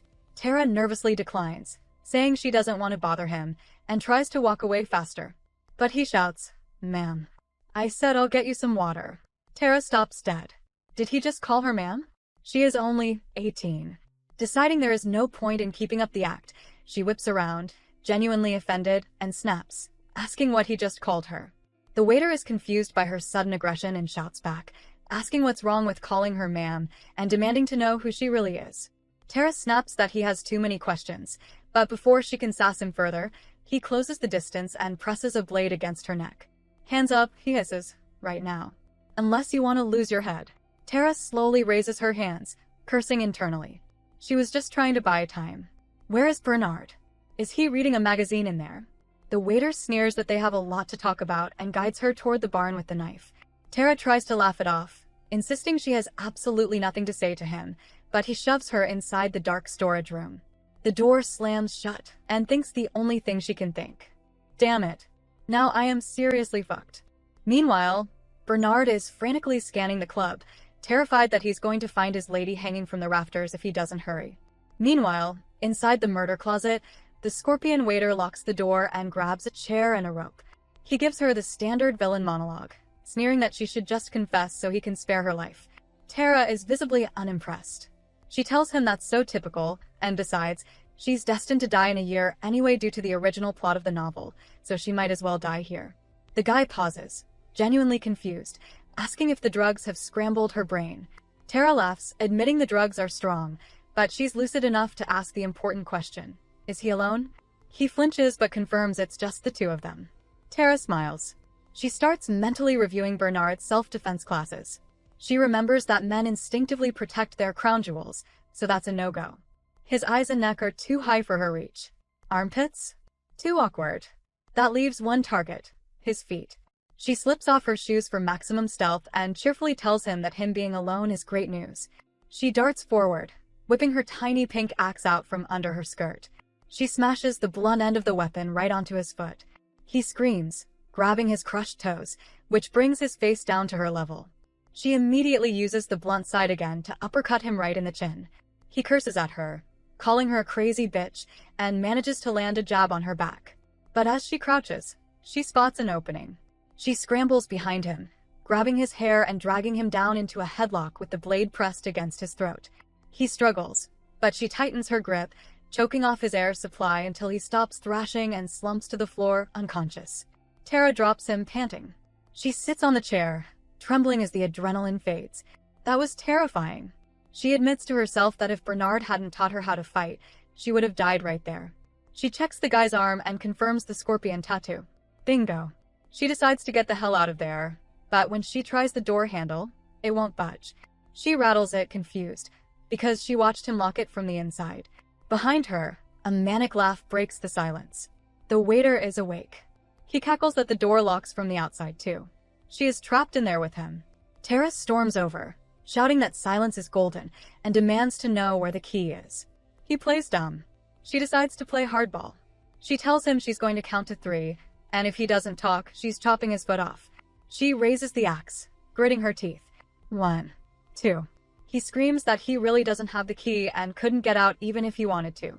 She swings the axe with a terrifying 3, and smashes the wooden floor mere inches from his toes. She sighs internally. She knew she couldn't actually torture him. She doesn't have the stomach for chopping off limbs. Outside, Bernard finally spots the purple powder on the handle of the discreet door. He rushes toward it, praying his lady can hold on a little longer. Back inside, Tara realizes that criminal organizations always have an exit plan. She lies down on the floor and shoves her fingers through the gap under the door, smearing more purple powder on the outside as a signal for Bernard. She stands up and glares at the waiter, demanding he show her some respect since she's older than she looks. She starts analyzing the room. She points out that he locked the main door knowing he couldn't open it from the outside, which implies there is another way out. She gestures to the far wall. Every other wall in this cramped room is lined with barrels, but that one wall is completely bare. The waiter looks nervous. Tara grins, realizing she's right. There's something hidden behind that wall, and she is going to find out what it is. Our girl is done playing nice. She examines the suspicious crevice in the bare wall and smirks, realizing this is classic villain architecture. She bangs on the wall, telling the waiter that for a secret organization, they really aren't that subtle. He's sweating bullets, insisting he doesn't know anything, but Tara just sighs. She tells him he is a terrible liar and it would be better for his health if he just confessed. When he still refuses, she steps closer, swinging her little pink axe with chaotic energy. She cheerfully warns him that she won't intentionally aim at him. But hey, her grip is slippery. Who knows if it'll land on the blade or the handle. That does the trick. He screams, cracking immediately, and points to a hidden vent behind some barrels. Tara moves the barrels and finds the mechanism, asking how it works. He grits his teeth, clearly hoping she's stupid, and tells her she just has to push it with her hand. Tara pauses right before touching it. She steps back to her hostage, grabs his bound legs, and drags him toward the wall. He panics, asking what she's doing, and our girl delivers a lesson in survival. She explains that a wise acquaintance once taught her never to be overly confident. If she sticks her hand in that dark hole, there is a solid chance she's pulling back a stump. She decides she's too young and pretty to lose a limb today. Despite his protests that it's safe, she uses his feet as a human battering ram to push the vent. And lo and behold, the bare wall slides open to reveal a secret room. The waiter screams that she's a pain in the ass, and Tara just grins. Holy crap, she actually found the secret base. Meanwhile, outside, Prince Kyle is playing 4D chess with his team. Walter reports they've found 2 ledgers so far, but they're old news. Just historical records of secrets sold to other countries. Kyle isn't satisfied. He asks about the other bases, and we learn he's coordinating a massive, multinational raid with the Duchy of Khan and the Kingdom of Barum. He is systematically dismantling the entire Scorpion network in one night. They confirm that the Scorpions use these ledgers to blackmail high-ranking officials, which explains how they haven't been caught in 4 years. Walter confirms that one of the active ledgers has been traced back to a specific social club. Kyle's eyes narrow. He orders Walter to take charge and tells Chris to rally the troops. They are heading to the club now. Back in the basement, Tara drags her hostage into the secret room like he's an oversized piece of luggage. She tells him not to look at her like that. She can't leave him outside where he might start screaming for backup. She scans the room. It's a dead end, lined with heavy shelves. She tries to move them, hoping for a secret exit, but they are bolted down tight. She realizes she's trapped and demands to know where the key to the room, threatening him with another accidental axe drop. He sighs, defeated, and tells her the key is inside the suitcase. Tara, ever the paranoid queen, makes him confirm there are no poison needles rigged to the lock before she opens it. Inside, she hits the jackpot. It's the ledger. The original and a copy. She stares at it, realizing this is the holy grail everyone is hunting for. But then the panic sets in. She is caught in a custody battle between her 2 toxic dads, the military and the Black Society. If she gives it to the Black Society, the military will be suspicious of how she got it, and she loses her promotion. If she gives it to the military, the Black Society's plan fails, and Andre might actually kill her. But then a loophole appears. Andre never told her to find a ledger. He just said, go to the club. She decides to play dumb. If she hands it over to the military, she can just tell Andre she found it by accident. It's a risky play, but she decides to dive in. She asks the waiter what info is inside, but as she reaches for her axe to motivate him, she freezes. A smell hits her. A terrible, rotting smell. She covers her nose, gagging, and asks what that stench is. The waiter just smirks. Tara looks around and notices the shelves aren't shelves. They are metal drawers. A wall full of them. She pulls one open and jumpscare warning. It's a dead body. Our girl is horrified. She may have died once before in her past life, but staring at a rotting corpse is a whole different vibe. She wants to run, but she forces herself to look closer. She recognizes the face. It's one of the missing officers she was looking for. She turns to the waiter, realizing that all these drawers are filled with bodies. And the waiter? He's sitting there, giggling like a schoolgirl. Tara stares at him, her blood boiling, and asks the psychopath if he seriously finds this amusing. The waiter has the audacity to sneer at our girl. He tells her she is ridiculously clueless. He asks why she thinks he hasn't screamed for backup yet. It's not because he's polite, it's because she is already a walking corpse. He drops the villain monologue, revealing that the Scorpion group doesn't just dabble in poison, they marinate in it. He gleefully explains that everything in this room is coated in toxin, and if she thinks her gloves are saving her, she's wrong. The ventilation system is rigged to blast poison gas the second the door opens. Tara flinches. She realizes that if she hadn't taken Andre's antidote earlier, she would have died of either poisoning or a panic attack by now. She grabs her pouch, thinking it's not a cure-all, but it's better than nothing. The waiter laughs, telling her that every person who touched those ledgers ended up in a drawer. He claims the Scorpions have built up an immunity over years, so there is no antidote for outsiders like her. Tara just smiles, thanks him for his concern, and downs her medicine right in front of him. Suddenly, crash. The door flies open. It's Bernard, of course. He's smashed the lock with his axe because he doesn't know the meaning of knock. He rushes in, asking if she's okay because there are soldiers out front. Tara immediately screams for him to cover his mouth and stay back because the room is now a gas chamber. Bernard, being the loyal golden retriever he is, steps inside anyway, claiming he also took the antidote. Tara sighs, reminding him that the antidote is temporary and she needs him alive to clean up her mess if she dies. She tells him to get out, but she's not leaving empty-handed. She uses her cloak to grab the ledger so she doesn't have to touch the poison-coated cover. Before she leaves, she leans into the tied-up waiter. He's confused, asking why she isn't killing him since soldiers are waiting outside. Tara whispers a deal in his ear. She tells him he's going to die soon anyway, but if he listens to her, she might just be his only ticket out of hell. Outside, she switches modes instantly. She walks up to a soldier and introduces herself as Tara Elios, the third scribe. She puts on her best, "I'm just a diligent employee" face and claims she stumbled upon a secret room in the club's storage. The soldier runs to get Captain Walter. When Walter sees her, he actually does a double take. He's shocked, thinking he almost didn't recognize her because she's become so slim. He quickly remembers Prince Kyle's warning not to be a superficial idiot and shakes his head. He asks for details, and Tara spins her story. She says she found the room and the missing officer inside. When Walter asks how she knew the officer was missing, she tells him she put up posters in the consulate hoping to find them herself and earn some extra points. Walter nods and tells her she can go back to the consulate. Meanwhile, Leonard is watching from the shadows and immediately sends a delivery her way. But someone else is racing toward the consulate. Prince Kyle and his guard, Chris, are galloping at full speed. Chris confirms he has the loot in his saddlebag, and Kyle orders him to announce his arrival. At the consulate, Richard Clark, the undercover scout, is daydreaming about grilled beef when Chris bursts in and ruins his lunch plans.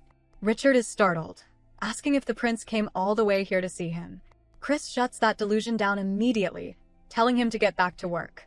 Moments later, the prince arrives. The servants bow, terrified, but Kyle has only one question. Where is Scribe Elias? Beth, our favorite maid, nervously explains that she's out with her knight. Chris, looking annoyed, assumes they'll leave since the prince does not wait for anyone. But Kyle just raises his hand. He turns around with a smile that is honestly more terrifying than a frown. He says that since he came all this way, he should at least say hi to his hard-working scribe. Inside the drawing room, poor Beth is sweating bullets trying to serve the terrifying Prince Kyle. He asks for olive leaf tea, and Beth immediately panics, apologizing that they don't have that kind of fancy leaf here. Kyle frowns, confused. He reminds her that he gave Tara that tea a while back. Did she seriously not bring his gift? Beth's brain finally reboots. She realizes what tea he means and quickly corrects herself, bowing low and promising to serve it right away. Crisis averted, but barely. Meanwhile, inside the carriage, our girl is having a terrible time. Tara is shivering violently, huddled in her cloak. She starts to wonder why Andre sent her on this suicide mission, but she stops herself. No, she can't blame him. He prepared the antidote. This was her decision to go rogue and check the tattoo herself. She knew the risks, and she owns them. She sighs, shivering harder.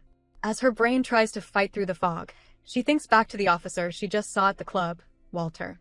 She realizes that man is a knight who works closely with Prince Kyle. If Walter is here, handling the investigation, that means Prince Kyle is in Durban too. It hits her. Both the military and the Black Society are hunting for this ledger. Whatever is in that book must be nuclear. Bernard announces their arrival and helps her out. He asks if she's okay, which is a sweet question considering she looks like a walking corpse. Tara admits she has flu-like symptoms but insists she's fine for now. She gives him a mission: find Jack the Mole. They need to locate Leonard immediately to get the real antidote, or she is going to expire before she gets her promotion. Bernard nods and sprints off. Back inside, Prince Kyle is tapping his arm, clearly done with waiting. He tells Chris it's time to leave. But as they head for the door opens. It's Bernard. The two men freeze. Kyle demands to know where his master is, and Bernard bows, promising she'll be there in a second. And then she walks in. But this isn't the Tara they remember. Before she can even ask Bernard if he found Jack, she freezes, seeing the prince. Chris actually gasps. He is shocked by how much weight she's lost. And Kyle? His internal monologue goes haywire. He's asking himself why he's so shocked. Is it the weight loss, or is it because she looks completely disheveled and sickly? Tara, pale as a ghost, tries to salvage some dignity. She offers a weak salute, welcoming him to her residency. Kyle frowns, noting bluntly that she looks exhausted. Tara stumbles, stammering that she's fine, but she is clearly fighting to stay upright. Kyle doesn't even ask. He just turns around and walks back into the drawing room, ordering her to follow. Our girl is confused. He's acting like he owns the place. What is he even doing here? They go back inside, and Beth serves the tea. Tara apologizes for not being informed of his visit, but she's internally screaming because he is just staring at her. She clears her throat to break the awkward silence, and suddenly, Kyle stands up. Tara's heart stops. Why is he moving? He steps toward her, closing the distance. She flinches, genuinely scared of what he's about to do. Is he going to hit her? Yell at her? Instead, he reaches out and touches her forehead. Stay still, he orders softly. He asks if she caught a cold. Tara freezes. She stammers a no, wondering what on earth has gotten into him. He asks why she's closing her eyes like she's expecting a blow. She laughs awkwardly, saying he startled her, but before she can make up an excuse, he grabs her hand. Your hands are freezing, he says. Okay, skinship alert. Tara's mind is racing. She tells herself to stay calm. If he's calm, she needs to be calm. This means nothing. He's just checking her pulse, or something. Kyle sits back down, cutting right through the small talk. He asks where she's been, and when she admits to visiting the Wise clubbing establishment, he doesn't miss a beat. He knows exactly what that means. She raided the Scorpion base. He scans her trembling frame and diagnoses her faster than a doctor with a god complex. He identifies the specific Scorpion poison immediately: flu-like chills, energy drain, and death by hypothermia within an hour. But he pauses, doing the math. It's been 40 minutes. If she had taken nothing, she'd be a corpse by now. If she had the real antidote, she'd be fine. The fact that she's standing there, looking like death warmed over, tells him everything. She took a temporary suppressor. Tara is reluctantly impressed. The man is a walking toxicology textbook. But that brings up the bigger question. Why is he here? When she asks if he needs something, Kyle gives the most suspicious answer possible. He claims he heard she's been working hard and simply decided to drop by to say hello. Tara stares at him like he just grew a second head. With zero filter left in her poisoned brain, she calls him out. She admits she fully expected him to come here to scold her, mock her, or fire her, not act nice. Kyle looks at her, his expression serious, and claims that he only fights his equals. He tells her he isn't petty enough to kick someone who is in no shape to fight back. Our girl is sitting there, pale, sweaty, and actively poisoned, but she still manages to summon the energy for some sass. She asks if she was his equal back when he tried to have her whipped for trespassing. Kyle actually smirks, noting that it's good to see she still has the energy for sarcasm. He brutally reminds her that back then, she was no match for him, just a reckless trespasser. Tara raises an eyebrow, asking if that means he considers her an equal now. He dodges the compliment like a pro, saying he didn't say that, but he admits he sees some potential. He shifts gears, demanding to know her plan for survival. Tara decides to stop hiding her cards. She tells him she is certain the head of the Black Society has prepared an antidote, so she's going to sit here and wait for it. Kyle points out that she's finally stopped hiding her connection to the Black Society from him. Tara shrugs, figuratively, because moving hurts, and admits that hiding it now would be pointless. But the prince plays devil's advocate. He asks what happens if the antidote arrives too late. Tara says her backup plan is to see a doctor, admitting there isn't much else she can do. She looks at him, asking if he thinks she's being foolish. Kyle surprises her. He says he's not that unreasonable. He admits that if she has truly tried everything and exhausted her options, he wouldn't call that foolish. Tara agrees, noting he is a very reasonable man, but then her brain finally makes the connection. He diagnosed her instantly. He knew the symptoms. He knew the timeline. She looks him dead in the eye and asks if, by any chance, he knows how to neutralize the poison. Kyle just smirks, looking down at her with absolute confidence. "Of course I do," he says. The prince delivers the bad news with a shrug. He doesn't actually have the antidote. Our girl internally facepalms, wondering why she even got her hopes up, but then he throws her a lifeline. He knows how to slow the poison down. Tara is desperate enough to drop the sass for a second, begging him for help, but of course with this man, there is always a catch. He asks her a hypothetical. If he and Andre gave her contradictory orders, whose side would she pick? Our girl is sweating buckets, her brain racing to find the answer that won't get her killed by either the poison or the prince's ego. She considers lying and telling him what he wants to hear, but she knows this icy royal can sniff out a brown noser a mile away. So she goes for the honest merchant approach, telling him she'd do whatever is most beneficial to her at the time.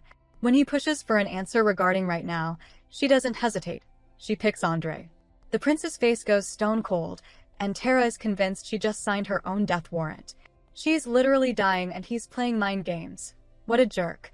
But then, he snaps his fingers and his guard, Chris, appears like a magic trick. He orders Chris to fetch the neutralizer plant from their luggage immediately. It turns out this plant is the ultimate royal flex, an extremely rare and expensive medicinal plant that stops even the deadliest toxins in their tracks. Tara is shocked he's actually sharing his expensive toys with her. He just shrugs it off, claiming he'd regret letting her die, though his internal monologue admits he'd just be way too bored without her. He warns her that if she doesn't take it, she could suffer from chronic chills for the rest of her life as the poison slowly eats away at her. Tara decides that living is definitely better than being a human popsicle and agrees to take it. But wait, the bill for this medical service just arrived. While they wait for Chris, the prince demands the full story of what happened at the club. Tara tries to stall, claiming she's too sick for a debrief, but he gives her a stern look. Consider this the low price for saving her life. What he doesn't tell her is that he's actually being a hero in the most annoying way possible. He needs to keep her brain active and her body moving so the poison doesn't settle and kill her. Tara realizes it's always give and take with this man. She figures he probably has better intel than the Black Society anyway, so she might as well spill the beans, while secretly clutching her cloak to hide the copy of the ledger. She admits she lied to Captain Walter. She didn't find the missing officer by chance. She was hunting for the Scorpion Group. As she tells her story, she's looking like a total ghost, sweating, pale, and struggling to breathe, but she refuses to take a break. She describes the fight, the secret room, the dead body, and the ledger. The prince is low-key obsessed with her progress, thinking her potential has grown by 500% since they first met. He asks if she has the ledger, and she admits she has a copy, but she's not handing it over for free. She proposes a deal. She can provide a witness who will talk without the need for torture. She explains her psychological warfare to a fascinated Kyle. Back in that secret room, she had whispered a very dark prophecy to the tattooed waiter. The guy thought he'd be out of jail in no time, but Tara pointed out the cold, hard truth. His own organization, the Scorpion, would have him killed the second he was released just to tie up loose ends. She gave him two options: stay loyal and die, or move on her signal and live.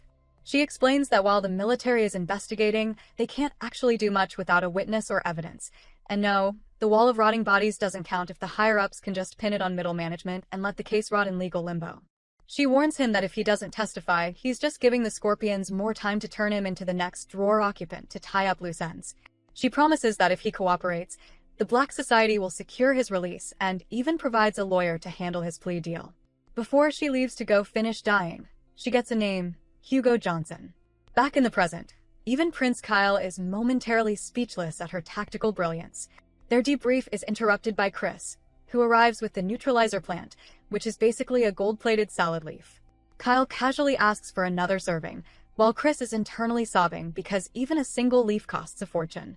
Our girl is sweating as she calculates that this snack costs 200 gold pieces. Considering she only makes 12 gold a month, she's basically looking at her salary for the next century. Kyle tells her to stop worrying about the bill and just eat, so Tara, the ultimate charge it to the boss apprentice, takes a bite and announces that Andre P. will be the one footing this royal bill. She even has the nerve to ask for a spoonful of sugar to help the medicine go down, laughing at the sheer absurdity of the situation as her vision starts to blur.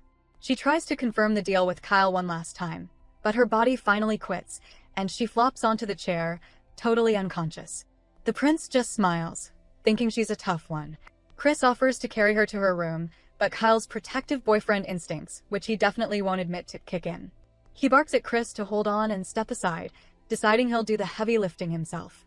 He scoops our girl up bride style and tells everyone to follow him. He looks down at her panting, pale face, and actually looks worried, noting that she really pushed her limits this time. He orders the startled servants to guide him to her room immediately.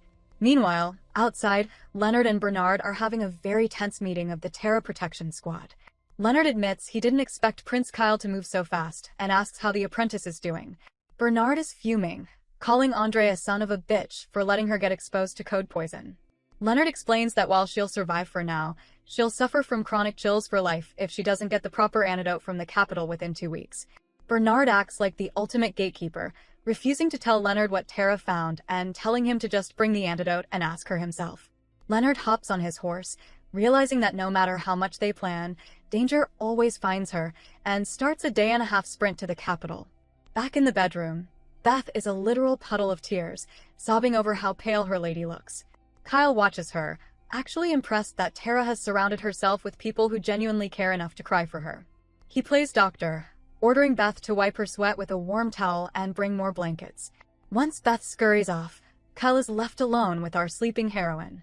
As he tries to get up, Tara's hand shoots out and grabs his cape in her sleep. He stops, leaning down to grab her hand, and finds himself wondering if her hands were always this small, which is a very main character energy thought for a man who claims to be so cold. While our heroine is busy being a poison popsicle, Prince Kyle is having a moment. He's staring at her pale, small hands, marveling at how these tiny things can swing a literal axe and fight behind enemy lines. He admits to himself that they may look weak, but there's a terrifying amount of strength in her grip.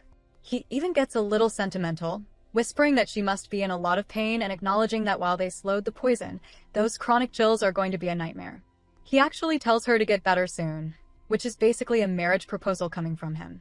As he tucks her in, he notices her panting and sweating through her unconsciousness. He reaches out to touch her face, has a brief "am I a creep?" internal debate, and then decides that wiping her sweat is just basic hygiene and totally not a sign of affection. Our girl actually smiles in her sleep, probably dreaming of a world where men aren't so emotionally stunted. Before he vanishes into the night, he leaves a note on her desk and barks orders at Chris to report the second Andre's antidote arrives, and to prep that captured scorpion waiter for a chat. Meanwhile, back at the circus, also known as the Emir Palace, the king is sitting on his throne while the nobles gossip about the upcoming victory ceremony. They're all wondering if they'll get shiny medals or just free appetizers, but the party vibes are killed when a very nervous Nick bursts in. He's delivering a message from the commander-in-chief, and the king is already fuming. He reads the letter and absolutely loses it, flinging the paper and screaming about how preposterous it is for Kyle to skip his own victory parade. Poor Nick is internally crying, wondering why he's always the designated target for royal temper tantrums. He tries to explain that Kyle is on important business, but the king is too busy being embarrassed in front of the monthly council meeting to listen. Right on cue, the hater brigade steps up. Meet Grufton Toulouse, the Minister of Finance and the Empress's brother, who basically calls Kyle an uneducated brat who never shook off his old ways. Thankfully, Sir Nicholas Code, the Minister of Rights, has a brain. He points out that maybe a military commander who just won a war has actual, military stuff to do. He tells the king to actually read the message properly. The king finally looks at the fine print and sees the real tea. Kyle uncovered a leak of imperial secrets involving high-ranking palace officials. The king pretends to be mad about the impudent brat being inconsiderate, but he's really just exhausted by the fact that he's surrounded by snakes pretending to be allies. Speaking of snakes, let's check in on the blonde disaster, Tara Elios. He's literally giggling as he runs down the stairs, thinking all his hard work is about to pay off. He's clutching documents and vowing to kick Tara's fat ass out of the family once and for all. He's fangirling over the first prince, calling him sophisticated and legitimate, while trashing Kyle as the uneducated son of a mistress. Honestly, Jason's delusions are the only thing more inflated than his ego. 3 days later, our girl is finally back from the brink of death. She tells Jack, her resident spy servant, that the fever broke once she took the antidote. Jack hands her a message from Leonard, which is really just a sassy letter from Master Andre. Andre is being his typical drama queen self, saying his heart is broken over her condition but mostly wanting to know why Prince Kyle was hanging out in her bedroom on a Sunday. He asks for the ledger and adds a creepy PS about hoping she hasn't lost her chubby cheeks. Tara sees right through him. The man only cares about that book. She wonders herself why the prince was there, considering she's just a lowly scribe, and Walter couldn't have reported the raid that fast. She scribbles a reply, telling Andre to stay in the capital and find a lawyer for her witness Hugo, who is about to be the military's favorite snitch. Just as Jack leaves, Tara notices a gift left behind, a book of tactics by Hamid Gore. She's geeking out because it's super rare, but it's the note inside that really makes her heart race. Kyle wrote that he's impressed by her potential and notes that she's hardworking, even if she won't work solely for him. But here's the jackpot. Since she caught a high-level criminal, she's eligible for a special promotion the second she submits her report. Our girl is practically vibrating with joy, shouting that she's finally going back to the capital. Jack barely has time to process our girl's victory screech before she's ordering him to pack the bags. She tells him to let Master Andre know the capital is about to be blessed with her presence by next week. While Jack scurries off to play messenger, Tara dives back into Prince Kyle's note, and honestly, the man is being the most impatient boss friend ever. He's asking about the man with the strange password, our resident science project, Josh Lucas, and complaining that the guy never showed up. He even has the audacity to ask if it was a joke. Kyle, honey, she's literally been dying of poison. Give her a minute. Our girl sighs, realizing she needs to play matchmaker for the prince and the herbalist before the original plot ruins everything. She remembers the Osirian Chronicles described the herbalist's arrival as a total tragedy because the palace gatekeepers were too busy being classist snobs to let him in. She realizes that if she can prevent that tragedy, she'll make a massive contribution to the empire and probably secure her own safety in the process. She's done all she can. Now she just has to hope the universe and the gatekeepers cooperate. She finishes the note, which says the next time they meet will be in the palace, and notices the antique book he left behind. She's touched, wondering if he somehow knew about her childhood hobbies, but the moment turns bittersweet. A flashback of her brother Brandon's death hits her like a truck, reminding her that he died just to get her a birthday present. She wipes away a stray tear, deciding that if Kyle thinks this book will help her work, she's going to study it until her eyes bleed. Meanwhile, back at the palace, the prince is catching up on the morning news. He's reading about the Durban crackdown and decides it's finally time for his chat with Hugo, our tattooed star witness. Hugo spills all the tea, explaining that the head of the Scorpion was making deals with capital officials right in Durban. Those dead officers? They weren't just victims. They were greedy blackmailers who tried to squeeze the organization and got turned into drawer occupants by the room's poison trap instead. Kyle's eyes narrow as he identifies the culprit from a photo, Baron Hound Polyport. This guy isn't just a random noble. He's the right-hand man to Prince France and a lackey for the Toulouse family. Chris is shocked that a high-ranking official would sell imperial secrets during a war, but Kyle already smells the motive. He figures the goal was to make him lose the battle against Kanjua. Kyle decides it's time to touch the palace, noting that even if France didn't order the hit, the Toulouse family will be happy to kill off their hunting dog once he becomes a liability. A week later, the Durban office is a flurry of bubble wrap and boxes. Tara receives her official transfer notice, but she's not exactly popping champagne. She's been assigned to the full-time secretarial division in the capital, which is basically a fancy way of saying she's on call 24/7 to be bossed around by whoever feels like it. She realizes she has exactly 4 days to get to the capital before the victory ceremony and the incident from the book takes place. As they pack, Bernard decides to poke the bear, asking why on earth the prince visited her private residence on a Sunday. Our girl, feeling herself a little too much, decides to offer 3 possibilities. Theory 1. It was a random inspection because she's a Black Society apprentice. Theory 2. He just stopped by with some more loot and felt bad because she looked like death. But Theory 3. Our girl goes full Delusso and claims Prince Kyle is actually in love with her. Beth and Bernard look at her like she's just confessed to being a flat earther. They are absolutely, painfully silent. Tara tries to defend herself, pointing out that he carried her to bed and wouldn't let anyone else touch her. It's a reasonable inference, right? Wrong. Beth immediately votes for theory number 1, and Bernard basically sprints out of the room to avoid catching her delusions. He looks back just long enough to drop a metaphorical bomb. He hates dogs, but a few days ago, he found a dying stray on the street and took it to the doctor because he happened to be the closest person to it. He doesn't even wait for a reaction before leaving for training. Our girl is left standing there, realizing her night just compared her to a mangy street dog. She sighs, admitting that yeah, theory number 1, the boring, logical one, is probably the winner. While our girl is rushing back to save her skin, Hans Burton, the Empire's resident ginger sociopath, is busy playing paperboy for the family's favorite blonde disaster, Jason. Hans hands over a stack of official documents, including custom forms and guarantor letters, telling Jason to get them authorized at Foreign Affairs so the palace can start cutting checks. Jason, who clearly thinks he's the mastermind of the century, scoffs at the idea of doing things by the book, since the boss already approved it, but Hans stays professional, or at least as professional as a man who committed patricide can be.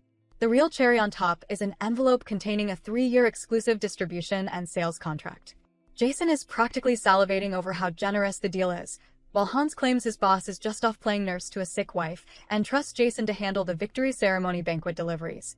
Jason struts off to handle the paperwork, looking like he just won the lottery, but as soon as his back is turned, Hans reveals an expression so evil it's a wonder the room didn't spontaneously combust. Meanwhile, over at the Elios Pharmaceuticals lab, it's nearly 1 a.m. and the security guard is about to have a heart attack because he hears a maniacal laugh echoing through the halls. He peeks in, half expecting a horror movie villain, but finds our favorite haggard scientist, Josh Lucas. Josh isn't evil, he's just sleep-deprived and thriving, having successfully pushed 3 new drugs through phase 2 of clinical trials.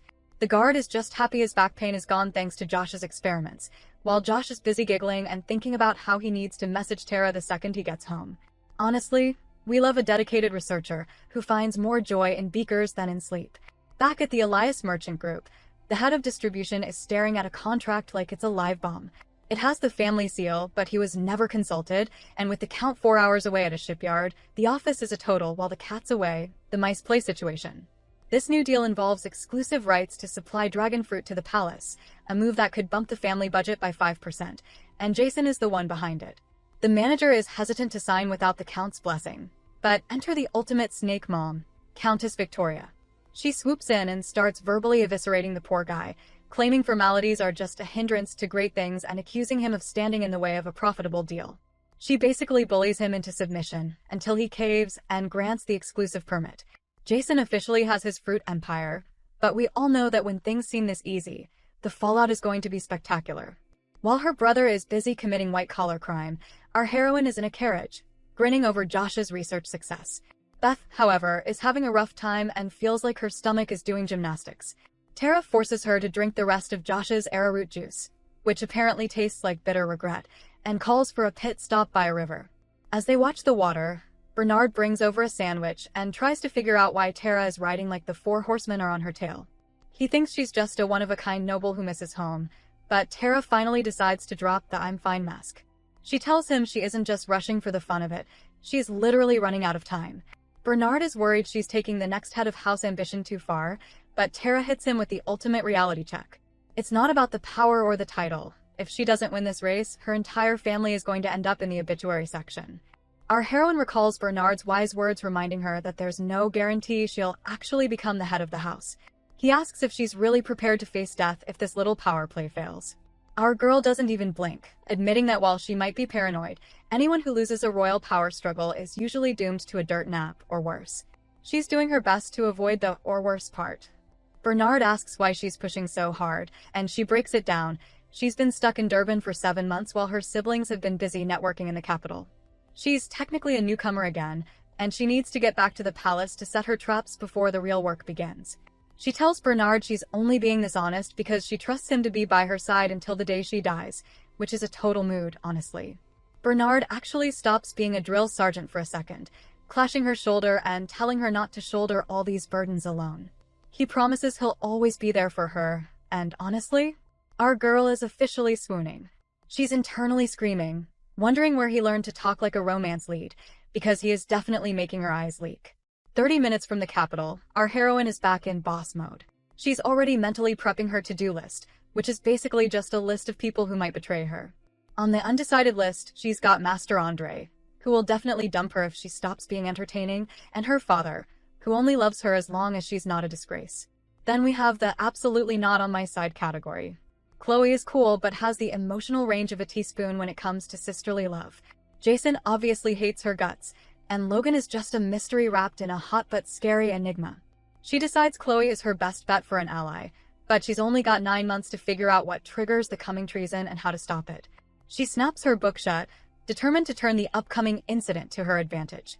While our girl is making big plans to meet her favorite scientist, the Snake Prince Joseph is busy doing some DIY detective work in the palace archives. He finds Lord Hans Button, who honestly looks like he hasn't seen a sunbeam or a salad since the last century. Hans is absolutely geeking out over old scrolls about land reform and royal scandals like they're the latest celebrity tea, calling the mess a total treasure trove. Joseph, being the ultimate drama king, asks if he can actually trust that all this dusty information will be used to serve him. Hans, ever the devoted schemer, promises that everything is for His Highness. Joseph picks up a document, complains about the dust like it's a personal attack, and drops it immediately. He's a bit stressed about his uncle over at House Toulouse, but Hans is right there to stroke his ego. He tells Joseph that this is his big glow-up moment, his chance to stop being Prince Francis's shadow and finally take center stage. Hans hints that even the Minister of Finance will be singing a different tune soon, and even if the plan flops, it'll still drag Francis's reputation through the mud. It's a win-win for the toxic brotherhood. Joseph is literally cackling at this point, fully committed to the chaos. Hans whispers for him to have a private chat with his uncle, planning to use House Elias as the ultimate sacrificial lamb. Joseph sneers that the Elias family is basically an apple that doesn't fall far from the tree, clearly thinking our girl and her dad are easy targets. Big mistake. Huge. As Joseph struts out, Hans's smile goes from helpful assistant to horror movie villain real quick. He's thinking that once their grand plan succeeds, the prince better not even think about ghosting him. Honey, you're dealing with a royal snake. Loyalty isn't exactly in the job description. Meanwhile, back at the Ministry of Security, our favorite ice prince, Kyle, is issuing orders like he's running a marathon. He tells Walter to track down Baron Polyport and put a tail on him, then dumps a massive case file on Nick's desk, demanding it be handled before lunch. But then the ice melts just a little. He pauses, asking about the surveillance team at the Durban residence. When a confused Nick asks who specifically he's worried about, Kyle plays it off as never mind, but immediately demands a daily report on the secretarial division from now on. Nick is internally weeping over the mountain of extra paperwork, but Kyle is totally lost in thought. He's staring into space, mumbling to himself, wondering if a certain redhead has finally recovered. Sir, you are literally stalking her through administrative reports.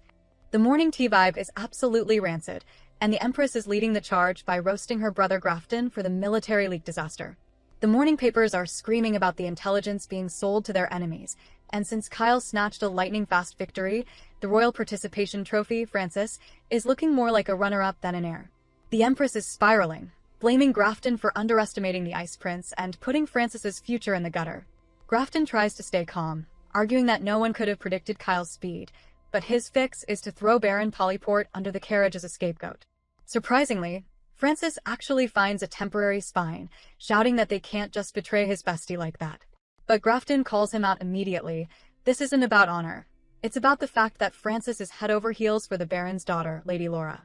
While they bicker, the low-key menace, Joseph, sits there like a quiet little judge, ranking everyone's incompetence for his future manifesto. While Francis tries to claim he's just standing up for the sacred trust between a master and servant. The Empress is practically glowing with pride, thinking her son is such a moral hero, while Grafton is internally facepalming because he knows Polyport has enough dirt on them to bury the whole family. As the tea from hell wraps up, Joseph puts his secret plan into action. In the corridor, his personal guard approaches him to report on the merchant tributes. Grafton stops on his tracks as the prince emphasizes that the merchants would trample on their competitors and use any means to become a supplier for the palace. Deciding that his uncle's two brain cells are not catching the hint, Joseph opts for a more direct approach, telling him public's memory is short, they'll forget the Polyport scandal the second a new incident hits the headlines. Grafton is shocked by his nephew's plan, but Joseph strikes back with a quote from his grandfather about how hesitation is for losers, coldly telling Grafton it's finally time to kill the hunting dog. Grafton is left with actual chills. Fast forward to the victory banquet, where Walter reports to Kyle that Baron Polyport is being followed by some very shady characters, and our favorite Ice Prince orders a protection team on him immediately, knowing the Toulouse family is likely trying to delete their liability. Kyle watches the royal family put on a masterclass in hypocrisy. It's honestly making his stomach turn. He's looking at the Empress, the woman who literally ordered his mother's murder, sitting in the seat of honor with a fake, benevolent smile. Even worse? His father is right there beside her, acting like a total accomplice by ignoring the blood on her hands while he happily soaks up flattery from foreign envoys. Kyle realizes he has to play the same dirty game, mimicking his father's loyal act until he can finally seize the power his mother's murderers want for themselves. It's not time for the mask to slip yet, he's playing the long game. He makes his grand entrance as the second prince and commander-in-chief, officially reporting his return from the battlefield. The king gives him a warm welcome, but the nobility is already busy doing what they do best, gossiping. They're whispering about his questionable parentage and how he didn't even bother to apologize for his late arrival, though most of the ladies are just wishing he'd look their way just to scowl at them. Honestly, the thirst is unparalleled. The king eventually cuts through the noise, kickstarting the celebrations. Later that night, he chooses to share one of his precious gifts to the Miller family, appreciating that they had traveled the furthest, a plate of Jason's famous dragon fruit. 30 minutes later, the party turns into a full-blown nightmare. Kyle finally catches the king to report the military leak, but before he can even finish his sentence, crash. A plate of dragon fruit shatters on the floor as the Margrave's children suddenly collapse, choking and gasping for air. The room descends into screaming chaos instantly, but Kyle doesn't skip a beat. He roars for the guards to protect the emperor and orders every single exit to be sealed before the poisoner can slip away. He demands the victims be rushed to the infirmary, declaring that no one is allowed to leave the room without his permission. While Kyle handles the logistics, King Cairo is having a full-blown royal meltdown. He is screaming at the ceiling, furious that someone dared to ruin his banquet, and demands that the culprits be punished regardless of their rank. He orders every trembling noble in the room to cooperate or else. Kyle watches the chaos, his internal monologue running a mile a minute. Usually, interrogating this many high-ranking officials is a bureaucratic nightmare involving mountains of paperwork. But for once, luck is on his side. Royal safety trumps imperial law, giving him a free pass to tear through the red tape without anyone whining about their rights. But then, his sharp eyes catch something in the crowd. It's Jason Elios, the blonde idiot, standing there covering his mouth and looking like a guilty toddler who just broke a vase. Kyle just thinks, damn, realizing the headache that is about to descend upon him. Meanwhile, oblivious to the fact that her family name is currently Mud, Tara arrives at the palace gates in her carriage. Her knight, Bernard, breaks the bad news. The royal guards have barred the gate. Tara is confused, asking what's going on, and Bernard returns with a grim update. House Elias is currently being questioned for an assassination attempt on the emperor. The Count and Jason have been hauled off to the Ministry of Security for interrogation, and everyone else is under strict house arrest. Our girl is reeling. House arrest? Interrogation? She's trying to process how her father and Jason got dragged into this so fast. Bernard warns her that once she steps inside the house, she won't be allowed to leave or see anyone. Tara's brain finally kicks into gear. She flashes back to the Osirian Chronicles.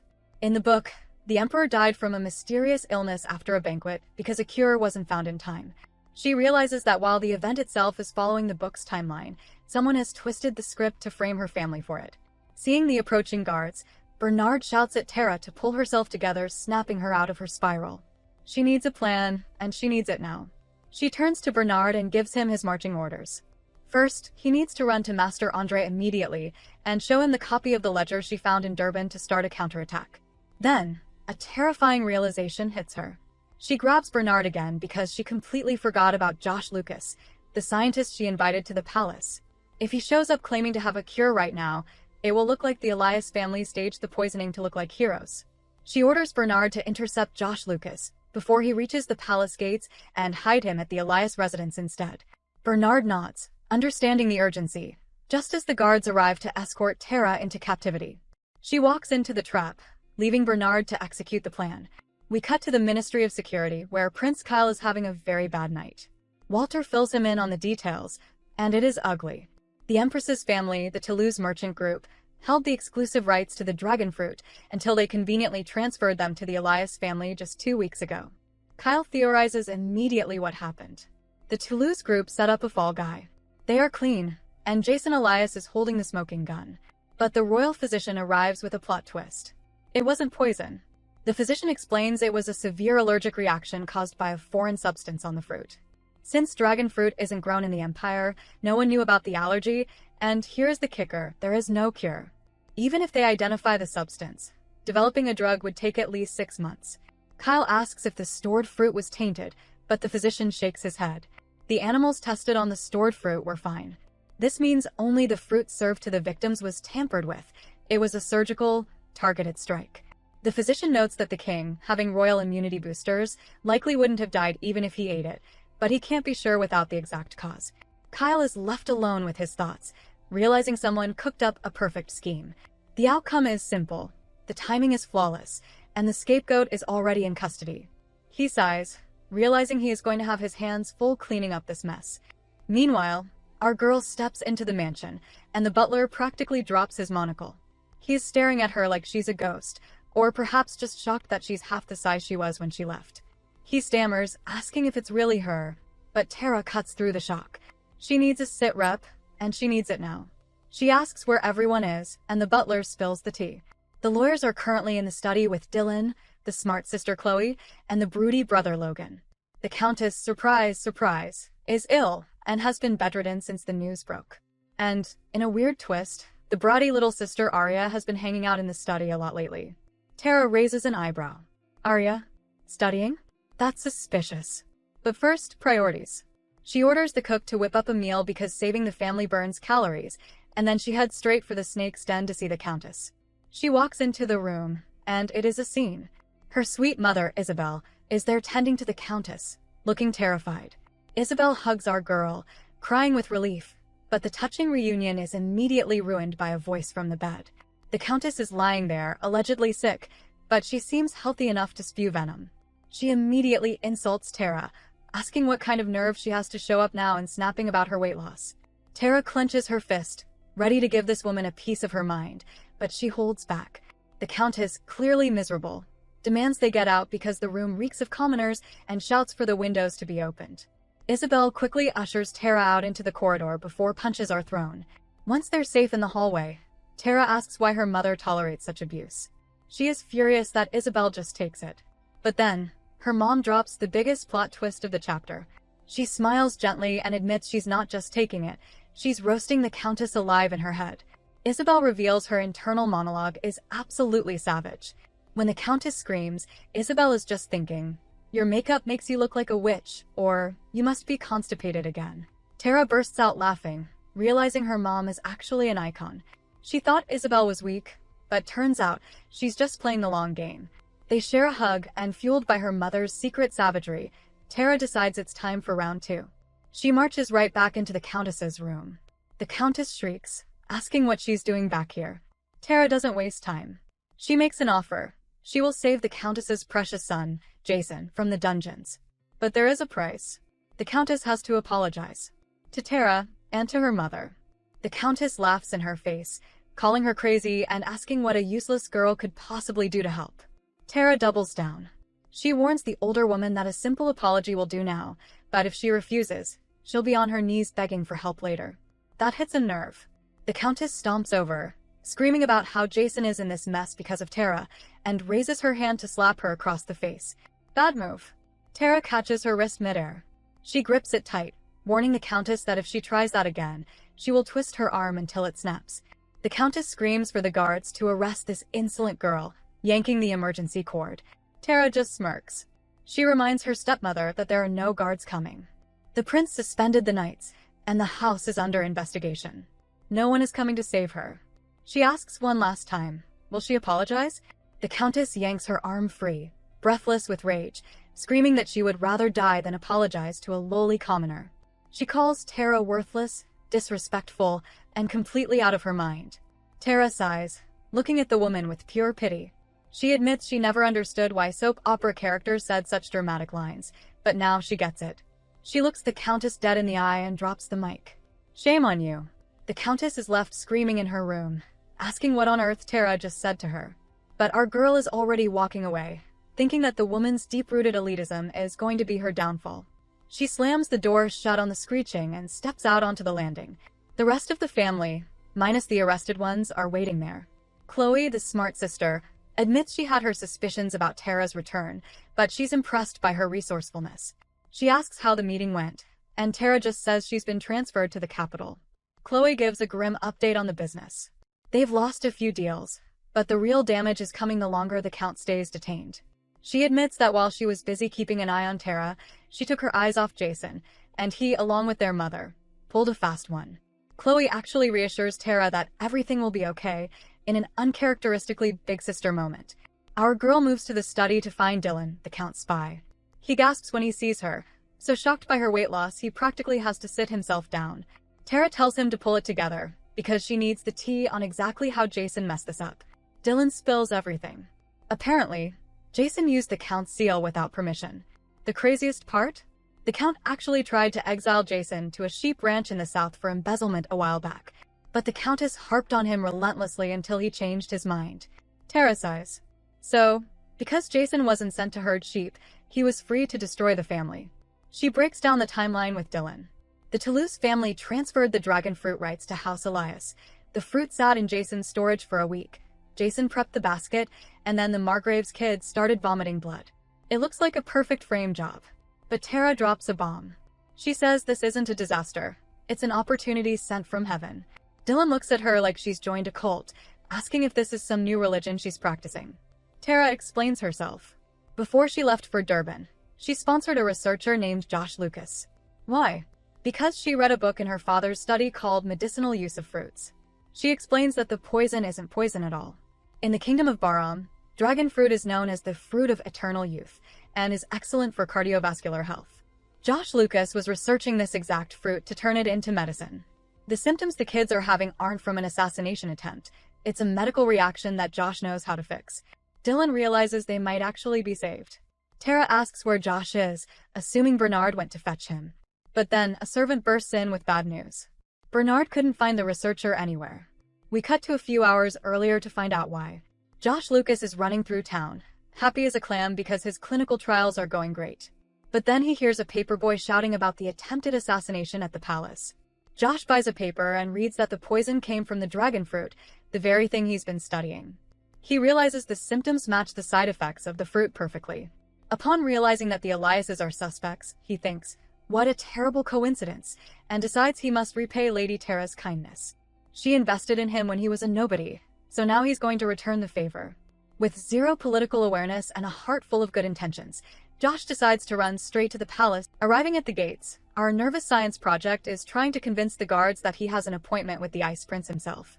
The guards are, naturally, looking at him like he's a bug on a windshield, asking if he's delusional. Josh stammers that he wasn't exactly invited, but he was told to use a specific name to get in, Lady Tara of House Elias.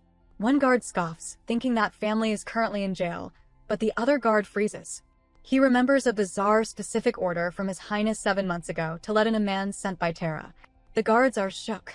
Prince Kyle actually planned this? They rush off to report to the Special Ops team, leaving Josh sweating in the driveway.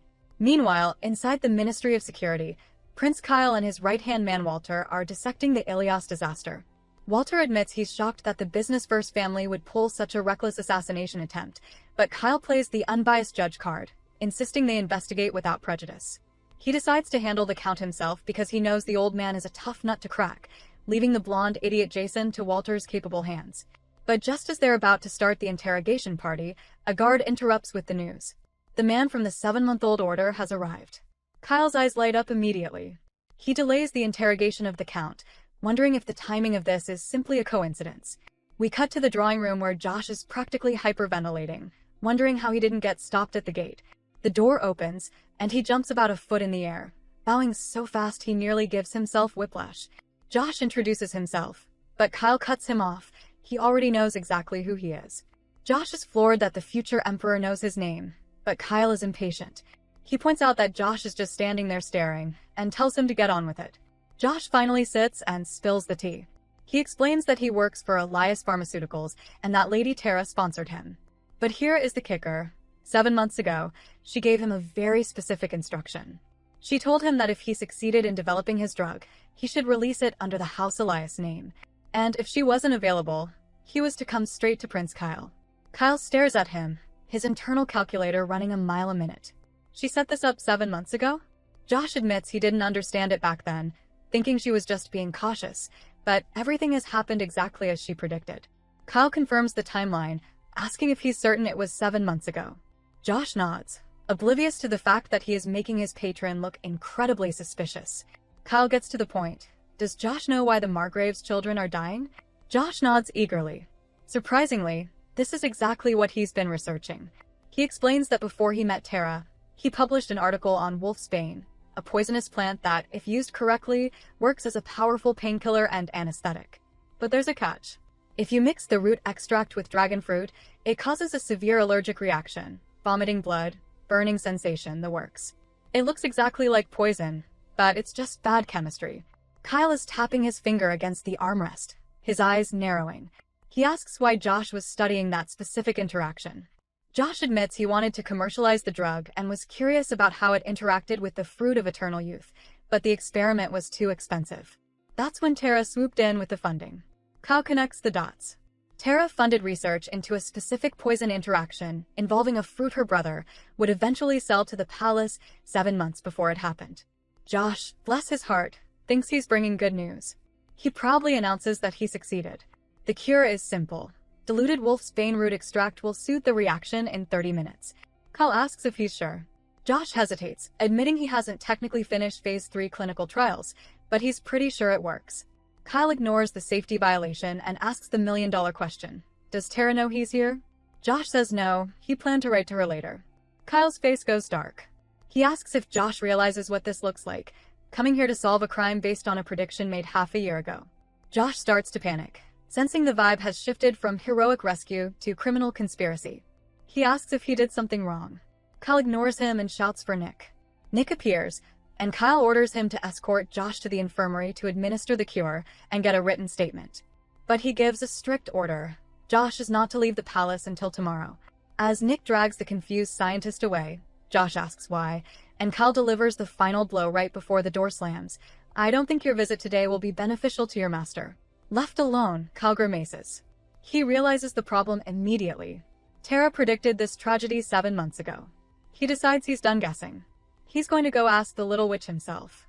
The scene shifts to the interrogation room, where Jason Elias is slamming the table, wailing that he is innocent, that it was a setup, and demanding to know if they realize who he is. He screams that as the heir of the Elias merchant group, they cannot just lock him up like this. Walter, Prince Kyle's terrifying right-hand man, doesn't even blink.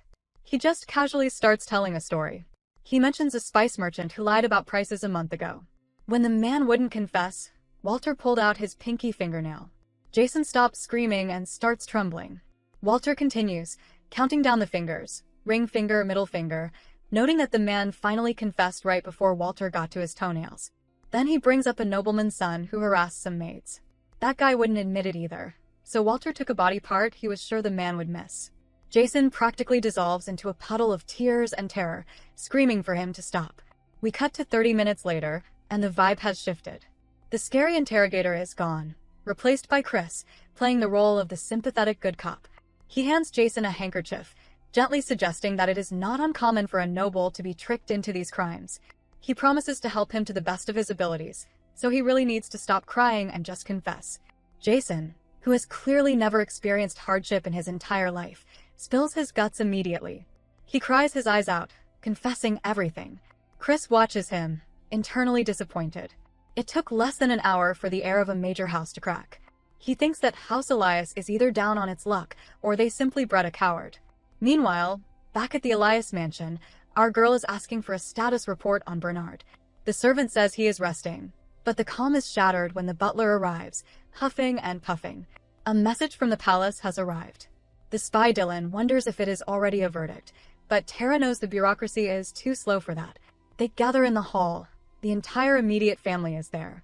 The messenger announces that Tara Elios is summoned for questioning regarding the attempted assassination of the Emperor. She is required to appear before the Special Investigation Unit by 4 o'clock today. And the kicker? The summons is signed by Commander-in-Chief Kyle Amur. The room erupts into whispers. Is she a suspect? Did she do it? Her mother, Isabel, whispers anxiously, asking what is going on. Tara tells her not to worry, but the Countess decides this is her moment to shine, screaming that she knew it. She asks why Tara is being summoned and accuses her of being behind the entire plot. She yells that Tara is the reason her precious son is locked up. Tara is just shocked, wondering if this woman is seriously playing the victim right now. The Countess actually tries to lunge at her, attempting to attack, but our girl dodges it with the grace of a matador. The servants have to physically grab the Countess to hold her back. The Countess is thrashing around, screaming that bitch is out to destroy the house. Finally, Chloe steps up. The smart sister actually defends Tara, shouting for quiet. She tells her mother to compose herself because the servants are watching. She insists they need to hear Tara's side of the story before jumping to conclusions. The Countess, trembling with rage, switches tactics to pure whining. She shrieks about how Tara came to her bedroom and threatened her, demanding she get down on her knees. The servants, however, are not on her side. They start whispering loudly among themselves, pointing out that it was the Countess's fault for pushing the dragon fruit deal without discussing it first. The court of public opinion has officially turned. Tara wonders why the Countess doesn't understand that silence is golden. But as she looks around the chaotic room, her eyes land on Logan. The broody brother is just standing there, smiling. Our girl feels a chill run down her spine. Why is he smiling while his family burns? She realizes she needs to dig up dirt on him immediately. Chloe cuts through the noise, reminding everyone that the entire capital is accusing them of treason, so they have no time for squabbles. She asks Tara to explain. Tara promises to tell them everything when she gets back, but she has one final piece of business to wrap up. She turns to the Countess and reminds her of what she said earlier. Tara declares that she and her mother are rightful members of House Elios. Yet, the Countess referred to them as smelly commoners in front of the staff. Tara states clearly that she tried to go easy on them, but now, the price has gone up. If the Countess wants Tara to save her son Jason from the dungeons, she must give a proper apology. The Countess screams again, asking if everyone heard that blackmail, but the crowd is not on her side. Dylan pulls Tara aside. He asks if her plan failed because she couldn't find the researcher. Tara checks the time. She still has 4 hours until her appointment at the palace. She says there is still something they can do, but the hard part will be delivering it to Prince Kyle in time. Dylan asks what she is delivering. Tara, priorities fully in check, says that before that, she needs to freshen up and eat something because she is absolutely famished. She tells herself it is going to be fine. After all, she knows her enemy. She knows Prince Kyle, and more importantly, she knows exactly how he thinks. We jump forward 4 hours. Our girl is in the carriage, heading to the lion's den. A servant comments on her beautiful earrings. We flash back to 30 minutes ago, where Lady Isabella is putting garnet earrings on her daughter. She tells Tara that garnets are her birthstone. Tara tries to be casual, but her mother insists. She says it is not proper for a noblewoman to enter the palace unadorned. Isabel admits she knows the situation isn't ideal, but she has wanted to give these to Tara for a long time. She trusts her daughter completely. Tara thinks to herself that she will make sure the Countess begs for forgiveness. Back in the present, with only 20 minutes left until she arrives at the palace, Tara is reviewing her papers. Suddenly, another carriage pulls up right beside hers, matching her speed. Before she can even react, a cloaked figure leaps from the moving vehicle, crashing straight into her carriage. Our girl screams, but the intruder just throws back his hood. It's Andre, obviously. The head of the Black Society asks how she could possibly forget his voice, acting like he didn't just break into a moving vehicle.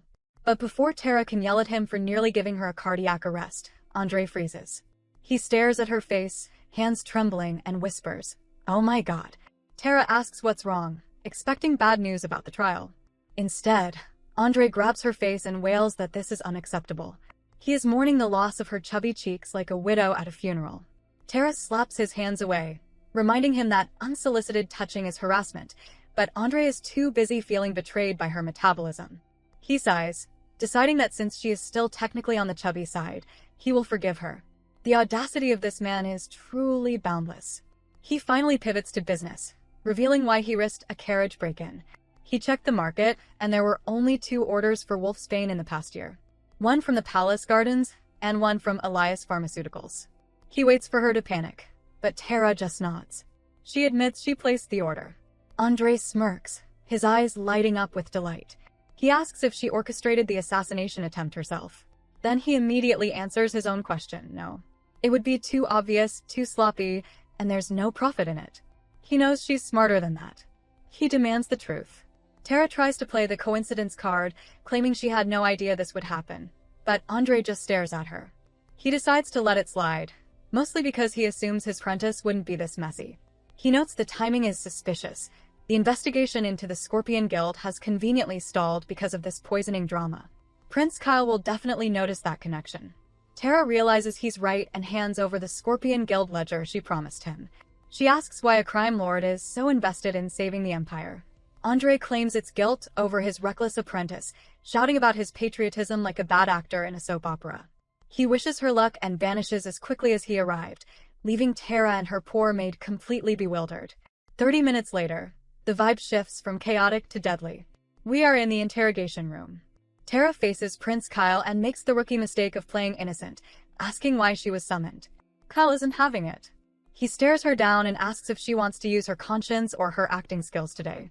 Tara realizes he can see right through her, but she decides to double down on playing dumb. It's a bold strategy, but Kyle destroys it in 5 seconds. He simply lists his receipts. Josh Lucas. Wolfsbane. Elias Pharmaceuticals. 7 months ago. He leans in, telling her this is her last chance. Tara's internal monologue screams at her to drop the act because the man has the full timeline. She immediately stands up, bows, and apologizes for the insolence. She pivots to the paranoid genius defense. She explains that 7 months ago, she read a book on medicinal fruits. She claims she sent Josh to the palace not because she knew a crime would happen, but because she's a chronic overthinker who imagines worst-case scenarios for fun. Since dragon fruit is a palace delicacy, she figured if things went south, Kyle would be the one dealing with it. Kyle narrows his eyes. He admits that her being a paranoid strategist explains the prediction. But it doesn't explain why her family's pharmaceutical company had to be the one to fix it. He leans forward, his expression darkening into pure suspicion. He looks her dead in the eye and asks, "Who are you trying to fool?" Our girl leans into her defense, insisting her father was completely clueless about the spicy fruit research. She argues that mixing random foods can cause digestive disasters, making rigorous testing a must for their company. Kyle is unimpressed, countering that if a project is fatal, the head of the house needs a memo. Sweating profusely, our heroine plays the pity card, claiming she kept it a secret to surprise her father because her family value is currently 0. Kyle shuts down her tiny violin performance instantly. Panicking, she points out the glaring plot hole, asking who serves poison, and then immediately volunteers the antidote. Met with absolute silence, she aggressively pitches her family's strict neutrality. Since her father is allergic to politics, they have 0 motive to assassinate the king, making it painfully obvious they are being framed. Kyle coolly notes she sounds awfully convinced for someone who just complicated his life.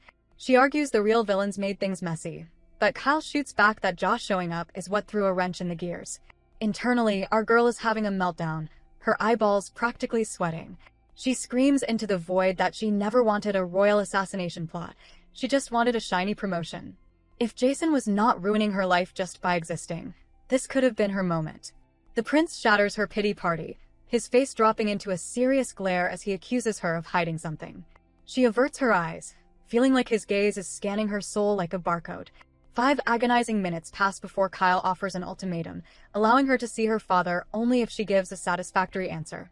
She panics, frantically swearing her family's innocence again. That is when Kyle hits her with a brutal reality check, explaining that people blindly trust what is familiar.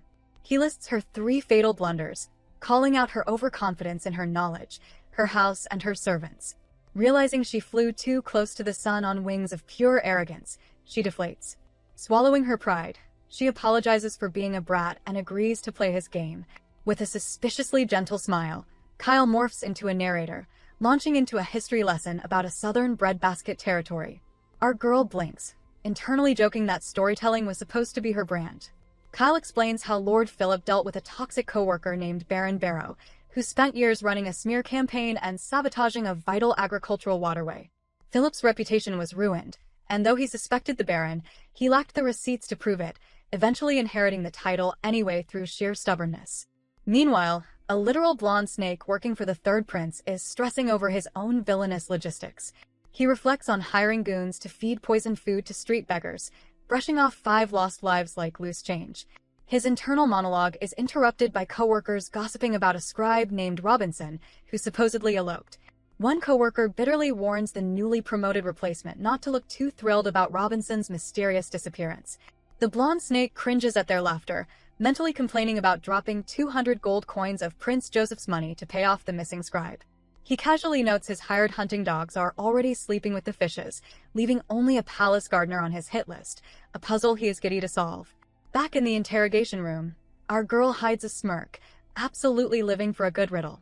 Her brain translates Kyle's fable, piecing together that Lord Philip is the current emperor and the evil Baron is obviously House Toulouse.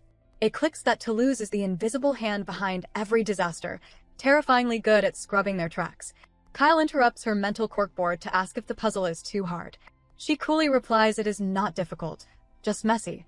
Kyle smirks, telling his favorite crybaby not to overthink it. Her heart does a backflip at the nickname, thrilled she is officially off his blacklist. Slipping into strategist mode, she declares that as Lord Philip, she would have fired the Baron's right-hand man into the sun and set a massive trap. When Kyle demands details, she hesitates, pointing out that stooping to the Baron's dirty level would ruin Philip's royal legitimacy.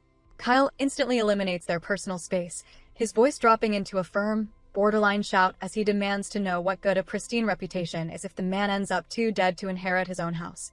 She secures permission to see her dad, but immediately pivots to pitch a wild favor. She asks the prince to keep the blonde idiot locked in a cell for one extra day, even if her family is cleared of all charges. The royal demands a reason, and she practically giggles, admitting it gives her the perfect runway to steal the heir position. Unmoved, he asks what is in it for him. She throws everything at the wall, citing her overtime in Durban and the sheer tragedy of having to fix a treason charge before she could even unpack her bags. Met with dead silence, she aggressively offers a blank check personal favor. He dryly notes she is already on his payroll. She clarifies she means a non-work favor, which he shoots down as completely unappealing. She hypes up her extreme resourcefulness, internally grumbling that his ruthless negotiating tactics explain his massive wealth. Finally, Kyle relents, but with strings attached. The request goes on the official record, and she absorbs all the liability. She agrees, immediately having a silent panic attack about getting scammed, but rationalizes it is entirely worth it to eliminate her brother and humble her father. 5 minutes later, she is scribbling her official statement. His Highness watches her, internally noting she looks like she shrank again. He wonders why she is still dieting before firmly telling his own brain to mind its business. Then, a sparkle catches his eye. It is her garnet earring, prompting him to deduce her birthday is approaching. But what really triggers him is a single, annoying stray lock of her hair. Operating on pure instinct, he reaches out to tuck it away. Midway through the air, his brain hits the brakes. He completely spirals, overthinking why he is hesitating and why he is letting a strand of hair emotionally compromise him. Panicking, he pivots and awkwardly rubs her earring instead. Our girl nearly jumps out of her skin, staring at him like he just grew a second head. The second heir fumbles for an excuse, blaming the glare of the jewelry. She thinks he could have simply used his words. Clearly, the prince is radiating unspoken crush energy today without even realizing it. Snapping back to business, she asks if the shady Black Society mentioned the palace gardens, since they were the only other buyers of the spicy poison fruit. Kyle confirms he already knows. She tries to drop another breadcrumb about the corrupted finance scribe, but the interrogator completely shuts her down, refusing to taint the investigation by gossiping with the suspect. Statement finished. She asks for her dad again, but a guard interrupts. Out of nowhere, the royal demands food. The bewildered guard offers the knight's weekly chocolate stash. The prince orders him to bring absolutely every single bar they have. Our heroine is deeply confused until Kyle drops a bizarrely intense line, stating he would accept her dying in combat, but absolutely refuses to let her pass out from starvation in his office. Still processing that weird flex, she is handed the paperwork to sign. Joy washes over her as she decodes his hidden message. He is practically telling her he knows her family is innocent, and to brace for the political fallout once the charges evaporate. He drops some motivational wisdom about finding opportunity in crisis. She signs the paper, practically vibrating with smugness, knowing this was her master plan all along. Riding high on this victory, she tries to push her luck, asking for a massive reward once she turns this crisis into a win. The prince immediately snaps, telling her a decent negotiator knows when to shut up. She internally shrugs, knowing it was a massive reach. The guard returns with a downright comical mountain of chocolate. Kyle orders her to take it and casually exits the room, leaving the massive sugary loot behind. Staring at the basket, she gets entirely soft, comparing him to a prickly pear because he is spiky on the outside but weirdly sweet and protective on the inside. But her romantic daydream crashes into a brick wall.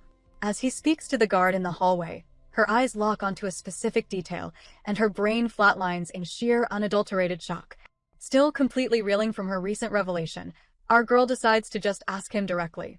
She demands to know if His Highness has caught feelings for her. Kyle goes stiff, asking her to repeat herself.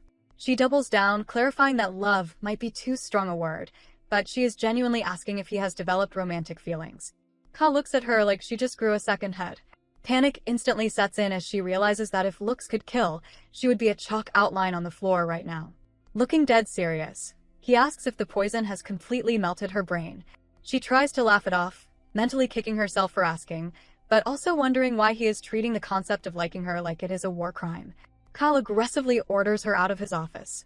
Unbothered, she casually munches on her giant pile of chocolate, asking for a minute to finish her snack. After she finally leaves, Kyle gets back to business with his subordinates. The gray-haired aide reports that the gardener in charge of the spicy poison plant has been MIA since the banquet and was recently found dead in his home. The autopsy is pending, but traces of poison in his teapot point to a staged suicide. The aide explains that the gardener's bankrupt daughter and son-in-law had recently moved in, somehow found enough money to start a restaurant, and then vanished 2 weeks ago. The team is currently hunting them down. Kyle asks about the poison plant logistics. The aide confirms 2 witnesses saw the gardener handle it. The attendant reported 2 months' worth of the plant missing, which was completely ignored, and a clerk saw the gardener drench the plant in water the night before the banquet, soaking the surrounding boxes. Kyle connects the dots instantly, asking if one of those soaked boxes contained the dragon fruit. The aide confirms, noting that the blonde idiot was the one who picked it up. Kyle deduces the corrupt finance scribe gave Jason the exclusive fruit supply and asks for his location. The aide reports the scribe allegedly eloped with his lover 2 weeks ago after mysteriously paying off massive gambling debts. Kyle then asks about Baron Perryport. The aide confirms the Baron is under surveillance at his cottage. Kyle signs a paper, declaring the Baron a flight risk who will try to smuggle himself out of the Empire. When the aide suggests the Baron might just be assassinated, Kyle disagrees.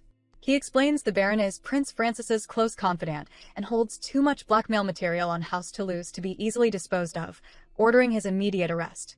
Finally, Kyle orders Walter to schedule an audience with His Majesty at the next government meeting. Meanwhile, our girl enters her father's holding cell. Count Lloyd looks incredibly worn out, having seemingly aged a decade, but he immediately hugs her. She sits him down and spends 5 minutes explaining the entire situation. Hearing that Prince Kyle is moving quickly and release is imminent, the Count is relieved but absolutely furious about the Moonstone Clause and the blonde idiot making deals without his permission. He vows to teach his son a lesson. Our girl tells him to calm down, noting he only has himself to blame for spoiling the boy. Internally, she agrees, knowing he let Jason and the Countess run wild for far too long. The Count grimly predicts that even if they are cleared, the Elias merchant group will be blacklisted by the palace, turning the nobles against them. Our heroine confidently declares she can turn this crisis into a massive business opportunity and even get His Majesty to look favorably upon them. The Count is stunned. Internally, she knows she cannot just hand him the solution, because House Philip will always maintain the upper hand and the Countess will eventually revert to her toxic ways. She demands a written promise giving her full temporary control of House Elias while she resolves the crisis, including the authority to punish the guilty parties. The Count is outraged, asking if she is demanding to be made the head of the house. When she confirms it is only temporary, he slams his fists on the table, roaring that she is challenging his authority. She calmly explains it is the only way to help Jason. Pacing the cell, the Count accuses her of threatening him and using her supposed solution as leverage, asking if she really thought she could outsmart him. Switching to a strictly professional tone, she addresses him as Your Excellency, reminding him she is an official heir candidate. She points out that if anyone else had brought this deal, he would not be reacting this way. He fires back that if it were anyone else, they would not be discussing giving one sibling the power to punish another for personal revenge.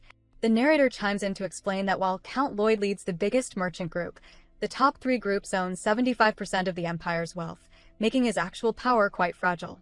He is also entirely under the thumb of House Philip and has become painfully soft on his children since losing his eldest son. Refusing to coddle him, our girl states she will not try to placate him. She explains that under normal circumstances, she would just give him the solution. But Jason has crossed the line. She reminds him that it has only been 7 months since Jason embezzled funds, and he is already in massive trouble again. She argues that without serious intervention, he will just repeat his mistakes. She frankly admits revenge crossed her mind, but insists her primary goal is securing the family's future. The Count stares at her, completely bewildered. Our heroine understands his panic. She has been gone for 7 months, and the moment she returns, she is demanding the keys to the kingdom. Still, she refuses to back down, knowing this is her one golden opportunity to permanently bulldoze her blonde brother out of her way. Her father sinks back into his chair, asking what kind of punishment she actually has in mind. She frankly admits she wants to use this entire disaster to ensure no one ever dares to look down on her and her mother again. When he asks for names, she points squarely at the Countess and Victoria, noting their public insults have officially crossed the line. The patriarch covers his face, groaning about his wife's notorious arrogance. Our girl smoothly tells him to sit this one out, fully aware his hands are tied by House Philip. She lays out the brutal facts, explaining their entire bloodline almost got wiped out because the blonde heir bungled a massive deal without permission, while the Countess abused her authority to seal the doomed contract while the Count was away. They absolutely have to pay the piper. The Count agrees, but demands to hear the master plan first. Channeling her inner executive, she smirks and notes that a good negotiator never reveals all her cards. Her father flinches but claps back, stating a good boss does not hand over full control blind.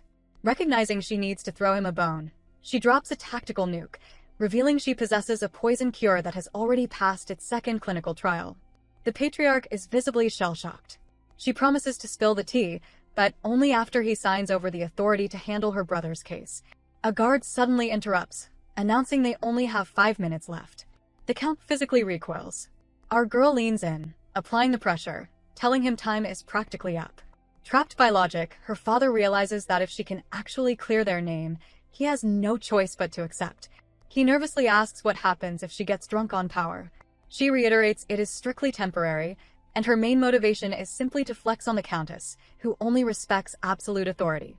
Conceding defeat, the Count asks the guard for a pen and drafts a contract, officially granting his 5th child total power to resolve the royal assassination crisis and punish the guilty. Handing over the document, he gestures for her to come closer. She leans in and whispers her master plan into his ear. The Count leans back, suddenly radiating confidence, and praises her for mastering the art of getting inside an opponent's head. He casually asks if anyone has ever told her she resembles Prince Kyle. Deeply offended, she demands to know how. Her father dryly notes they both possess a terrifying talent for making people feel incredibly lousy. She notes that is definitely not a compliment, but the Count waves it off, giving her plan the ultimate green light. As she turns to leave, he stops her, adding that a mere piece of paper will not be enough to convince the family snakes. He promises to brief his personal lawyer in an hour and have him present when she drops the bomb on the household, throwing his full weight behind her.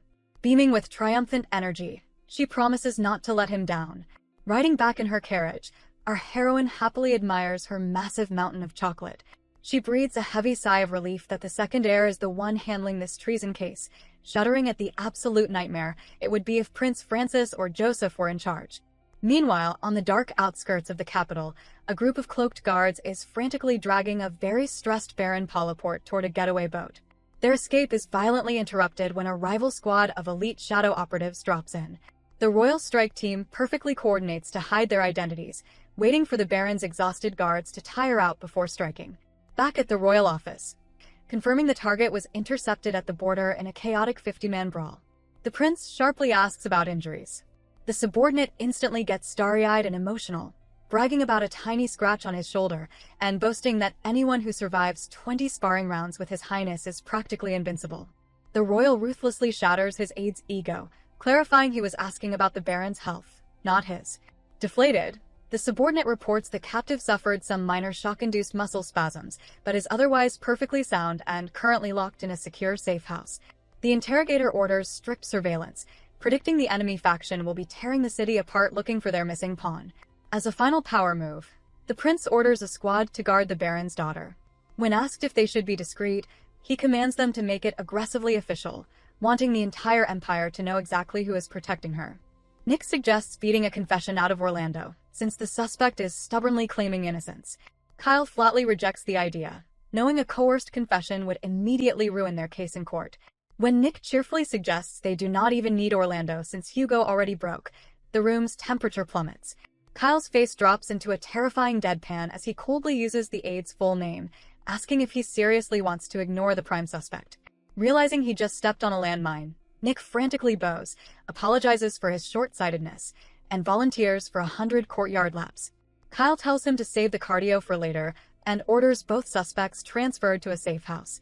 Left alone, the prince stares out the window, eagerly waiting to see which suspect betrays the other first. At House Toulouse, the Minister of Finance furiously demands to know how their meticulously planned operation failed. A bleeding subordinate grovels, explaining they were completely outplayed by Kyle's brilliantly staged two-group ambush. The stressed minister demands details, learning the Royal Strike Squad snatched the Baron and already established an impenetrable round-the-clock guard around his daughter, who has locked herself in her room. The minister slams his desk, cursing the second heir's frustrating multitasking skills. Dismissing the battered goon, the minister nervously paces and formulates a backup plan. He decides to use Prince Francis to bypass the guards and reach the daughter, confident the Emperor is too distracted by the assassination plot to care about a new case. The next morning at the Elios estate, Beth frantically tries to wake our girl, warning her it is already 10 o'clock and a massive mob is waiting. Begging for 10 more minutes, our heroine slowly realizes she is finally back in her own bed. Beth reveals the halls are swarming with merchant leaders and House Philip elders after palace guards suddenly lifted the estate lockdown yesterday. Connecting the dots, our girl realizes the Countess immediately summoned her family to stage an ambush. Instead of panicking, she flashes a slightly unhinged grin, thrilled the woman actually gathered an audience for today's execution. Startled by the villainous smile, Beth notes she looks genuinely frightening. Our girl confirms that is exactly the vibe she is going for, demanding a dress that screams graceful intimidation. Beth deadpans that her wardrobe is currently lacking since they just returned from Durban, but suddenly gets manic Taylor energy. Thrilled to finally ditch her lady's usual baggy clothes, Beth vows to surgically alter yesterday's dress into a masterpiece. Our heroine happily surrenders to the professional. Stepping out of her room looking absolutely lethal, she casually asks about Arya. Beth mentions her sister practically lives in the library now, leaving our girl stunned that she was gone long enough for Arya to discover reading. As she elegantly descends the stairs, the crowd goes dead silent. Whispers erupt as the nobles fail to process her dramatic glow-up, shocked she is nothing like they imagined. She gracefully bows, introducing herself as the Fifth Ward. A salty old man immediately steps forward, introducing himself as a shareholder. He goes on the offensive, demanding to know the family's future before loudly accusing her of dishonoring them. Calmly observing his labored breathing, she mentally diagnoses him with lung issues while he points his cane and flat out asks if she has been the mastermind behind this conspiracy from the start. The crowd gasps at the sheer audacity. An attendant tries to calm the elder down so they can at least hear her out. Ignoring the salty man, our heroine locks eyes with the Countess, offering her one final, unearned chance to apologize to her and her mother. The Countess erupts, calling her a bitch and whining to the old man, who turns out to be her uncle, falsely claiming our girl dragged her precious son into this mess. Unbothered, our heroine snaps her fingers, declaring that since the Countess refuses to learn, it is officially time for the slideshow of her crimes. The scene briefly cuts to the frantic finance minister at House Toulouse. He demands Prince Francis's whereabouts, desperate to use him as a pawn, only to learn the royal is away inspecting horses for 2 days. Back at the Elios estate, our girl officially takes the stage. She asks the butler to read her father's contract out loud while Beth dramatically presents the paper. The crowd erupts into chaotic murmurs, baffled that Count Lloyd would hand his authority to a recently returned daughter. The Countess completely loses her mind, screaming the document is a fake and throwing a public tantrum. Unfazed, our heroine calls upon the Count's personal lawyer, who loudly confirms the document is entirely genuine and grants her absolute authority to punish the guilty. The crowd collectively gasps. In the background, 2 servants are internally living for the drama. One is a black society agent, and the other is a spy for the second heir. They accidentally make eye contact, instantly recognizing each other, but strictly follow the universal rule of espionage: pretend you saw nothing and go back to sweeping. Meanwhile, one of our girl's brothers steps forward, skeptically asking if she can actually guarantee the charges will be dropped. A salty uncle from House Philip agrees to comply but warns she will take the fall if things burn down. She welcomes the liability, promising to expose the real mastermind. Turning to the merchant leaders, she orders them to liquidate all of Jason's assets immediately. The Countess screams like a banshee, and a Philip cousin questions the legality. Our heroine dryly notes the disgraced heir will be lucky to have any assets left, explaining he needs cash to redeem his botched dragon fruit deal. She announces he will be taking a mandatory 3-year expedition to Guyane. The crowd is stunned, murmuring that Guyane is practically in exile. The Countess short-circuits, screaming that her son will not stand for this. Ignoring the shrieking, our girl coldly states that if he refuses, he gets 10 years on a sheep ranch instead. She smirks, revealing she knows he will be released exactly 1 day after her father, ordering his bags packed since he departs straight from the palace gates. Internally, she congratulates herself on her master plan, Asking Prince Kyle to hold her brother an extra day proves her negotiating flex to the family and keeps her safely away from his inevitable tantrum. Turning her crosshairs back to the Countess, she coldly lists the woman's crimes, specifically abusing the Count's seal, and officially strips her of all financial power. The Countess dramatically fakes a fainting spell and is carried away by maids. Our heroine initially attempts to hand the financial power to Tara Elios. However, Chloe nervously declines, pointing out that the role rightfully belongs to our girl's mother. Realizing she accidentally discriminated against her own mom while trying to appear unbiased, our heroine apologizes and officially makes the transfer. Transforming into a full-blown CEO, she barks orders for a pharmaceutical manager, a lawyer to prep a patent, and an expedition team. Finally, she demands a scribe with flawless handwriting. When someone nervously asks what she is planning, she solemnly declares that House Elias is about to get on its hands and knees. Dropping her cliffhanger, our girl tells the stunned crowd they will discuss the gritty details in the meeting room. She leads the way, internally smirking because she knows they are too hopelessly nosy not to follow. Inside the boardroom, the nobles stand around awkwardly, entirely avoiding the patriarch's empty chair. Clenching her fists to steady her nerves, our heroine claims the throne at the head of the table. Channeling her ultimate boss energy, she begins breaking down her executive orders as the official acting head of the house. 2 days later, at the State Affairs Weekly Council meeting, the nobles are busy gossiping. One points out a glaring empty seat, wondering why Prince Francis is still missing in action. Another mentions the royal is supposedly arriving today, but someone else rolls their eyes, noting it is a terrible look to skip work mere days after a royal assassination attempt. The meeting officially kicks off, only to be instantly derailed when the heavy doors swing open. The second heir casually strolls in, sending a shockwave through the room. The nobles whisper, wondering if he actually solved the treason case in record time. The shock morphs into sheer panic when the captive Baron Polyport shuffles in behind the prince, sporting tightly bound hands. The finance minister's brain flatlines in sheer terror, and even the third prince starts sweating, realizing this is a catastrophic development for their faction. The emperor finally arrives, takes his throne, and spots his son.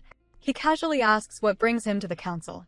Kyle dryly asks if the monarch missed his official message. An aide frantically whispers to the emperor that the memo arrived 2 days ago, but he explicitly chose to ignore it. Playing it off with zero shame, the ruler tells the prince to proceed.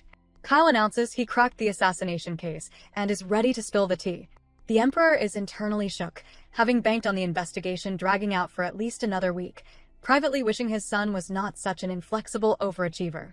As the nobles murmur in disbelief that the case was solved in a mere 5 days, the emperor gives the green light to hear the findings. Handing over the official paperwork, Kyle reveals the dragon fruit triggered a massive allergic reaction caused by a foreign substance called wolfsbane imported from Guyana. The crowd erupts, hurling malicious insults at House Elias.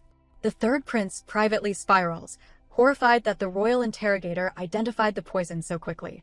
Kyle then drops another bombshell, revealing the cure is actually made from the exact same spicy plant, and the victims are already on the road to a full recovery. The finance minister immediately smells an opportunity. Feigning smug curiosity, he asks how an antidote was miraculously developed on such short notice. Kyle calmly explains the medicine had already passed phase 2 of clinical trials. The emperor completely loses his temper, outraged at the idea that the Elias family poisoned him just to play hero with the cure. Smelling blood in the water, the finance minister launches into a theatrical rant about the merchant family's treacherous greed. Before he can finish his performance, Kyle sharply shuts him down, loudly reminding Lord Grafton that he is still talking. The minister backpedals, offering a fake apology and blaming his outburst on his righteous fury over the situation. Staring him down with absolute zero intensity, Kyle delivers the ultimate mic drop. He announces he is certain there is a hidden mastermind pulling the strings, and it is definitively not House Elias. The minister sputters that this is complete nonsense, but the prince's deadly serious glare shuts down any further debate. Kyle reveals the culprit who planted the wolfsbane was a senior palace gardener of 30 years. 10 minutes later, the council is completely bewildered. A vassal of House Toulouse argues it makes zero sense for the gardener to steal the plant just to spray it with water in the storage room. Another noble questions why someone would commit such elaborate sabotage only to supposedly commit suicide. Kyle smoothly counters that while circumstantial evidence points to suicide, the investigation is ongoing.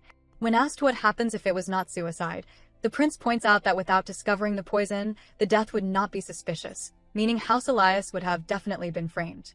The third prince watches the chaos, internally impressed by the sheer effort behind this now useless conspiracy. Having nothing to lose, he smugly decides to just sit back and enjoy the show. He silently notes that not a single seasoned politician in the room genuinely believes a mere gardener acted alone to assassinate the emperor.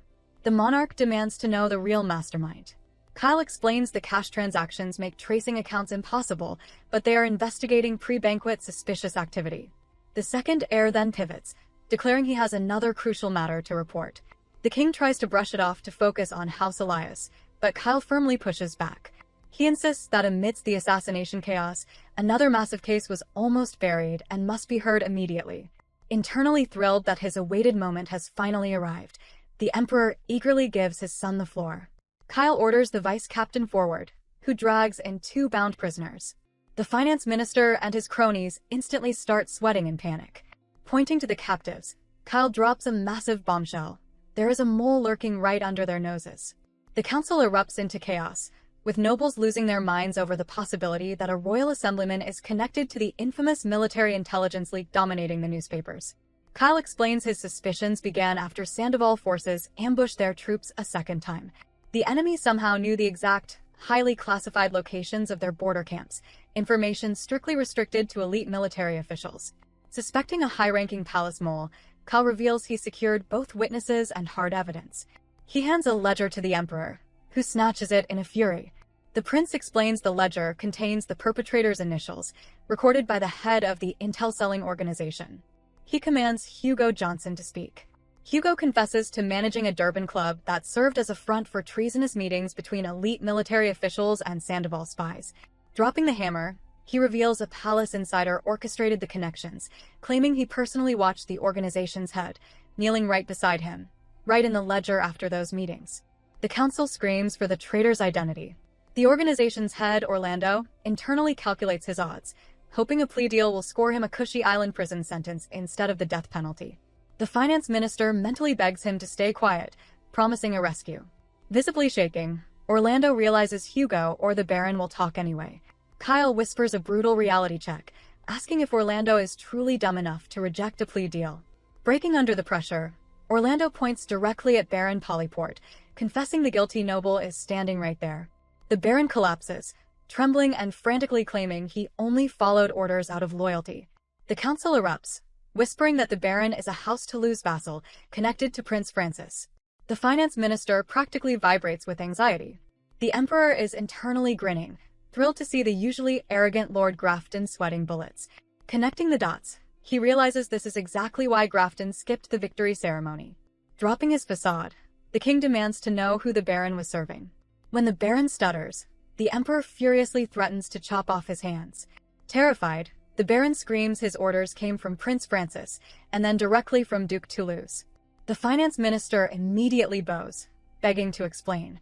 Utterly disgusted, the emperor turns to Kyle and demands a full casualty report.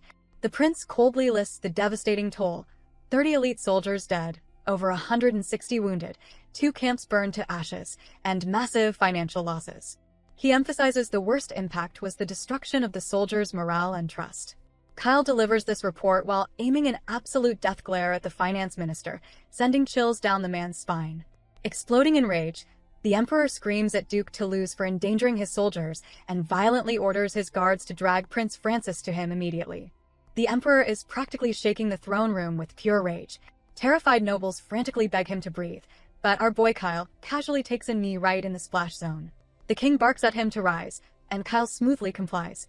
The peanut gallery whispers, wondering why His Majesty isn't milking this perfect moment for absolute authority. Sweating bullets, the finance minister hastily claims this is all a massive misunderstanding. The emperor instantly hits the mute button on him, roaring for silence until Prince Francis arrives, and furiously paces the room. Right on cue, Francis waltzes in, radiating the blissful ignorance of a lottery winner. He cheerfully greets his father before hastily correcting his painfully casual tone.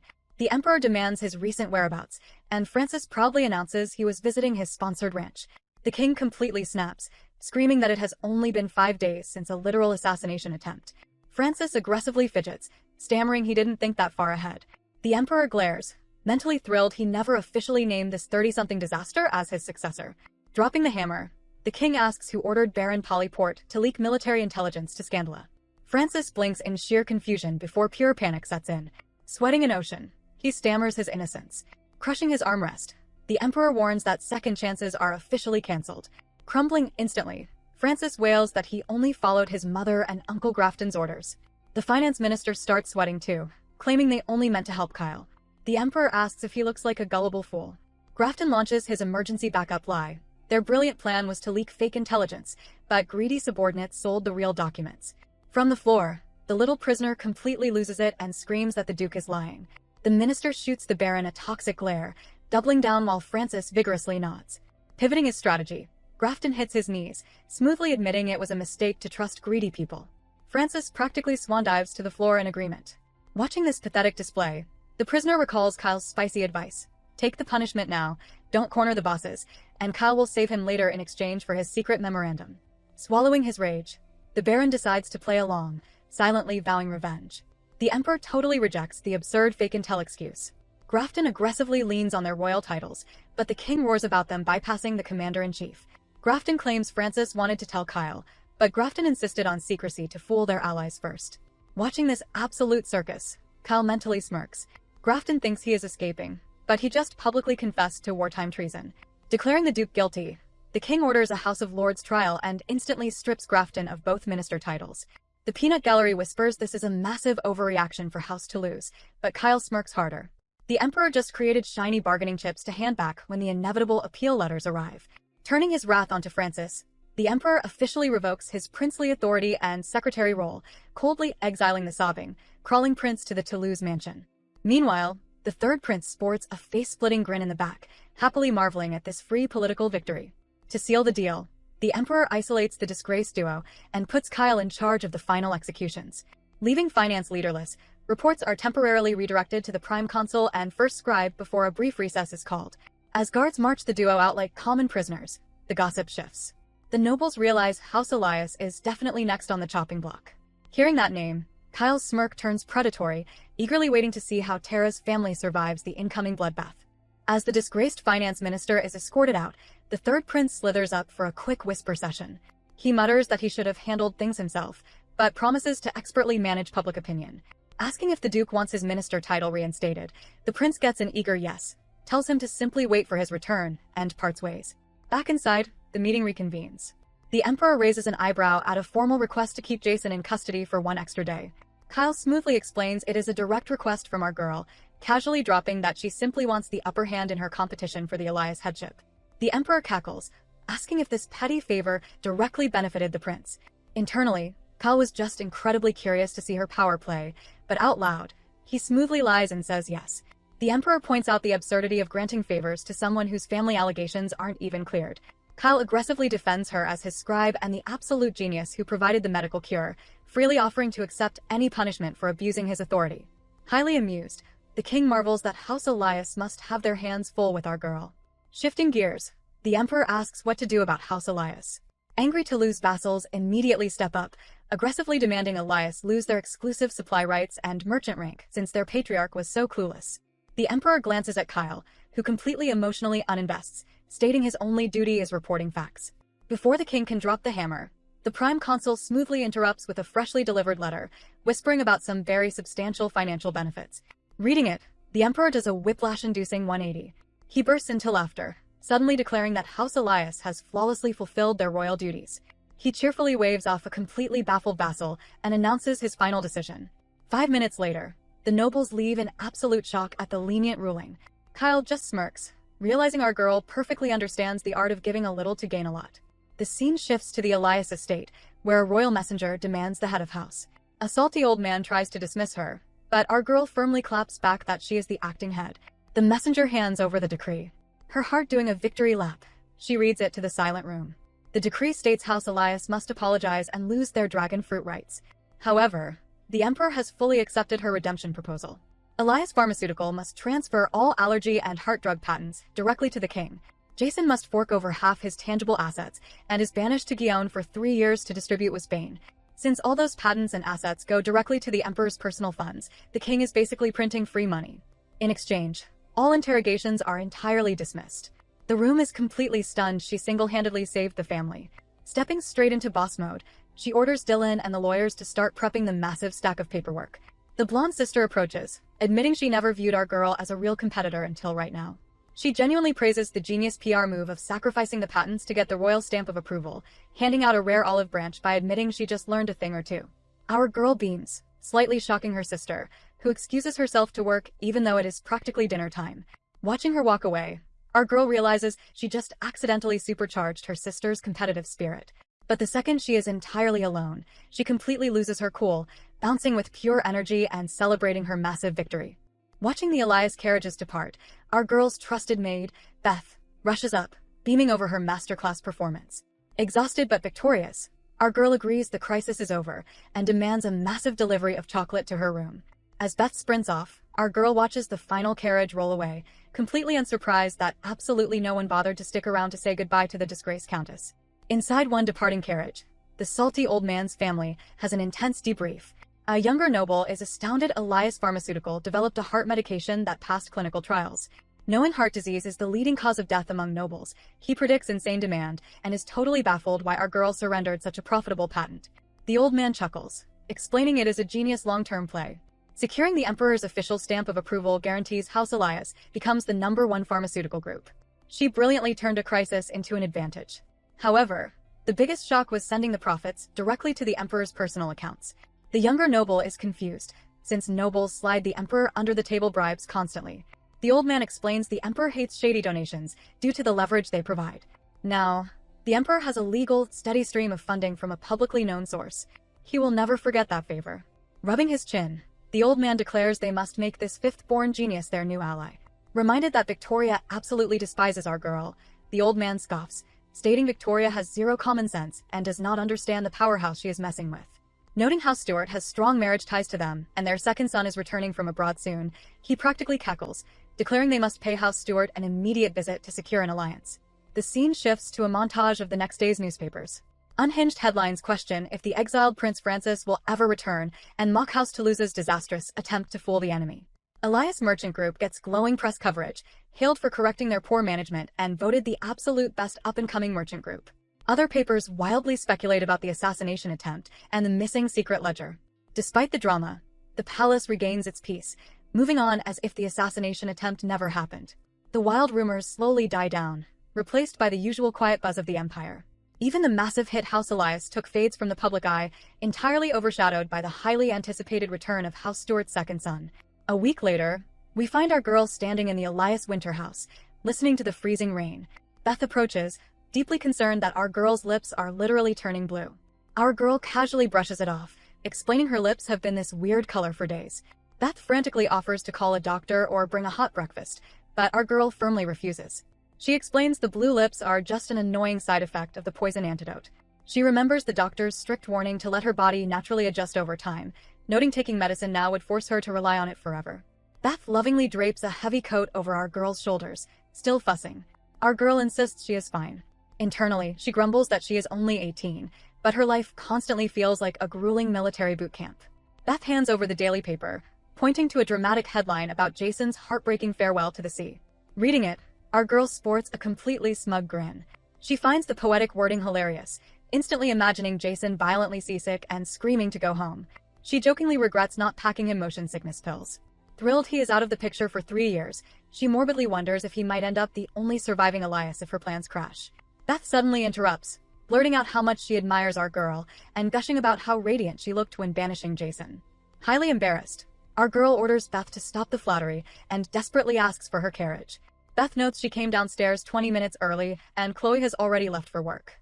Explaining Chloe spends 3 days at her boutique and the rest of the week at Princess Margaret's palace, Beth marvels at how she balances it all. Our girl proudly agrees, noting that being an absolute workaholic must run in the family. Remembering one last errand, our girl asks if Arya is in the library. Beth confirms, and our girl heads off, asking her carriage to wait. Entering the library, she spots her younger sister surrounded by a mountain of books. Arya aggressively snaps at her for being a distraction. Our girl ignores the attitude, asking one final time if Arya has truly given up on Prince Kyle. Arya rolls her eyes, reiterating she has zero interest and bluntly telling our girl she is wasting her time. Completely shook, our girl silently wonders what happened to her sister. She asks if Arya is seriously becoming a historian. Arya proudly confirms she registered for advanced history and international affairs courses.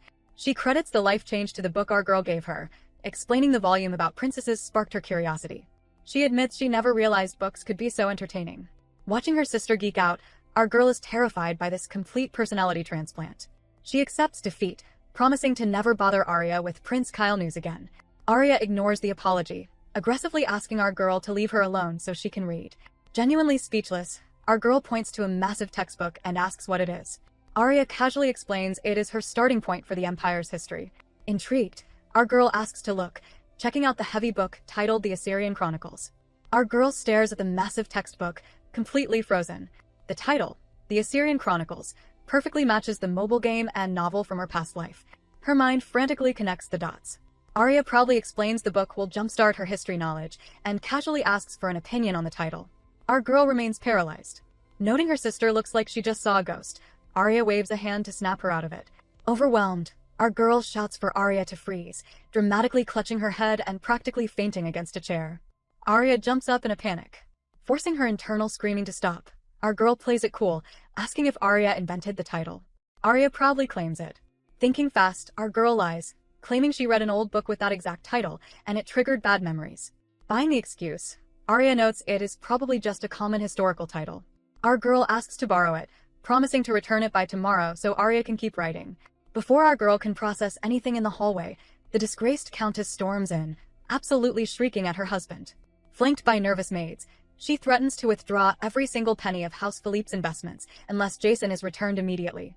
The Elias patriarch does not even flinch. He coldly informs his hysterical wife that she just made his life incredibly easy, officially cutting all business ties with House Philippe effective immediately. The countess completely loses her mind. Looking entirely done with her endless drama, the patriarch orders the maids to drag her back to her chambers. She thrashes and screams like a toddler while being hauled away. Watching the circus, our girl's biological mother calmly notes, this means there will be no proper handoff of the internal finance ledgers. Her maid strongly advises staying away from the screaming countess. The mother agrees, deciding to march straight to the tax office and untangle the financial mess herself. Later, hiding in her carriage, our girl opens Arya's book and completely freaks out. The table of contents, covering the imperial family, the nobles, and the three princes, is strikingly identical to the novel from her past life. She vividly remembers the original author went on hiatus right after Chapter 4, which perfectly aligns with Kyle's arrival, the Scandala War, and the recent assassination attempt. This is the exact moment her current life deviated from the plot. Her head pounds in time with the freezing rain outside. A terrifying thought strikes her, and she slowly turns to stare at Beth. Quickly covering her panic by asking for a blanket, our girl spirals into a full-blown existential crisis. She wonders if she actually time-traveled into her own past body rather than possessing a new one. Frantically digging through her memories, a specific conversation suddenly clicks. She remembers the original author bragging about a spin-off plan. A tragically doomed character would become an author and write a book with the exact same title. Letting out a massive sigh of relief, our girl realizes she definitely possessed someone else's body. She suddenly shouts in sheer relief, completely startling Beth. Beth nervously asks if the poison's side effects are making her act crazy. Our girl eagerly blames the neutralizer. Leaning in, Beth conspiratorially whispers that maybe Prince Kyle's cure was a total lie. Our girl instantly snaps, fiercely ordering Beth to watch her mouth. She warns that the palace walls have ears, and accusing a royal without proof is a literal death sentence. Beth apologizes, asking why she hasn't told the official doctor about the secret plant. Our girl vaguely claims she forgot, desperately faking sleep to end the conversation. Pretending to nap, she realizes her only survival option is to frantically remember every single plot point the author ever spoiled. Mentally groaning about her ridiculously hard life, she actually falls asleep. She wakes up groggily as the carriage reaches the palace, asking Beth to invite Arya for dinner. Beth explains Arya attends a dedicated Monday book club and usually eats there. Completely floored by Arya's new nerdy devotion, our girl steps out into the rain.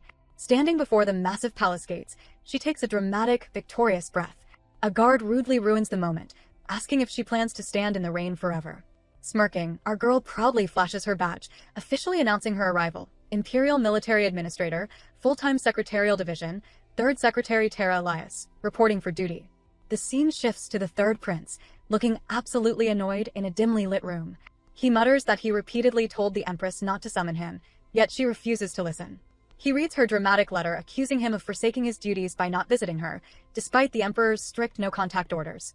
Sneering, he questions when she ever actually considered him her son over Francis, and tosses the letter aside just as his creepy, highly intelligent advisor slithers in.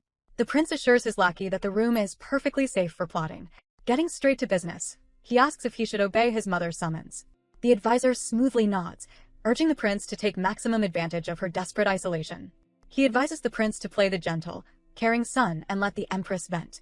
With Francis rapidly losing power, the third prince needs to stop being disposable and transform into an indispensable, precious commodity.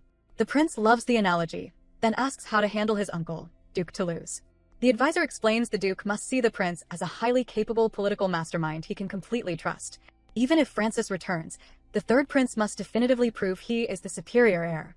A maid suddenly interrupts, stating the empress demands an urgent response. Following his advisor's whispered cue, the prince loudly announces he will visit his mother this afternoon after handling some urgent matters. Once alone, the prince asks what exactly he should discuss with his uncle. The creepy lackey suggests offering the Duke a chance to offset his massive recent mistakes, pointing to a specific, freshly delivered document from the House of Consulate. He confidently declares that this exact paperwork will be the key to their entire hostile takeover. The scene sharply shifts to the General Office of Ministries. Our girl proudly arrives at the full-time secretarial division on the second floor. She mentally reviews the office layout. This specific division is a dumping ground for either low-tier, untalented rejects or lazy, high-ranking noble children looking for an easy desk job. Our girl scoffs, noting these two groups mix like oil and water. She grumbles internally, annoyed that her reward for literally saving the empire is this low-ranking assignment. She briefly wonders if this is a bad omen for her career, but quickly shakes it off. Having survived poison and assassins, she can definitely handle some lazy bureaucrats. She vows to prove herself and become Prince Kyle's absolute closest confidant. Pushing open the doors, she notes the room looks like an ordinary office, except absolutely no one is doing actual work. She spots her desk just as the entire room falls dead silent, every single eye locking onto her. Realizing it is time for introductions, she steps forward, bows politely, and officially introduces herself as Tara Elios. Instead of welcoming her, the office immediately erupts into incredibly rude whispers. They openly gossip about her massive weight loss, wondering what dark magic she used to stop being an eyesore. Furious that they are judging her looks right to her face, our girl forces herself to stay calm. The gossip worsens as co-workers question how she passed the exam without bribing anyone, and worry her presence will bring the palace's bad luck down on them. They loudly agree to avoid her completely. Fuming, our girl sarcastically marvels at the warm welcome but decides to let it slide for her first day. A friendly third secretary named Joseph approaches, warmly pointing out her desk and advising her to ignore the gossip and just focus on the work. Our girl mentally recites rule number 3 of the slave: a newbie's only job is to support their direct supervisors. She reminds herself that only the superiors handing out promotion points actually matter, not these rude desk jockeys. As she sits down, another secretary named Shine unceremoniously dumps a massive stack of paperwork on her desk, smirking that he has high expectations for the Empire's savior. Our girl politely greets him. However, when two nearby girls start loudly gossiping that she will definitely gain all her weight back because she cannot change her genetics, our girl officially hits her limit. She realizes that if she stays quiet, these bullies will just walk all over her. Knowing nobody else is going to defend her honor, our girl gets fired up. Reaching into her bag, she pulls out a small, decorative axe and violently slams it down onto her desk. Glaring at the stunned room, she prepares to definitively show this lazy office exactly who is the boss. And that's the end for today's recap. If you had fun, hit subscribe and turn on notifications. Your support keeps the recaps coming. Choose your next binge. At the top is a crowd pleaser, and the bottom is the latest chaos drop. Thanks for watching. Stay comfy, keep your popcorn ready, and I'll see you in the next one.